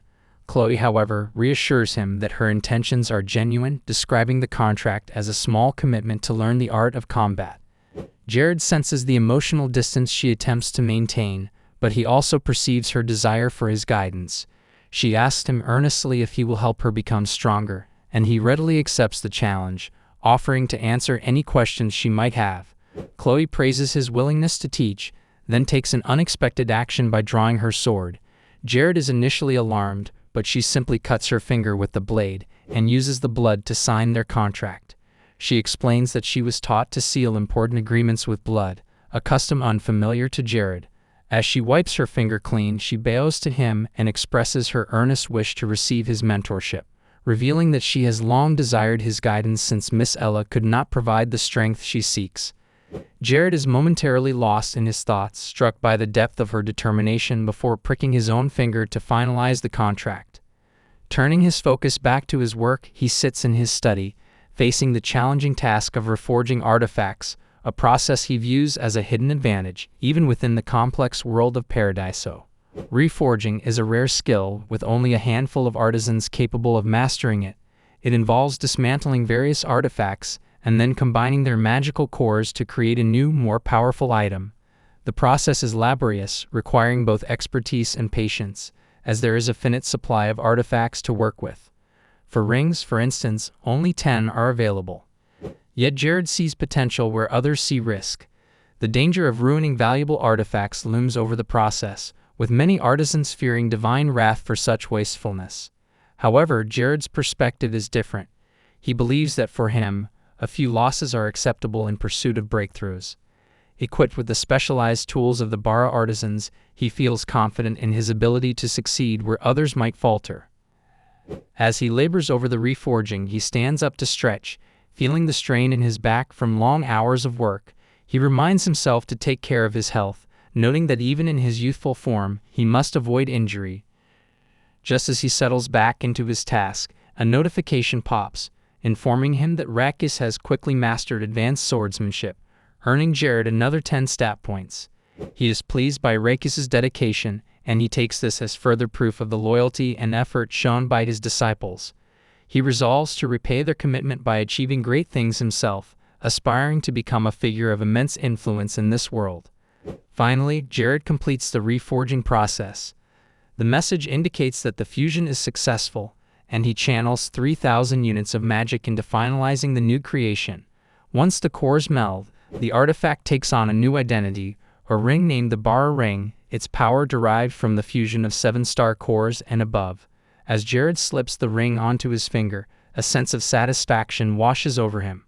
He gains 2 new skills related to crafting, and the 2 months he invested in this endeavor feel entirely worthwhile. He envisions using this new ability to enhance the artifacts he acquired from Mahart III's tomb, making the most of his efforts. Before he can dwell too long on his success, Hayes enters to summon him for the midnight training session. She mentions that Chloe is waiting for him in the training grounds, ready for their practice. Jared acknowledges her message and prepares to leave, reminding himself that he has already spent too much time focused on reforging. Now, he must attend to his responsibilities as a mentor. As he makes his way outside, he spots Chloe standing patiently, her eyes fixed on him. He feels a moment of hesitation, but he steels himself, knowing he must fulfill his role. The scene shifts to the Cinder's kingdom, where Prince Isel sits alone in contemplation. He thinks of Jared and believes he now understands the motivations behind Jared's actions. Quietly, he finishes his writing, and as a symbol of resolve, he sets the paper alight with a candle's flame, watching it burn to ashes. The scene fades as the paper crumbles into embers, hinting at the hidden currents that shape the events to come. The intricate web of power, loyalty, and ambition in this world begins to unravel, with Jared and his disciples poised to shape their own destinies. At the training ground, Jared and Chloe face off in an intense session. Jared opens with a fireball, warning he won't hold back and urging her to stay sharp. She responds confidently, promising she won't hesitate to strike. As the duel progresses, Jared ramps up his attacks, but she counters each one with impressive precision and focus. After some time, she reflects on Jared's abilities. She realizes that she is so adept that no matter the type of attack she directs at him, he manages to counter or evade it effectively. His skill is at a level where she feels that even training for 24 hours straight wouldn't be enough to challenge him fully. Her thoughts are halted as he places a hand on her neck, but this touch makes Chloe tense up. Noticing her reaction, Jared asks if everything is all right, noting that she seems distracted and not as focused. She dismisses this concern, but Jared advises her to take a break before resuming. He warns her that in a real fight, such a lapse in concentration could be fatal, potentially giving her enemies a deadly opening.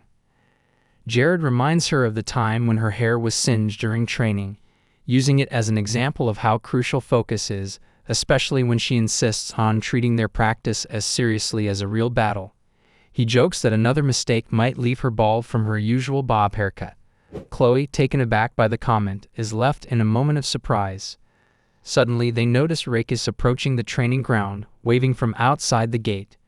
Jared comments that Rakis has arrived just in time, and he tells Chloe to rest while he speaks with him. She nods and sits down on a nearby bench, lost in thought. As Chloe sits quietly, her thoughts drift to a recent conversation with Ella, who had encouraged her to keep an eye on Jared if she was interested in him. She pointed out that they would be spending significant time together in Caribbean, and even offered to help if her feelings evolved. The memory leaves Chloe feeling conflicted and a bit embarrassed. Nearby, Jared listens as Rakis approaches, apologizing for the early interruption and joking about possibly walking in on a date. Jared clarifies it's only a training session and urges Rakis to get to the point. The humor fades as Rakis reports troubling news from the Cinder's kingdom. Tensions within the royal family are escalating into a likely civil war. The conflict between the second and third princes is intensifying, just as Jared had foreseen, with the north and south regions gearing for a possible large-scale confrontation. Jared shifts the conversation to their own forces, asking about their readiness.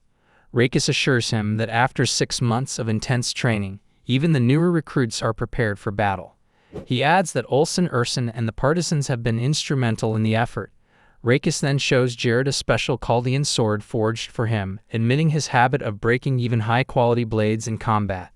Jared, relieved the experimental weapon is holding up, feels satisfied as Rakis praises it and vows to use it to protect him. Their conversation turns serious as Rakis mentions a significant breakthrough. Jared casts a mute spell for privacy as soldiers pass by. Hesitant but resolute, Rakis reveals that they've captured members of the Knights of Aggressio spreading forbidden mystic arts, thanks to surveillance devices placed at the territory's borders. The raid confirmed a connection to the Umbra Church.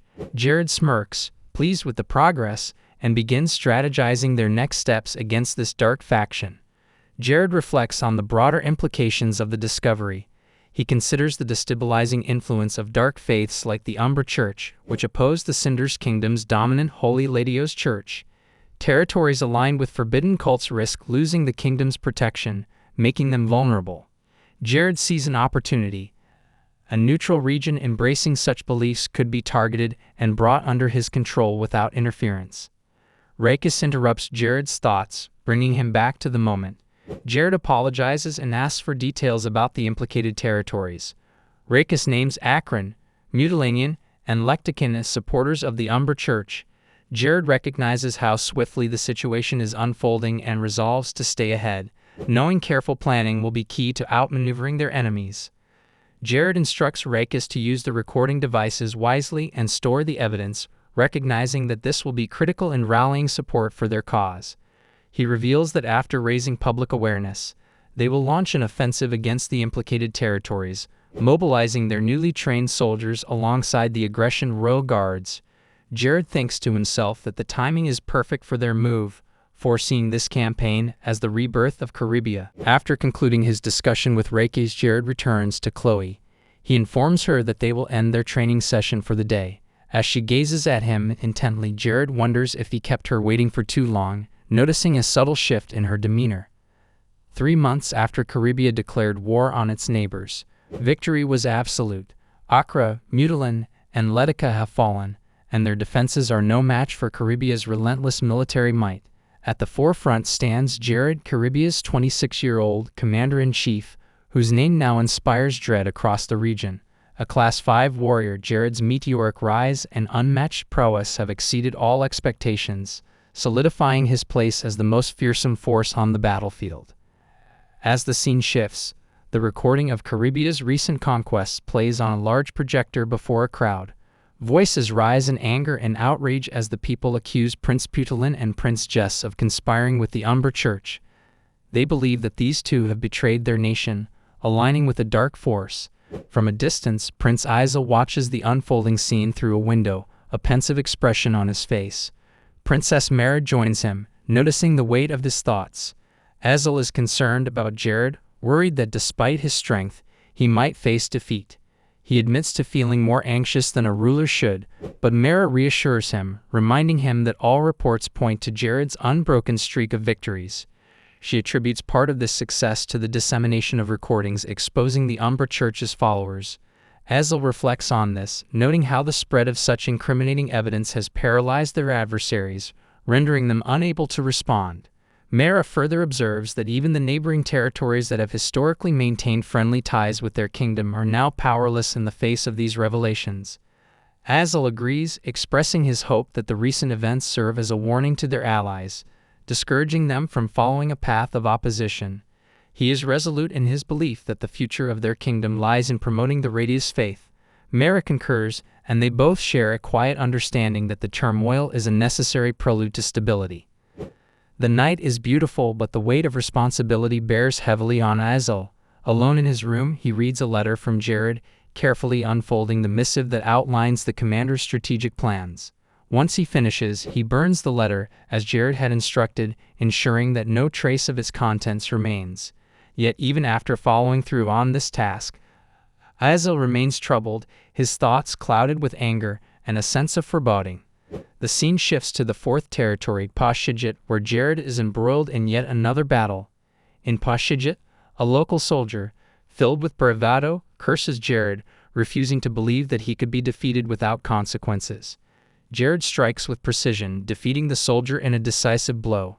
As the body falls, he turns to Rakis and remarks on the Chaldean sword's exceptional performance. Rakis nods in agreement but notes the challenges its production imposes on their industry. Their conversation is interrupted by the arrival of a soldier bearing news from the palace. The palace guards have surrendered, raising white flags and pleading for their lives, disavowing any connection to the Umbra Church. Jared, maintaining a strategic mindset, orders the collection of their weapons and instructs that they be taken as prisoners of war, promising to determine their guilt through due process. Rakis, brimming with enthusiasm, congratulates Jared on seizing control of yet another territory. He praises Jared's unstoppable nature, marveling at how no one can stand against him and the Caribbean forces. As Rakis kneels in deference, Jared acknowledges his efforts, though Rakis downplays his role, admitting that he feels overwhelmed with excitement from Jared's responsibilities. Rakis explains how fighting alongside Jared has given him a deeper sense of purpose, a realization that he lives and breathes to fulfill his duties as a soldier. Jared encourages him to maintain this momentum, recognizing the opportunity presented by the civil war that has torn through the Cinder's kingdom. Rakis agrees, eagerly offering to lead their forces in the next battle, even addressing Jared as his king. Jared is taken aback by the title, reflecting inwardly on the significance of being called a king. This term feels strange, almost taboo, as it is not something he has heard from any of his retainers before. He wonders if the time has come for him to accept such a role, though he does not dwell on it long. As the sun sets over the scene of Caribbea's relentless advance, the Caribbean army marches onward, their power seemingly unstoppable. 3 months later, Jared studies a map in his chambers, noting the vast expansion of their territory. The Caribbean domain has grown fivefold in size, a feat that would have been unimaginable just months prior. Despite the rapid growth, Jared recognizes the limits of their expansion. Further conquest is now impractical as they have reached their maximum capacity. He contemplates the implications of further territorial gains, realizing that such moves would transform Caribbean into a new kind of power altogether. In this moment of reflection, a note arrives, bestowing upon him the title of Great Lord. Jared cannot help but feel a surge of pride. The recognition solidifies his achievements and ambitions. Another message arrives, announcing the completion of a large number of recording devices. Jared smirks, seeing this as a sign that his time has come. His contemplation is interrupted by the arrival of Hayes, who bursts into the room with excitement. She shares the news that she has finally mastered the holy element, a breakthrough she has been working toward for 6 months. Jared is astonished, demanding confirmation, and Hayes eagerly assures him that she has achieved her goal. Jared congratulates her, acknowledging that this is the best news he has received all week. The ability to wield the holy element represents a significant advancement for Hayes as a healer. It not only doubles the effectiveness of her healing but also promises even greater potential as her proficiency grows. She attributes her progress to the artifacts Jared provided, including a bracelet that inflicts a debilitating curse and a ring that counteracts its effects. This combination has allowed her to push her limits in training, creating a cycle that accelerates her growth. Hayes thanks Jared for the innovative method, which he explains as a technique inspired by methods from the East. Jared then questions whether she is ready to attempt more advanced healing arts, challenging her to push herself further. Although initially hesitant, Hayes understands the urgency of mastering her skills.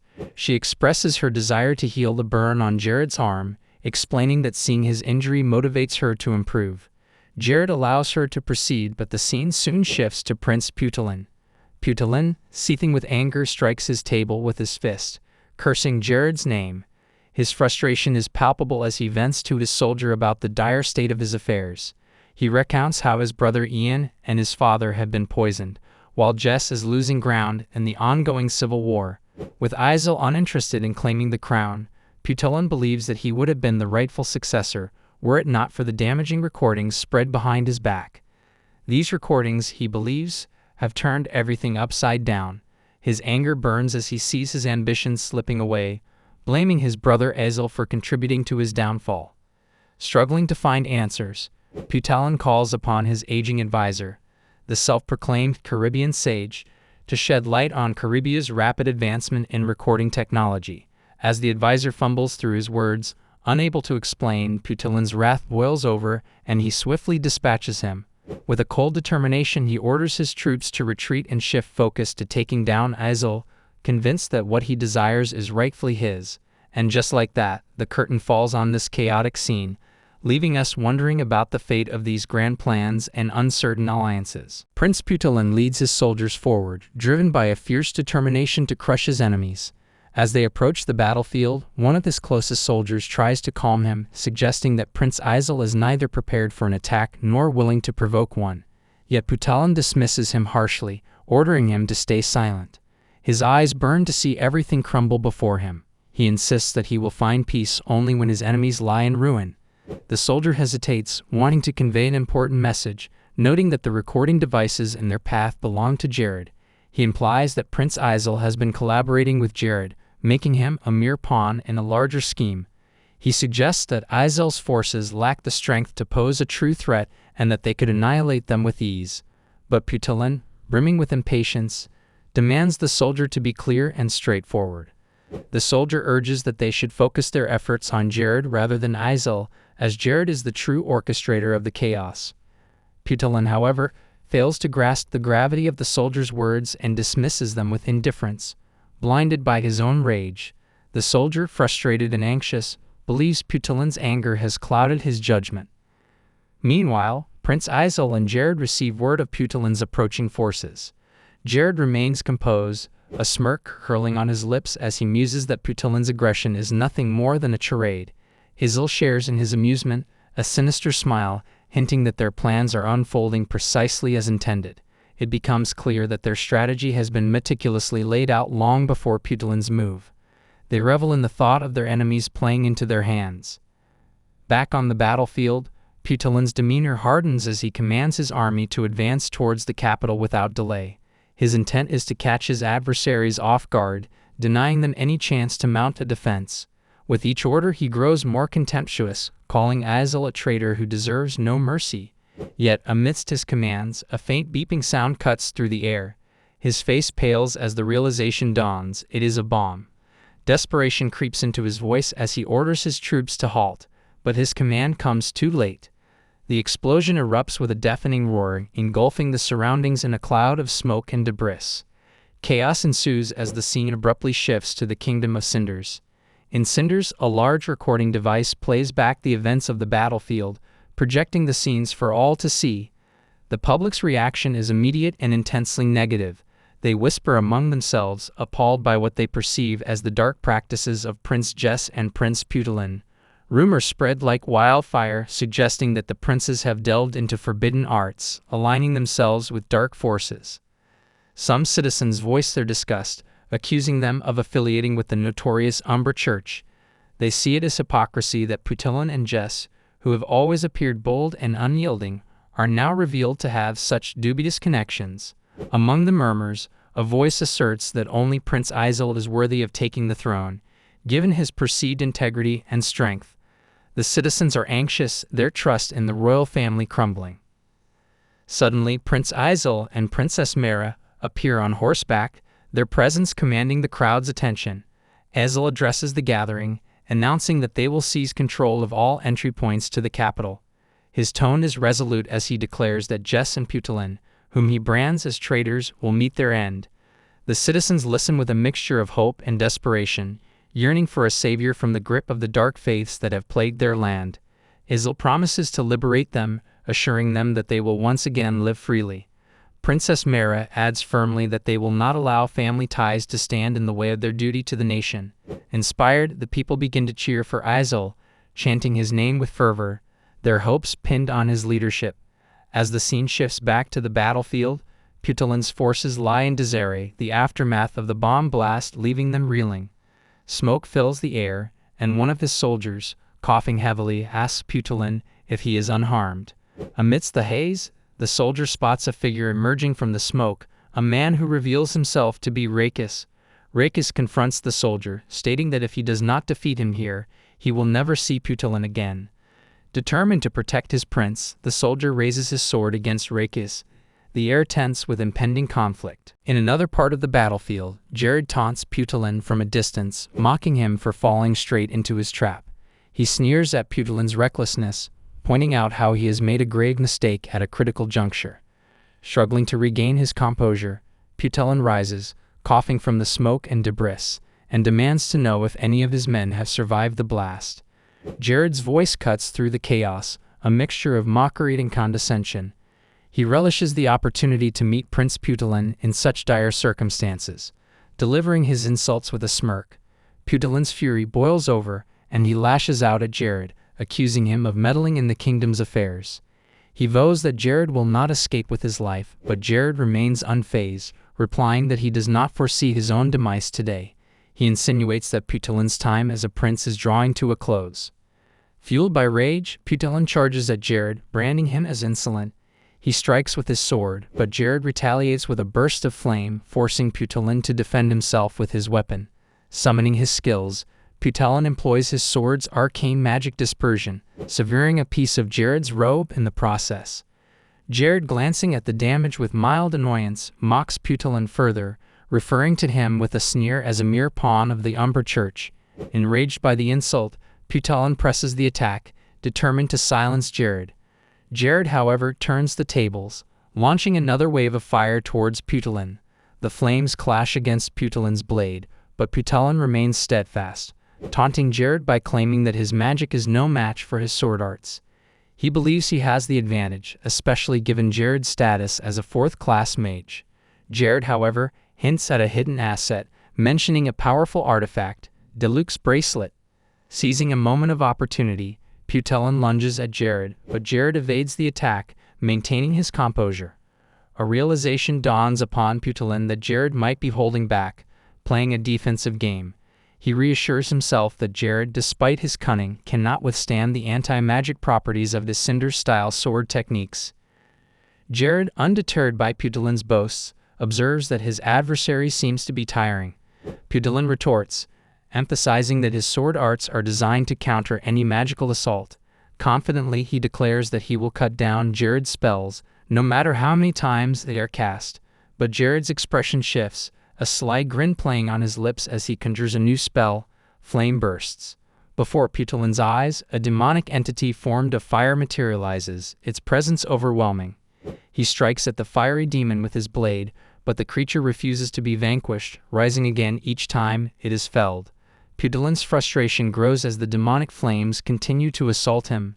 Jared escalates his attack, hurling magical force missiles and flaming arrows in quick succession. The outcome is uncertain, and the battlefield consumed by the clash between fire and steel. Jared unleashes a blazing fire arrow, directing it toward Putalin, who desperately attempts to counter the attack. With a shout, he repels the magic, the force of his own resistance overwhelming him.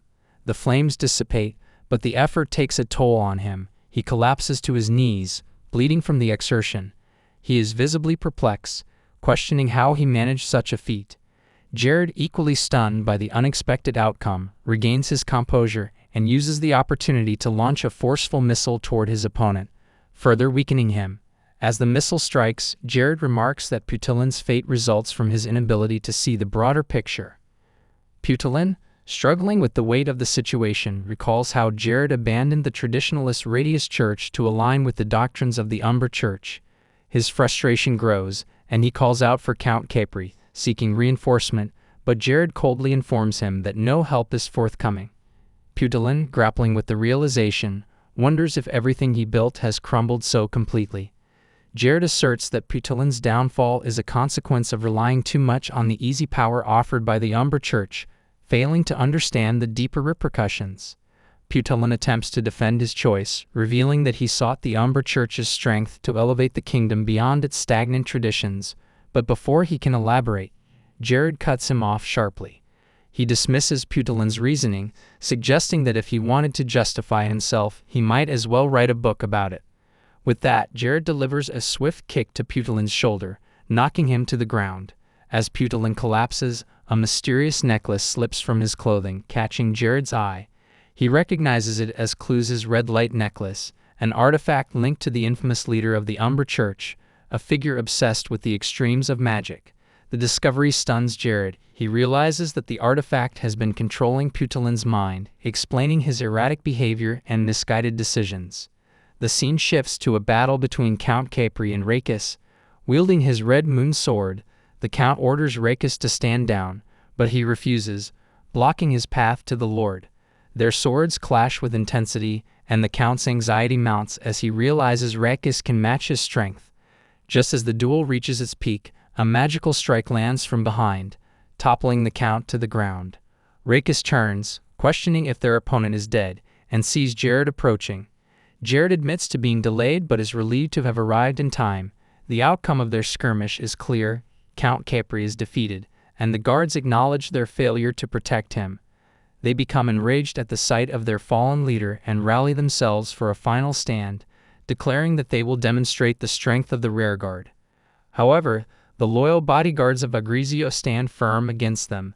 They resolutely declare that they will carry out Milord's orders to eliminate all followers of the Dark Faith, and a fierce battle erupts. After an intense struggle, Jared's forces emerge victorious, subduing Putillin's remaining soldiers.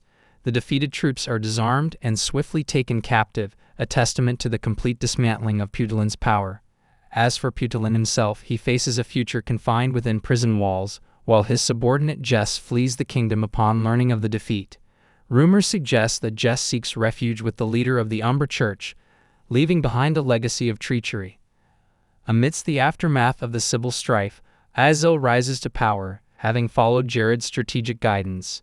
The mantle of leadership is passed to him as he becomes the successor to King Deckard. The citizens welcome the new era, celebrating Azel's ascendancy and the end of the internal conflict. In a grand hall, Jared kneels before King Azel, offering a formal greeting to the new ruler.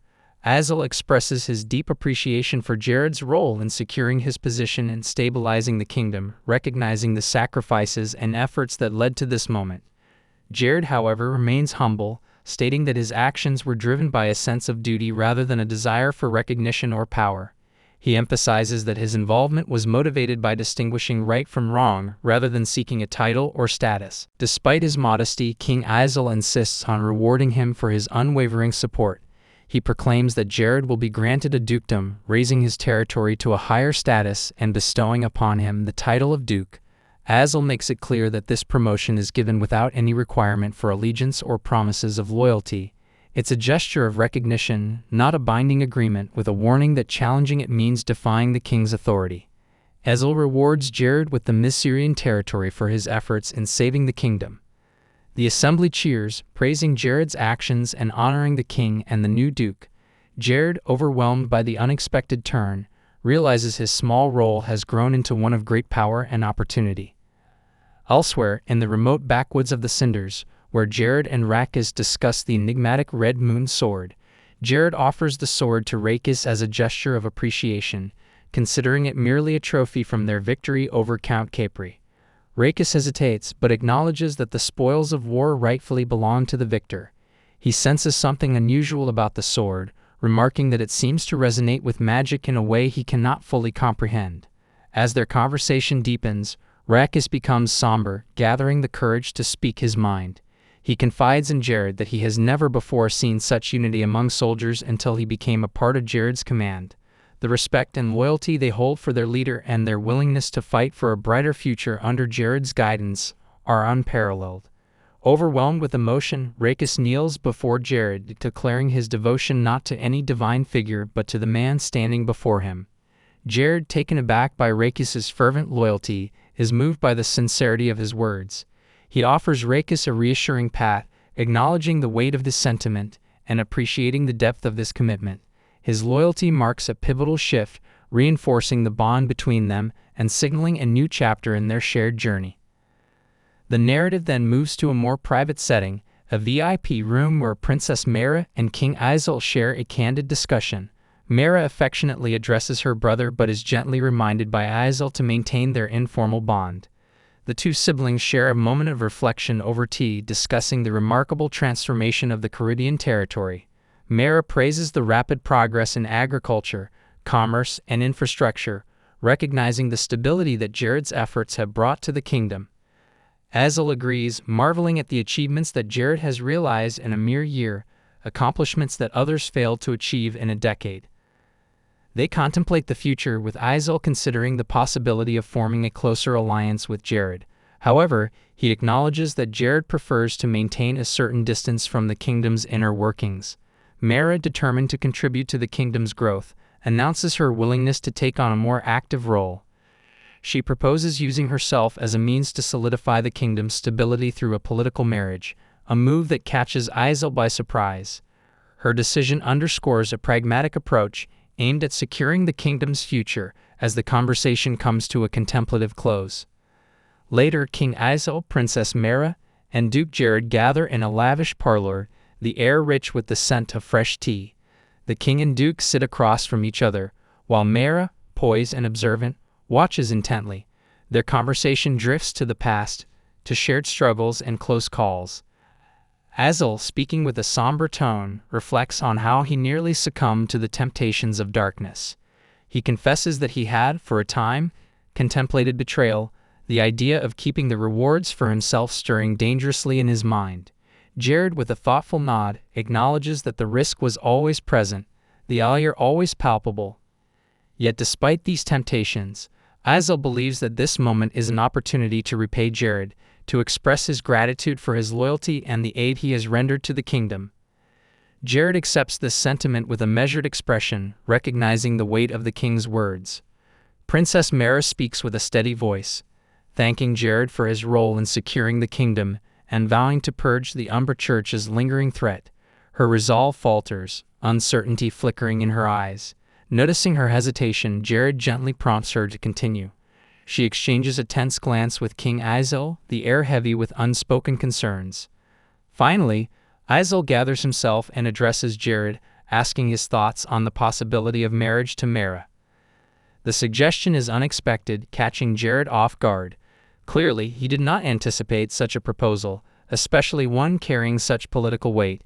Azel elaborates that this offer comes from a genuine desire to cement their friendship. He has long admired Jared's strength and character, seeing in him as a valuable ally. Yet Jared hesitates and then declines the proposal.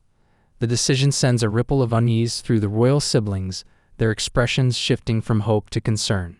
Jared, sensing their discomfort, tries to clarify his stance.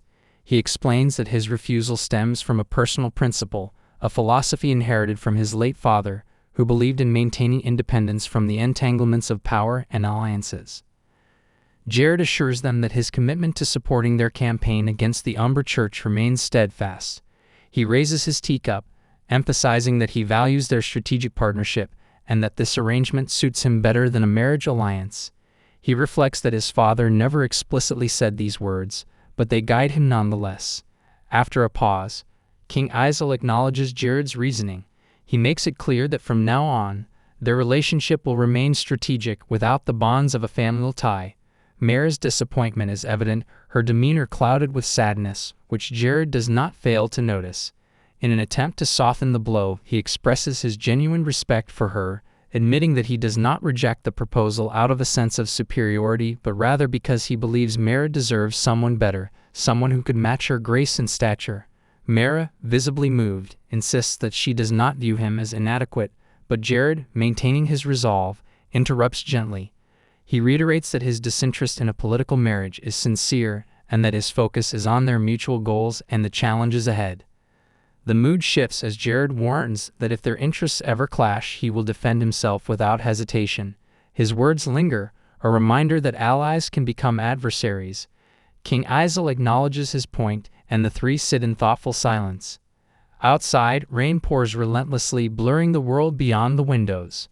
Jared, drenched in his coat, stands in the muddy streets with Rakis. When he suggests using a teleportation spell to escape the storm, Jared declines, choosing to witness the kingdom's condition firsthand. With a firm yet gentle order, he instructs Rakis to return ahead and continues his solitary walk, reflecting that the rainy season, which usually lasts a month around July, has hit with unusual severity this year. Last year, the northernmost areas were spared, but now the rain swells rivers, threatening floods across the lowlands. As he walks through the bustling yet damp streets, Jared overhears a father cautioning his child about the Optatio River. The man warns his son of the danger, recalling last year's flood and the threat of epidemic that loomed over them. Despite his worry, the father reassures the child that King Isel will protect them. Jared's thoughts drift, recognizing the truth in the man's words. If the rains worsen, the devastation could extend far beyond his own lands, impacting other regions dependent on the river's course. Lost in contemplation, Jared steps into a modest tavern, hoping to escape the relentless weather. Inside, the warmth of the establishment offers a sharp contrast to the storm outside. Jared sits, seeking a brief rescue, though his mind is occupied. Nearby, a few patrons discuss local news. One of them speaks with awe about a certain figure who defeated the notorious Putillan's army, identifying him as Viscount Jared, now a duke. The conversation, laced with admiration, brings a faint smile to Jared's face, and he mutters to himself about the image he has inadvertently cultivated. As he waits for his order, the tavern door bursts open, admitting a man who grumbles about the foul weather while scanning the room for a place to sit. The crowd has filled every corner, leaving the newcomer searching for a spare seat. Spotting Jared, he approaches and asks politely if he might share his table. Jared assesses him quickly, noticing a subtle aura that hints at a special blessing, possibly a connection to the deity Lunaticus, one of the deities of Paradiso. Jared muses silently about the implications, recognizing that anyone favored by a deity holds potential significance in the broader power play.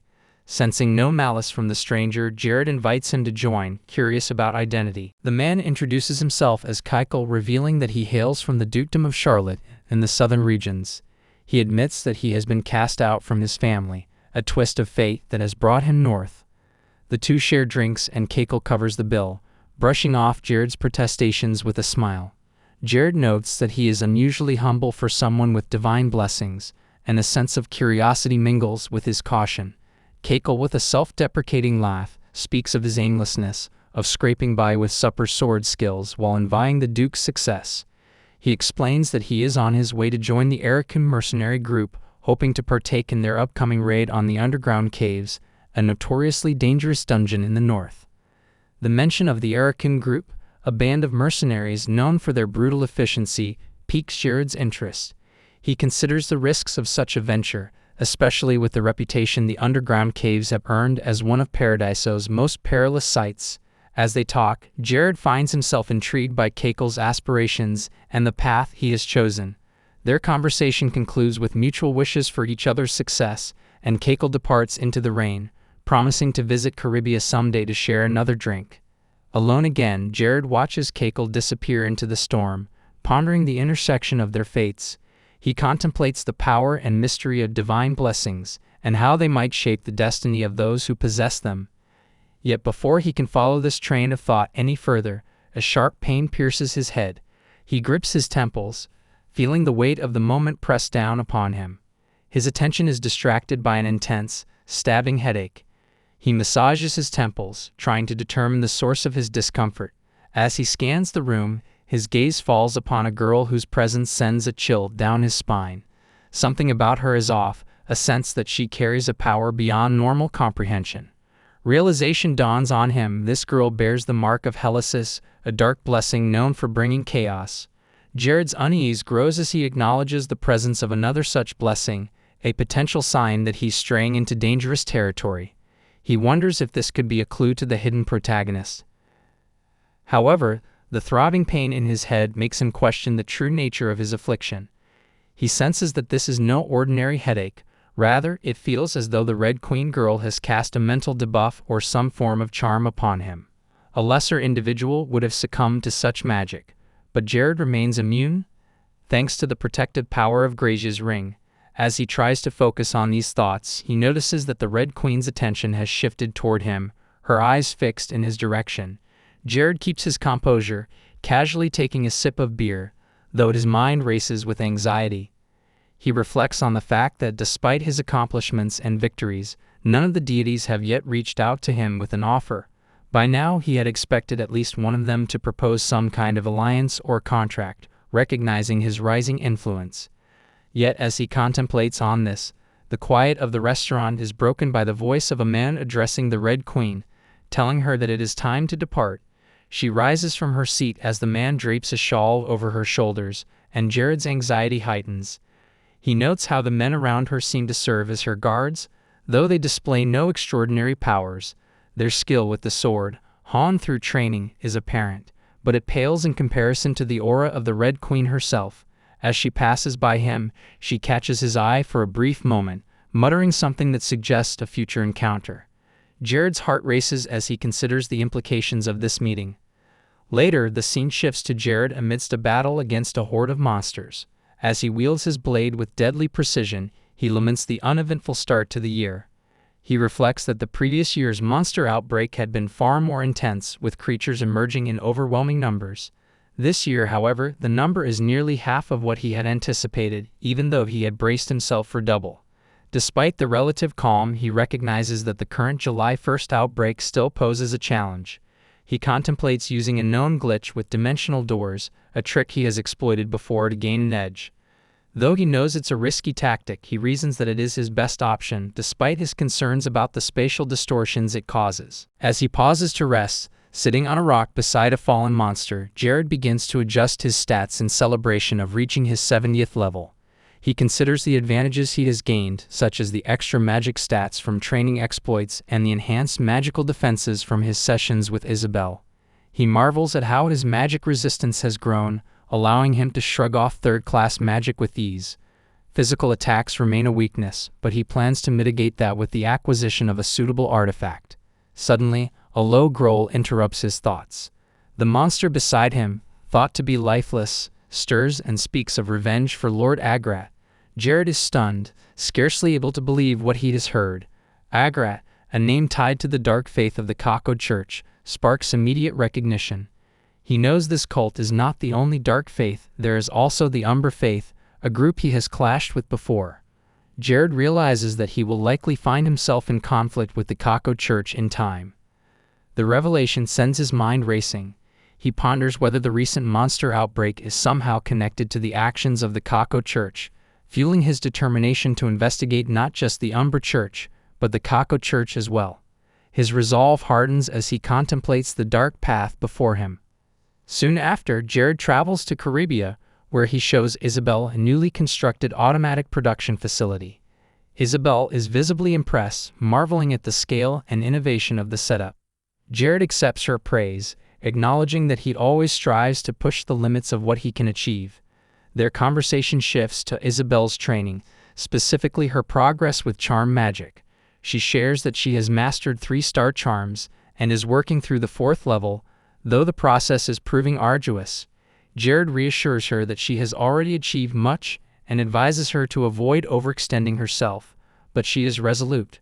For her, mastering charms is not merely about survival, it holds deeper, more personal significance. Isabelle then slips into a memory from 65 years ago, recalling a time when she was bound to a tree and condemned as a witch. She remembers the hostile cries of the crowd as they exiled her from their so-called pure empire. The memory of the flames searing her skin, the blindfold cutting off her sight, and the jeers of those who sought to purge demons like her still lingers. She returns to the present, unwilling to share these painful memories with Jared. Instead, she tells him that some things are better left unknown, hinting at a past she cannot bring herself to reveal. Jared contemplates Isabelle's past and her skills in charm magic, noting that while she appears cheerful, the darker nature of her training seems to be taking a toll on her spirit. He feels a pang of guilt, aware that her power and the burden it carries are inextricably linked to their fates. He decides that for now, it is best to shift the conversation to lighter topics, asking about her mana reserves and battle stamina. Isabelle explains that she can manage her magic, though she must use it sparingly to maintain her strength over long battles. Sensing Jared's seriousness, she asks what he is planning. He reveals that he is preparing for a dungeon raid, a mission that will require unwavering focus. Isabelle recognizes the danger and intensity of such a venture, especially when he mentions the destination, the demon army's refuge. She offers to study up on the area to better understand the risks involved, revealing her familiarity with its ominous reputation. Jared vows to do his part, determined to meet the challenge head-on. As she leaves to begin her research, he feels a sense of relief, knowing he has lightened her mood, if only slightly. Alone, Jared notices a recording device and is intrigued by the thought that something new might have been captured. He reaches for it, eager to uncover whatever secrets it might hold. All of a sudden, a light bulb goes off in his head. He ponders silently about the lack of cultural content in his territory, a measly 2% to be exact. How to fill this void? An idea emerges. Why not repurpose a military imaging device for screening a movie? The quirky notion tickles his fancy, but reality hits hard as he realizes not many will share his enthusiasm, with profit-driven minds prevailing. Despite his hesitations, he is left with no choice but to proceed with the final candidate. The scene transitions to the Arkan's pub in Caribbean, a lively venue bustling with activity. Aki, a familiar face, announces to the gathered patrons that a special speaker has been invited for the peak hours, welcoming Valdez Hand-Speeder to the stage. Valdez steps up with confidence, expressing gratitude for the warm reception. He begins to speak about the progress and ongoing evolution of the Caribbean territories, his voice carrying conviction. Amidst the crowd, Jared observes from a distance, his presence unnoticed by most but caught by Aki, who can hardly contain his excitement at seeing his lord. Jared gestures subtly for Aki to remain calm, and Aki obeys with a nod. Valdez captivates the audience, speaking of expansion and potential, advocating for power through maritime ventures rather than territorial land grabs. His suggestions about real estate developments in Caribbean resonate with the listeners, who laud his insight. Jared watches the scene unfold, recognizing Valdez's skill in winning over the crowd. He thinks about how Valdez, despite his notorious reputation, has a knack for persuasion. Jared reflects on Valdez's history as a propagandist for the demon army in Paradiso, where he gained infamy for deceiving countless people. Many were swayed by his charisma, rallying behind the Demon King. To the public, Valdez is a figure worthy of admiration, but Jared remains cautious, recalling how Valdez once shifted his rhetoric to frame the Holy Allied forces as corrupt. He considers Valdez's path, noting how, unlike others, he willingly became a mouthpiece for the demon army, a path Jared himself is wary of. After Valdez's speech, as the crowd clamors for autographs, Aki seizes the opportunity to speak with Jared. He eagerly asked about Jared's purpose for visiting the pub, suggesting that it might involve Valdez. Jared confirms this, prompting Aki to offer to guide him to Valdez's private VIP room, a courtesy extended to the speaker due to his significance to the establishment. Jared agrees, but before Aki departs, Jared inquires about Tatar Island, a place he had mentioned before. Aki recalls it vividly, describing it as the home of the Dark Elves and a potential site for establishing ties with the Red Goblin. Jared suggests that their next business venture might involve the Dark Elves of Tatar Island. He mentions that if Aki seeks out Ivaneva as a mediator, it could pave the way for a partnership. Jared encourages Aki, hinting that it would be a valuable learning experience. Aki's enthusiasm gets the better of him, and Jared playfully reprimands him with a light punch on the head. A short while later, Jared and Aki arrive at Valdez's private room. Valdez greets Jared with respect, acknowledging his presence and mentioning how he noticed him during the speech, standing out from the crowd. He expresses his appreciation that Jared took the time to listen. Aki offers to fetch some Caracas petal tea, leaving the two men alone. Valdez speaks of his situation, mentioning how Arkans takes care of him, though he feels a certain discomfort about the privileges he enjoys. Jared reassures Valdez that Arkans operates with his full permission, leaving Valdez to ponder the implications. He realizes that Jared possesses the qualities he has long sought, a leader who offers both trust and freedom. Jared, on the other hand, sees potential in Valdez, but recognizes that he cannot personally manage every aspect of his territory. He contemplates how, despite Valdez's dubious past, there is a certain irreplaceability about him, even if it means navigating the complex relationship with Paradiso. Jared, making a pivotal decision, proposes that Valdez join him as Caribbean's Minister of Public Affairs, offering Valdez a role as his spokesperson, emphasizing the importance of the cultural sector's development and promotion. Valdez is taken aback by the offer, seeking reassurance that Jared is serious. He thinks back to the leaders he has served before, those who demanded he sugarcoat their accomplishments while concealing the darker truths. Unlike them, Jared seems driven by a genuine desire for the betterment of his people, a stark contrast to the self-serving leaders Valdez has known. This realization shifts Valdez's perspective, but he still hesitates, expressing a condition for accepting the role. He insists that he would only serve a leader who embodies true virtue, not one who would lead as another corrupt figure. Jared listens, appreciating Valdez's directness, even as he asserts that he speaks with sincerity. Instead of discussing monetary compensation, Valdez reveals that he is driven by ambition. He desires to elevate the leader he serves to unparalleled heights. His goals, he suggests, cannot be measured by mere financial gain. Jared is caught off guard, understanding that Valdez's passion is genuine, a stark difference from his public persona in Paradiso. He wonders if Valdez's fervor is an attempt to redeem the loyalty he once offered to the Demon King. Jared, committed to building a better future for his territory, promises to become the leader Valdez envisions. He assures Valdez that if he ever loses faith, he is free to leave without consequence. Valdez accepts this with gratitude, acknowledging his own limitations but pledging to work tirelessly towards a shared vision of greatness. The two seal their agreement with a handshake just as Aki returns with the tea, overjoyed to see the collaboration taking shape. Their conversation deepens as Valdez shares his thoughts on the potential of filmmaking.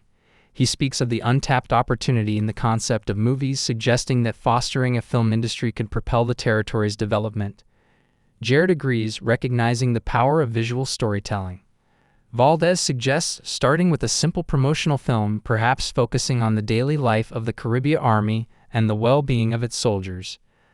Jared acknowledges that such a project could effectively promote their achievements.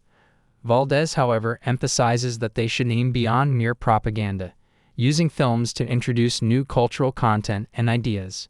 He mentions that some of his associates have already shown interest in this venture, which could further enhance their efforts.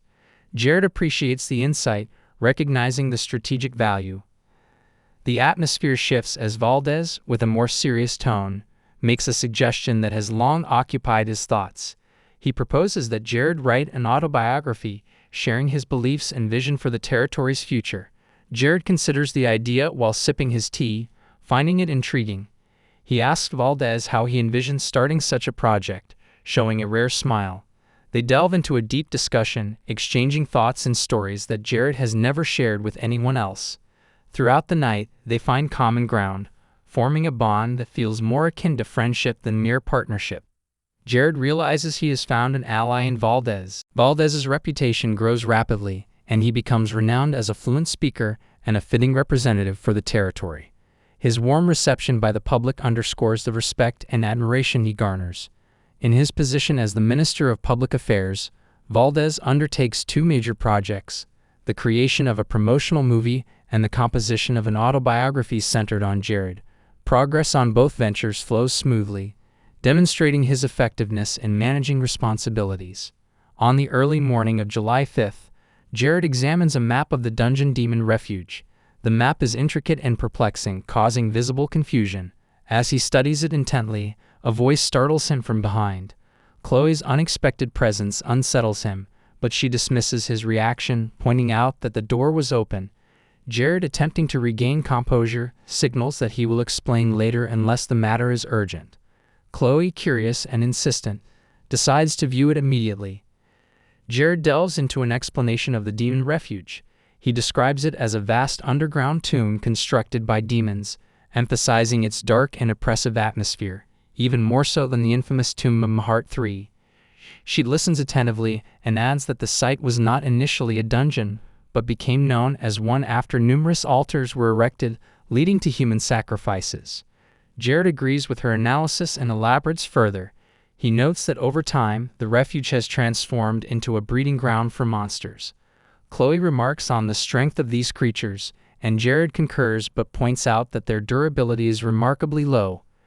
He explains that while their attack power is formidable, even a moderately powerful strike could easily destroy them.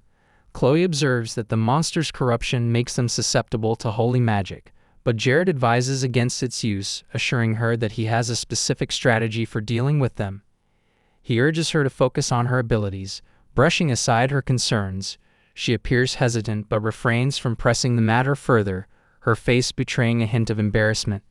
Jared notes the moment of awkwardness and speculates that her thoughts may be preoccupied, possibly influenced by the presence of attractive men among the Agrizio guards. As his gaze falls on her boots, he recognizes them as an artifact, the boots of Tranquillas. This revelation intrigues him, as he has never encountered such an artifact before. He recalls that Tranquillus is Chloe's brother, which explains the artifact's origins. She interrupts his thoughts, reminding him of his upcoming training. Jared instructs her to proceed ahead, promising to join her shortly after completing his briefing. The scene transitions to the eastern annex of the mansion, where Jared assembles with his team. The group consists of Hayes, Isabel, Rakis, Mia, Lena, Chloe, and himself, all selected for their ability to undertake the raid on the demon refuge. Jared outlines the mission's details and emphasizes that questions should be addressed now, as there will be no opportunity for clarification once inside the dungeon. Isabel raises a concern, recalling that 40 A-class hunters failed to attack the dungeon successfully. She questions how their smaller team of 7 can hope to succeed. Jared reassures her, explaining that their strategy involves bypassing the conventional route. The group sets off and reaches a mountainous area on the outskirts of Caribia territory, establishing their final camp before the raid. Jared advises everyone to rest and prepare, but Lena approaches him, admitting her inability to sleep. Together, they walk through the camp, and Jared commends her progress. He reflects on how much she has grown since he first rescued her when she was timid and inexperienced. Lena, expressing gratitude, acknowledges Jared's mentorship as the reason for her development. When asked if she feels satisfied with her progress, Lena admits she still has much to achieve and aspires to present a more capable version of herself. Jared expresses pride in her determination and growth. Lena, in turn, mentions the admiration others hold for Jared, praising his leadership and grace. Jared responds with gratitude, affirming his commitment to ensuring the success of the raid and the growth of the entire team. Touched by his words, Lena vows to give her utmost effort for both Jared and the group. Her loyalty deepens, reaching an unprecedented level. The team steps into the dungeon, immediately confronted by an oppressive atmosphere. A foul stench hangs heavy in the air near the entrance, causing discomfort among the group. Jared takes quick action, employing cleaning magic to alleviate the smell. However, Hayes suggests using her holy magic instead, confident in its purifying properties. Jared swiftly reminds her of the strict prohibition against holy magic in the dungeon, emphasizing that its use would magnify both the damage inflicted on and recede from the demons. Mia steps forward, channeling her wind magic to disperse the lingering odor. The air clears, making their entry more bearable. Jared notes her resourcefulness, impressed by her adept use of wind magic, a skill rare for Class 1 magicians. Her exceptional capability and creativity leave him silently acknowledging her growth. Excitement and anticipation build as the group proceeds, with Jared encouraging them to advance. He assures them that the first floor of the dungeon is free of monsters due to the strong hunter presence that deters their emergence. Jared, accompanied by his team, moves deeper into the dungeon with determination. He assigns Lena the responsibility of covering their rear, ensuring that no one gets ahead of him without his approval. Lena complies, keeping a watchful eye on their surroundings. As they proceed, Jared notices something shiny on the ground. Curious, he picks it up and discovers a ring, which appears to be a rare artifact. The ring promises infinite eternal life and immense wealth to its discoverer, but it comes with a sinister curse. Anyone who holds or wears the ring without involving 3 others within 60 seconds faces death as their mind disintegrates. Overwhelmed by the implications, Jared freezes, his expression betraying his inner turmoil. Hayes notices his unease and inquires about the situation, but Jared dismisses it, attributing his reaction to a headache. He reflects on the artifact, speculating that if it were related to the cursed Gracia's ring, he would already be dead. He reassures himself that he is immune to the curse of Flair's ring, which has mysteriously transformed into a blessing. Grateful to the white skeleton hunters who have cleared the path, Jared resolves to fulfill their unfinished mission and conquer the dungeon. The team continues onward and reaches the 5th underground floor, finding themselves in a stone chamber. Rakis comments on their relatively easy journey, marveling at how they have made it this far while others have perished. Hayes, filled with excitement, observes the speed with which they bypass the red demons. Using his magic, Hayes lures the demons together and causes them to self-destruct, eliminating nearly 20 in one go. The team exchanges thoughts on the strategy, with Isabel expressing her astonishment at witnessing this method in action for the first time. Lena, maintaining focus, interrupts their discussion to ask what their leader is searching for. Jared suddenly declares that he has found something and commands the team to turn their attention toward a discovery. Jared uncovers a hidden passage in the chamber wall, creating a large hole. This path, a shortcut designed by the Paradiso development team, bypasses several chambers and connects the first floor to the 8th chamber of the 4th floor. The team decides to follow this route, pressing forward. As they navigate the shortcut, Jared becomes lost in thought, analyzing the implications of their journey and the challenges ahead. Lena brings him back to reality, informing him that the road ahead is blocked. He instructs the team to dig through the obstruction. He prepares a time bomb, explaining that its detonation will clear the path, but will also attract demons from the other side. The team braces themselves as the bomb explodes, unleashing a swarm of red demons. They engage in battle, utilizing their unique abilities. Chloe steps forward, taking responsibility for handling the smaller demons. Hayes supports her from behind with healing magic, ensuring the team remains in peak condition. Jared observes their teamwork with satisfaction, pleased that the situation is unfolding as he envisioned. Their efforts culminate in their arrival at the 8th stone chamber of the 4th underground floor. Standing before the chamber, Rakis inquires if this is the room of the mid-boss, Flare, which Jared had mentioned during their briefing. Jared confirms and elaborates, explaining that many hunters have lost their lives in this chamber due to the numerous traps it contains. As they enter, they encounter a colossal monster. Jared identifies it as a power-type creature, noting its formidable strength but lack of strategy. He further clarifies that Flare is a wizard-type monster adept in black magic, making a direct confrontation exceptionally challenging. Recognizing that defeating Flare is not mandatory to proceed, Jared opts to use another shortcut to bypass the mid-boss and advance to the next chamber. This decision impresses Hayes, who silently admires the Lord's leadership and strategic insight. Jared reflects on Hayes' performance, recognizing her competence despite this being her first raid. Rakis interjects, stating that he has heard there are 8 chambers on each floor, and asks if the 5th floor can only be accessed through the 8th chamber. Jared confirms this and reiterates the layout of the dungeon. As they approach the door to the next chamber, Rakis voices his concern that opening it may summon more demons. Jared reassures him, explaining that demons do not inhabit the 8th chamber of each floor due to the presence of a divine crystal. When he opens the door, the team is greeted by the sight of a massive glowing crystal radiating divine energy.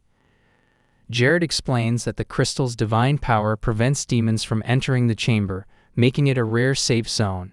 He emphasizes the significance of their achievement in reaching the 5th underground floor, noting that they are the first to do so. He additionally highlights that beginning from this level, the creatures they face will be useful assets, offering both resources and experience. Filled with fresh resolve, he commands the team to not leave anything behind. Their improved strength and agility boost their confidence as they get ready for the obstacles that lie ahead. Ignoring the roaring of Flare in the background, the team focuses on advancing to the 5th floor. Jared takes charge, leading the group with a mix of caution and confidence. They reach the 5th underground floor with greater challenges and rewards. The battle begins as the group finds themselves surrounded by demons of various kinds. Earth demons, with their incredible physical resistance, loom menacingly. Lena quickly recognizes the challenge they pose, understanding they are a difficult matchup for their group, which relies heavily on physical attacks. In contrast, the white demons exhibit a strong resistance to magic, creating further complications. When these white demons target Mia, she instinctively unleashes her magical power, but Rakis, with his sharp perception, warns her to hold back, knowing that magic is ineffective against them. Jared, focused and vigilant, announces that he is facing the red demons. He firmly instructs the others to stay away from them, taking full responsibility for handling the volatile creatures.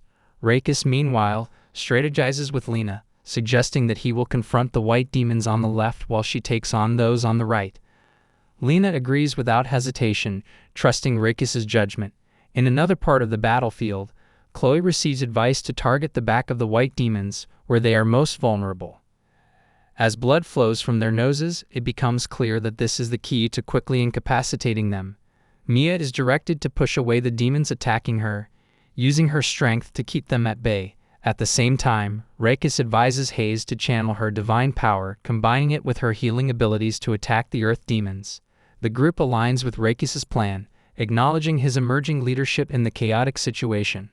Reikis, now assuming the role of sub-leader, takes on the critical responsibility of coordinating their efforts.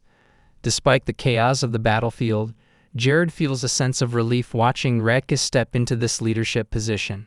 The red demons, however, remain a constant threat, their self-destructive abilities posing a significant danger to everyone nearby. Jared narrowly dodges several explosive attacks, keenly aware that even a single hit could have catastrophic consequences. His ability to strategically maneuver around the relentless onslaught of red demons earns him recognition from his allies, a brief acknowledgement of his past achievements. For a moment, he reflects on his journey and the progress he's made, but there's no time for indulgence. A sense of regret lingers as he realizes that he could have arrived sooner to provide more support, knowing that every second counts in the ongoing battle. 2 days later, the group reaches the 7th chamber on the 5th floor of the dungeon. Exhaustion is etched on everyone's faces as the relentless battles take their toll. Jared acknowledges their fatigue, suggesting they take a well-deserved rest before progressing further. The group readily agrees, and despite the harsh environment, they fall asleep almost instantly. Observing his companions, Jared quietly muses on his unique advantage, the gorgeous necklace, which eliminates his need for sleep. With his thoughts turning to their recent accomplishments, he notices the bag filled with magic stones they have collected. Each spirit stone holds immense value, worth 1,000 gold coins. He reflects on how, in his past life, such stones were worth 1,000,000,000, a stark reminder of the rarity and power they possess. Using a magic tool crafted by the artisan Bullets, he begins scratching the surface of a spirit stone. Having used countless such stones in the past, he feels a sense of detachment from their value, focusing solely on their utility. After some time, he completes his work and announces to the group that he has created 3 buff zones using the spirit stones. Intrigued, the others gather around, and Jared invites them to experience the zones for themselves. Chloe volunteers to try first, standing in the designated area. She immediately feels the effects of the buffs: healing, haste, and enhanced strength. The others, excited by her reaction, eagerly take turns stepping into the zones, rejuvenating their spirits and preparing them for the battles ahead. As they regroup, Jared outlines their next steps, emphasizing the importance of teamwork. He assigns roles for the upcoming confrontation with the demons. Lena is tasked with blocking the left side while Mia supports her. Chloe is positioned in the center, and Reikis is assigned to the right flank. Jared instructs Isabel to use her magic to support all 3 groups. However, Hayes, feeling overlooked, protests emotionally. She insists that she should not be treated as a child. Jared reassures her by assigning her a critical role. She will fight alongside him against the boss. This decision instills a sense of purpose in Hayes, and the group solidifies their strategy. Finally, they arrive at the heart of the dungeon where the ruler of the demons, Gapages, lies in a deep slumber.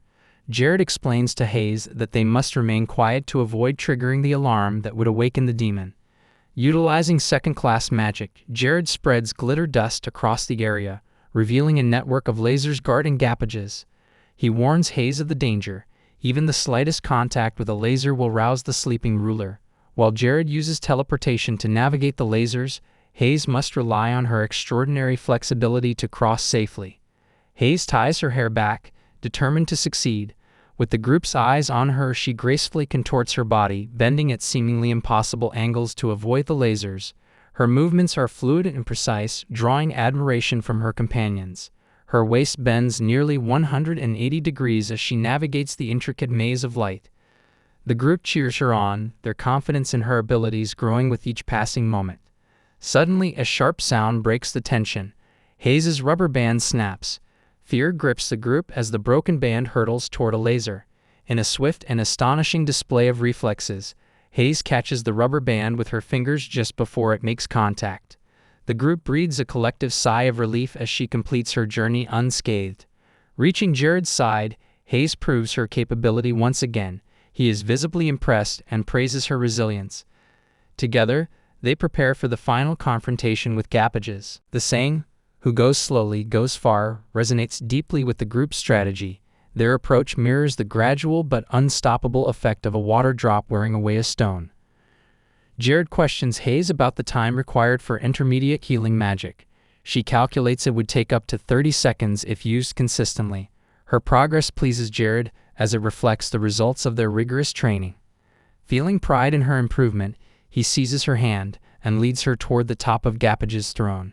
A device is located there, crucial to their plan. Upon reaching the spot, Jared explains that this is where their magic will prove most effective. The team theorizes that directly attacking Gapages could trigger his premature awakening, requiring a careful balance of offense and healing magic. Meanwhile, their allies engage in fierce combat with the surrounding demons. Thanks to the Spirit Stone buffs, their physical strength and agility are greatly enhanced, allowing them to fight without hesitation. Buff circles scattered across the battlefield also provide continuous healing for minor wounds. Isabel notes the buffs have doubled their power, though Rakis warns them to stay vigilant. Their primary mission remains to protect Jared and Hayes, ensuring no demons interfere with the critical operation. Amid the skirmish, an Earth demon breaches the ranks, advancing perilously close to the laser-protected zone. Chloe's magical attacks prove ineffective against its hardened defenses, leaving the team momentarily exposed. Acting swiftly, Jared conjures a dimensional door, launching a precise fireball that neutralizes the threat before it causes further harm. The team exhales in relief, but the moment is short-lived. Hayes turns to Jared, offering a pointed reminder of the unconventional nature of his tactics. While effective now, Gapages is no ordinary foe, and Jared must refine his approach to address the unique challenges the adversary presents.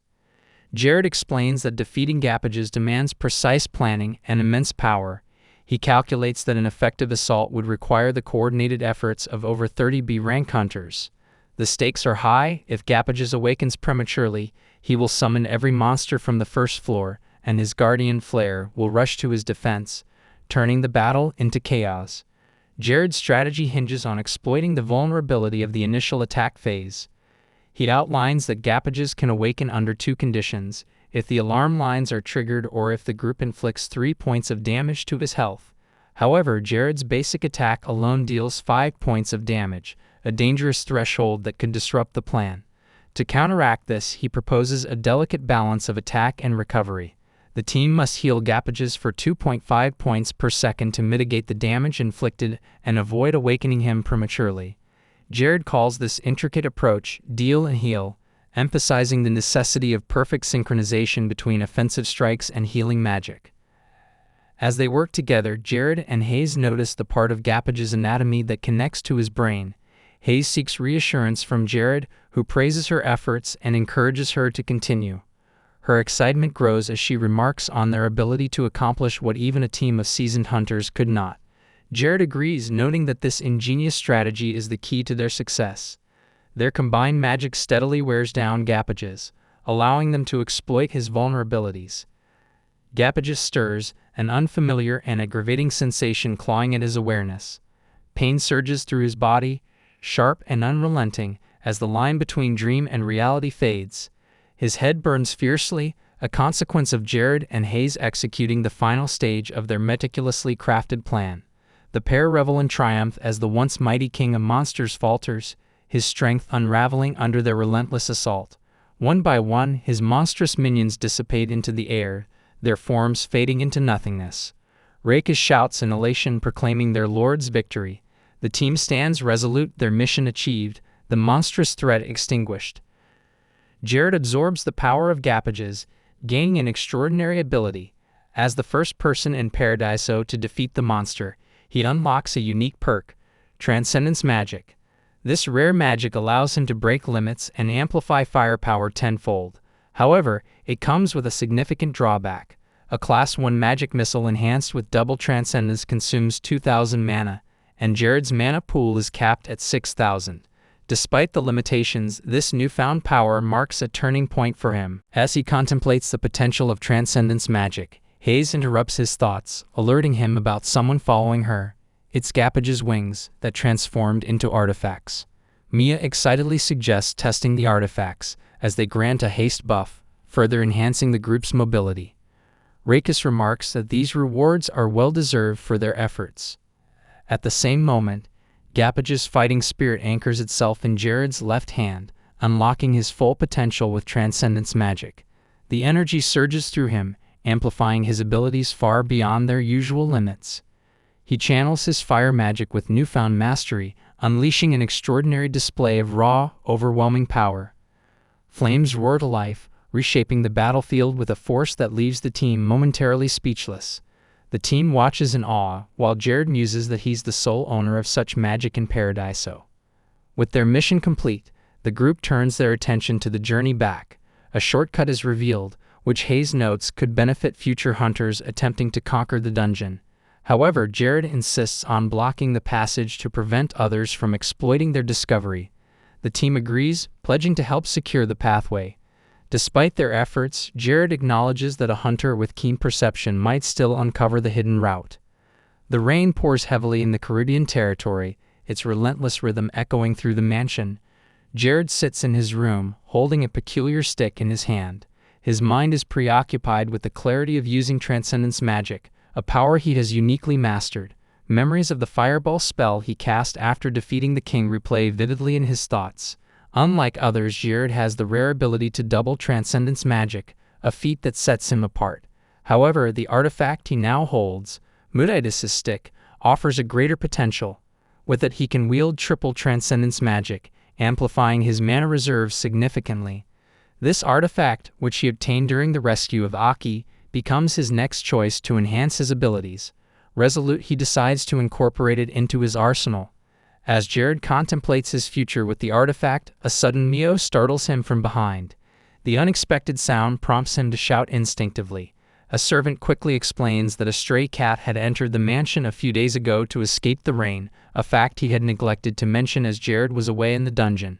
Jared, observing the cat, muses that it might find the place comfortable. He reflects that Hayes would probably enjoy having a pet. Acting on impulse, he retrieves a reward he had earned in the dungeon, the purified spirit of Gappages. He decides to merge the spirit with the cat, curious about the outcome. As the spirit settles into the animal, the cat undergoes an astonishing transformation. It begins to talk, expressing dissatisfaction with the name Kitty Meow and requesting a new name. Jared names it Terry, though he conceals the truth that the name is inspired by a favorite burger from his past life. Elsewhere, a masked man named Clues stands beside an ancient well, giving orders to his subordinates. The well, he confirms, is the final landmark for his scheme. The slaves obey his commands, throwing heavy bags into the well. Weighted with rocks, the bags sink, carrying the remains of corpses into the depths. Clues, watching with satisfaction, inquires about the success of a previous operation. His subordinate assures him that the plan has gone perfectly. The disease they engineered is spreading rapidly. Any individual drinking from the well's water falls gravely ill within a day. Clues smirks, pleased with the results, and anticipates the reactions of the Mullis, Manuso, and Sindarth kingdoms as the cursed water takes its toll. Back in the Caribbean territory, Jared examines a necklace in his possession. It is an unsealed artifact known as Clues' Red Necklace, an item once entrusted to Patalan. Considering its dangerous potential, Jared resolves to destroy it, believing it too perilous to remain in the world. After making his decision, he turns his gaze to the rain-soaked scenery outside his window. The quiet morning is interrupted by a knock on his door. Upon opening it, he finds Valdez, an advisor, standing there. Valdez apologizes for the early visit, but is warmly invited in. Their conversation shifts to the well-being of the territory. Valdez expresses confidence that there will be no disasters this year. Jared, while dismissive of superstitions, agrees that they are well prepared to handle any challenges. Valdez suggests creating a promotional video of the Lord offering prayers for the safety of the citizens. He explains that arrangements with the temple and spirit stone lights have already been made, ensuring the shoot can proceed smoothly. Impressed by Valdez's initiative, Jared agrees, appreciating the dedication to the territory. The resulting video, titled A Prayer to God, is released to the public. It becomes an immediate sensation, with citizens captivated by the display of their Lord's devotion. Gratitude toward Jared surges as people credit his prayers for their safety from floods and disease, which are devastating neighboring territories. Their loyalty reaches unprecedented heights, signaling the beginning of the golden age for Cribia.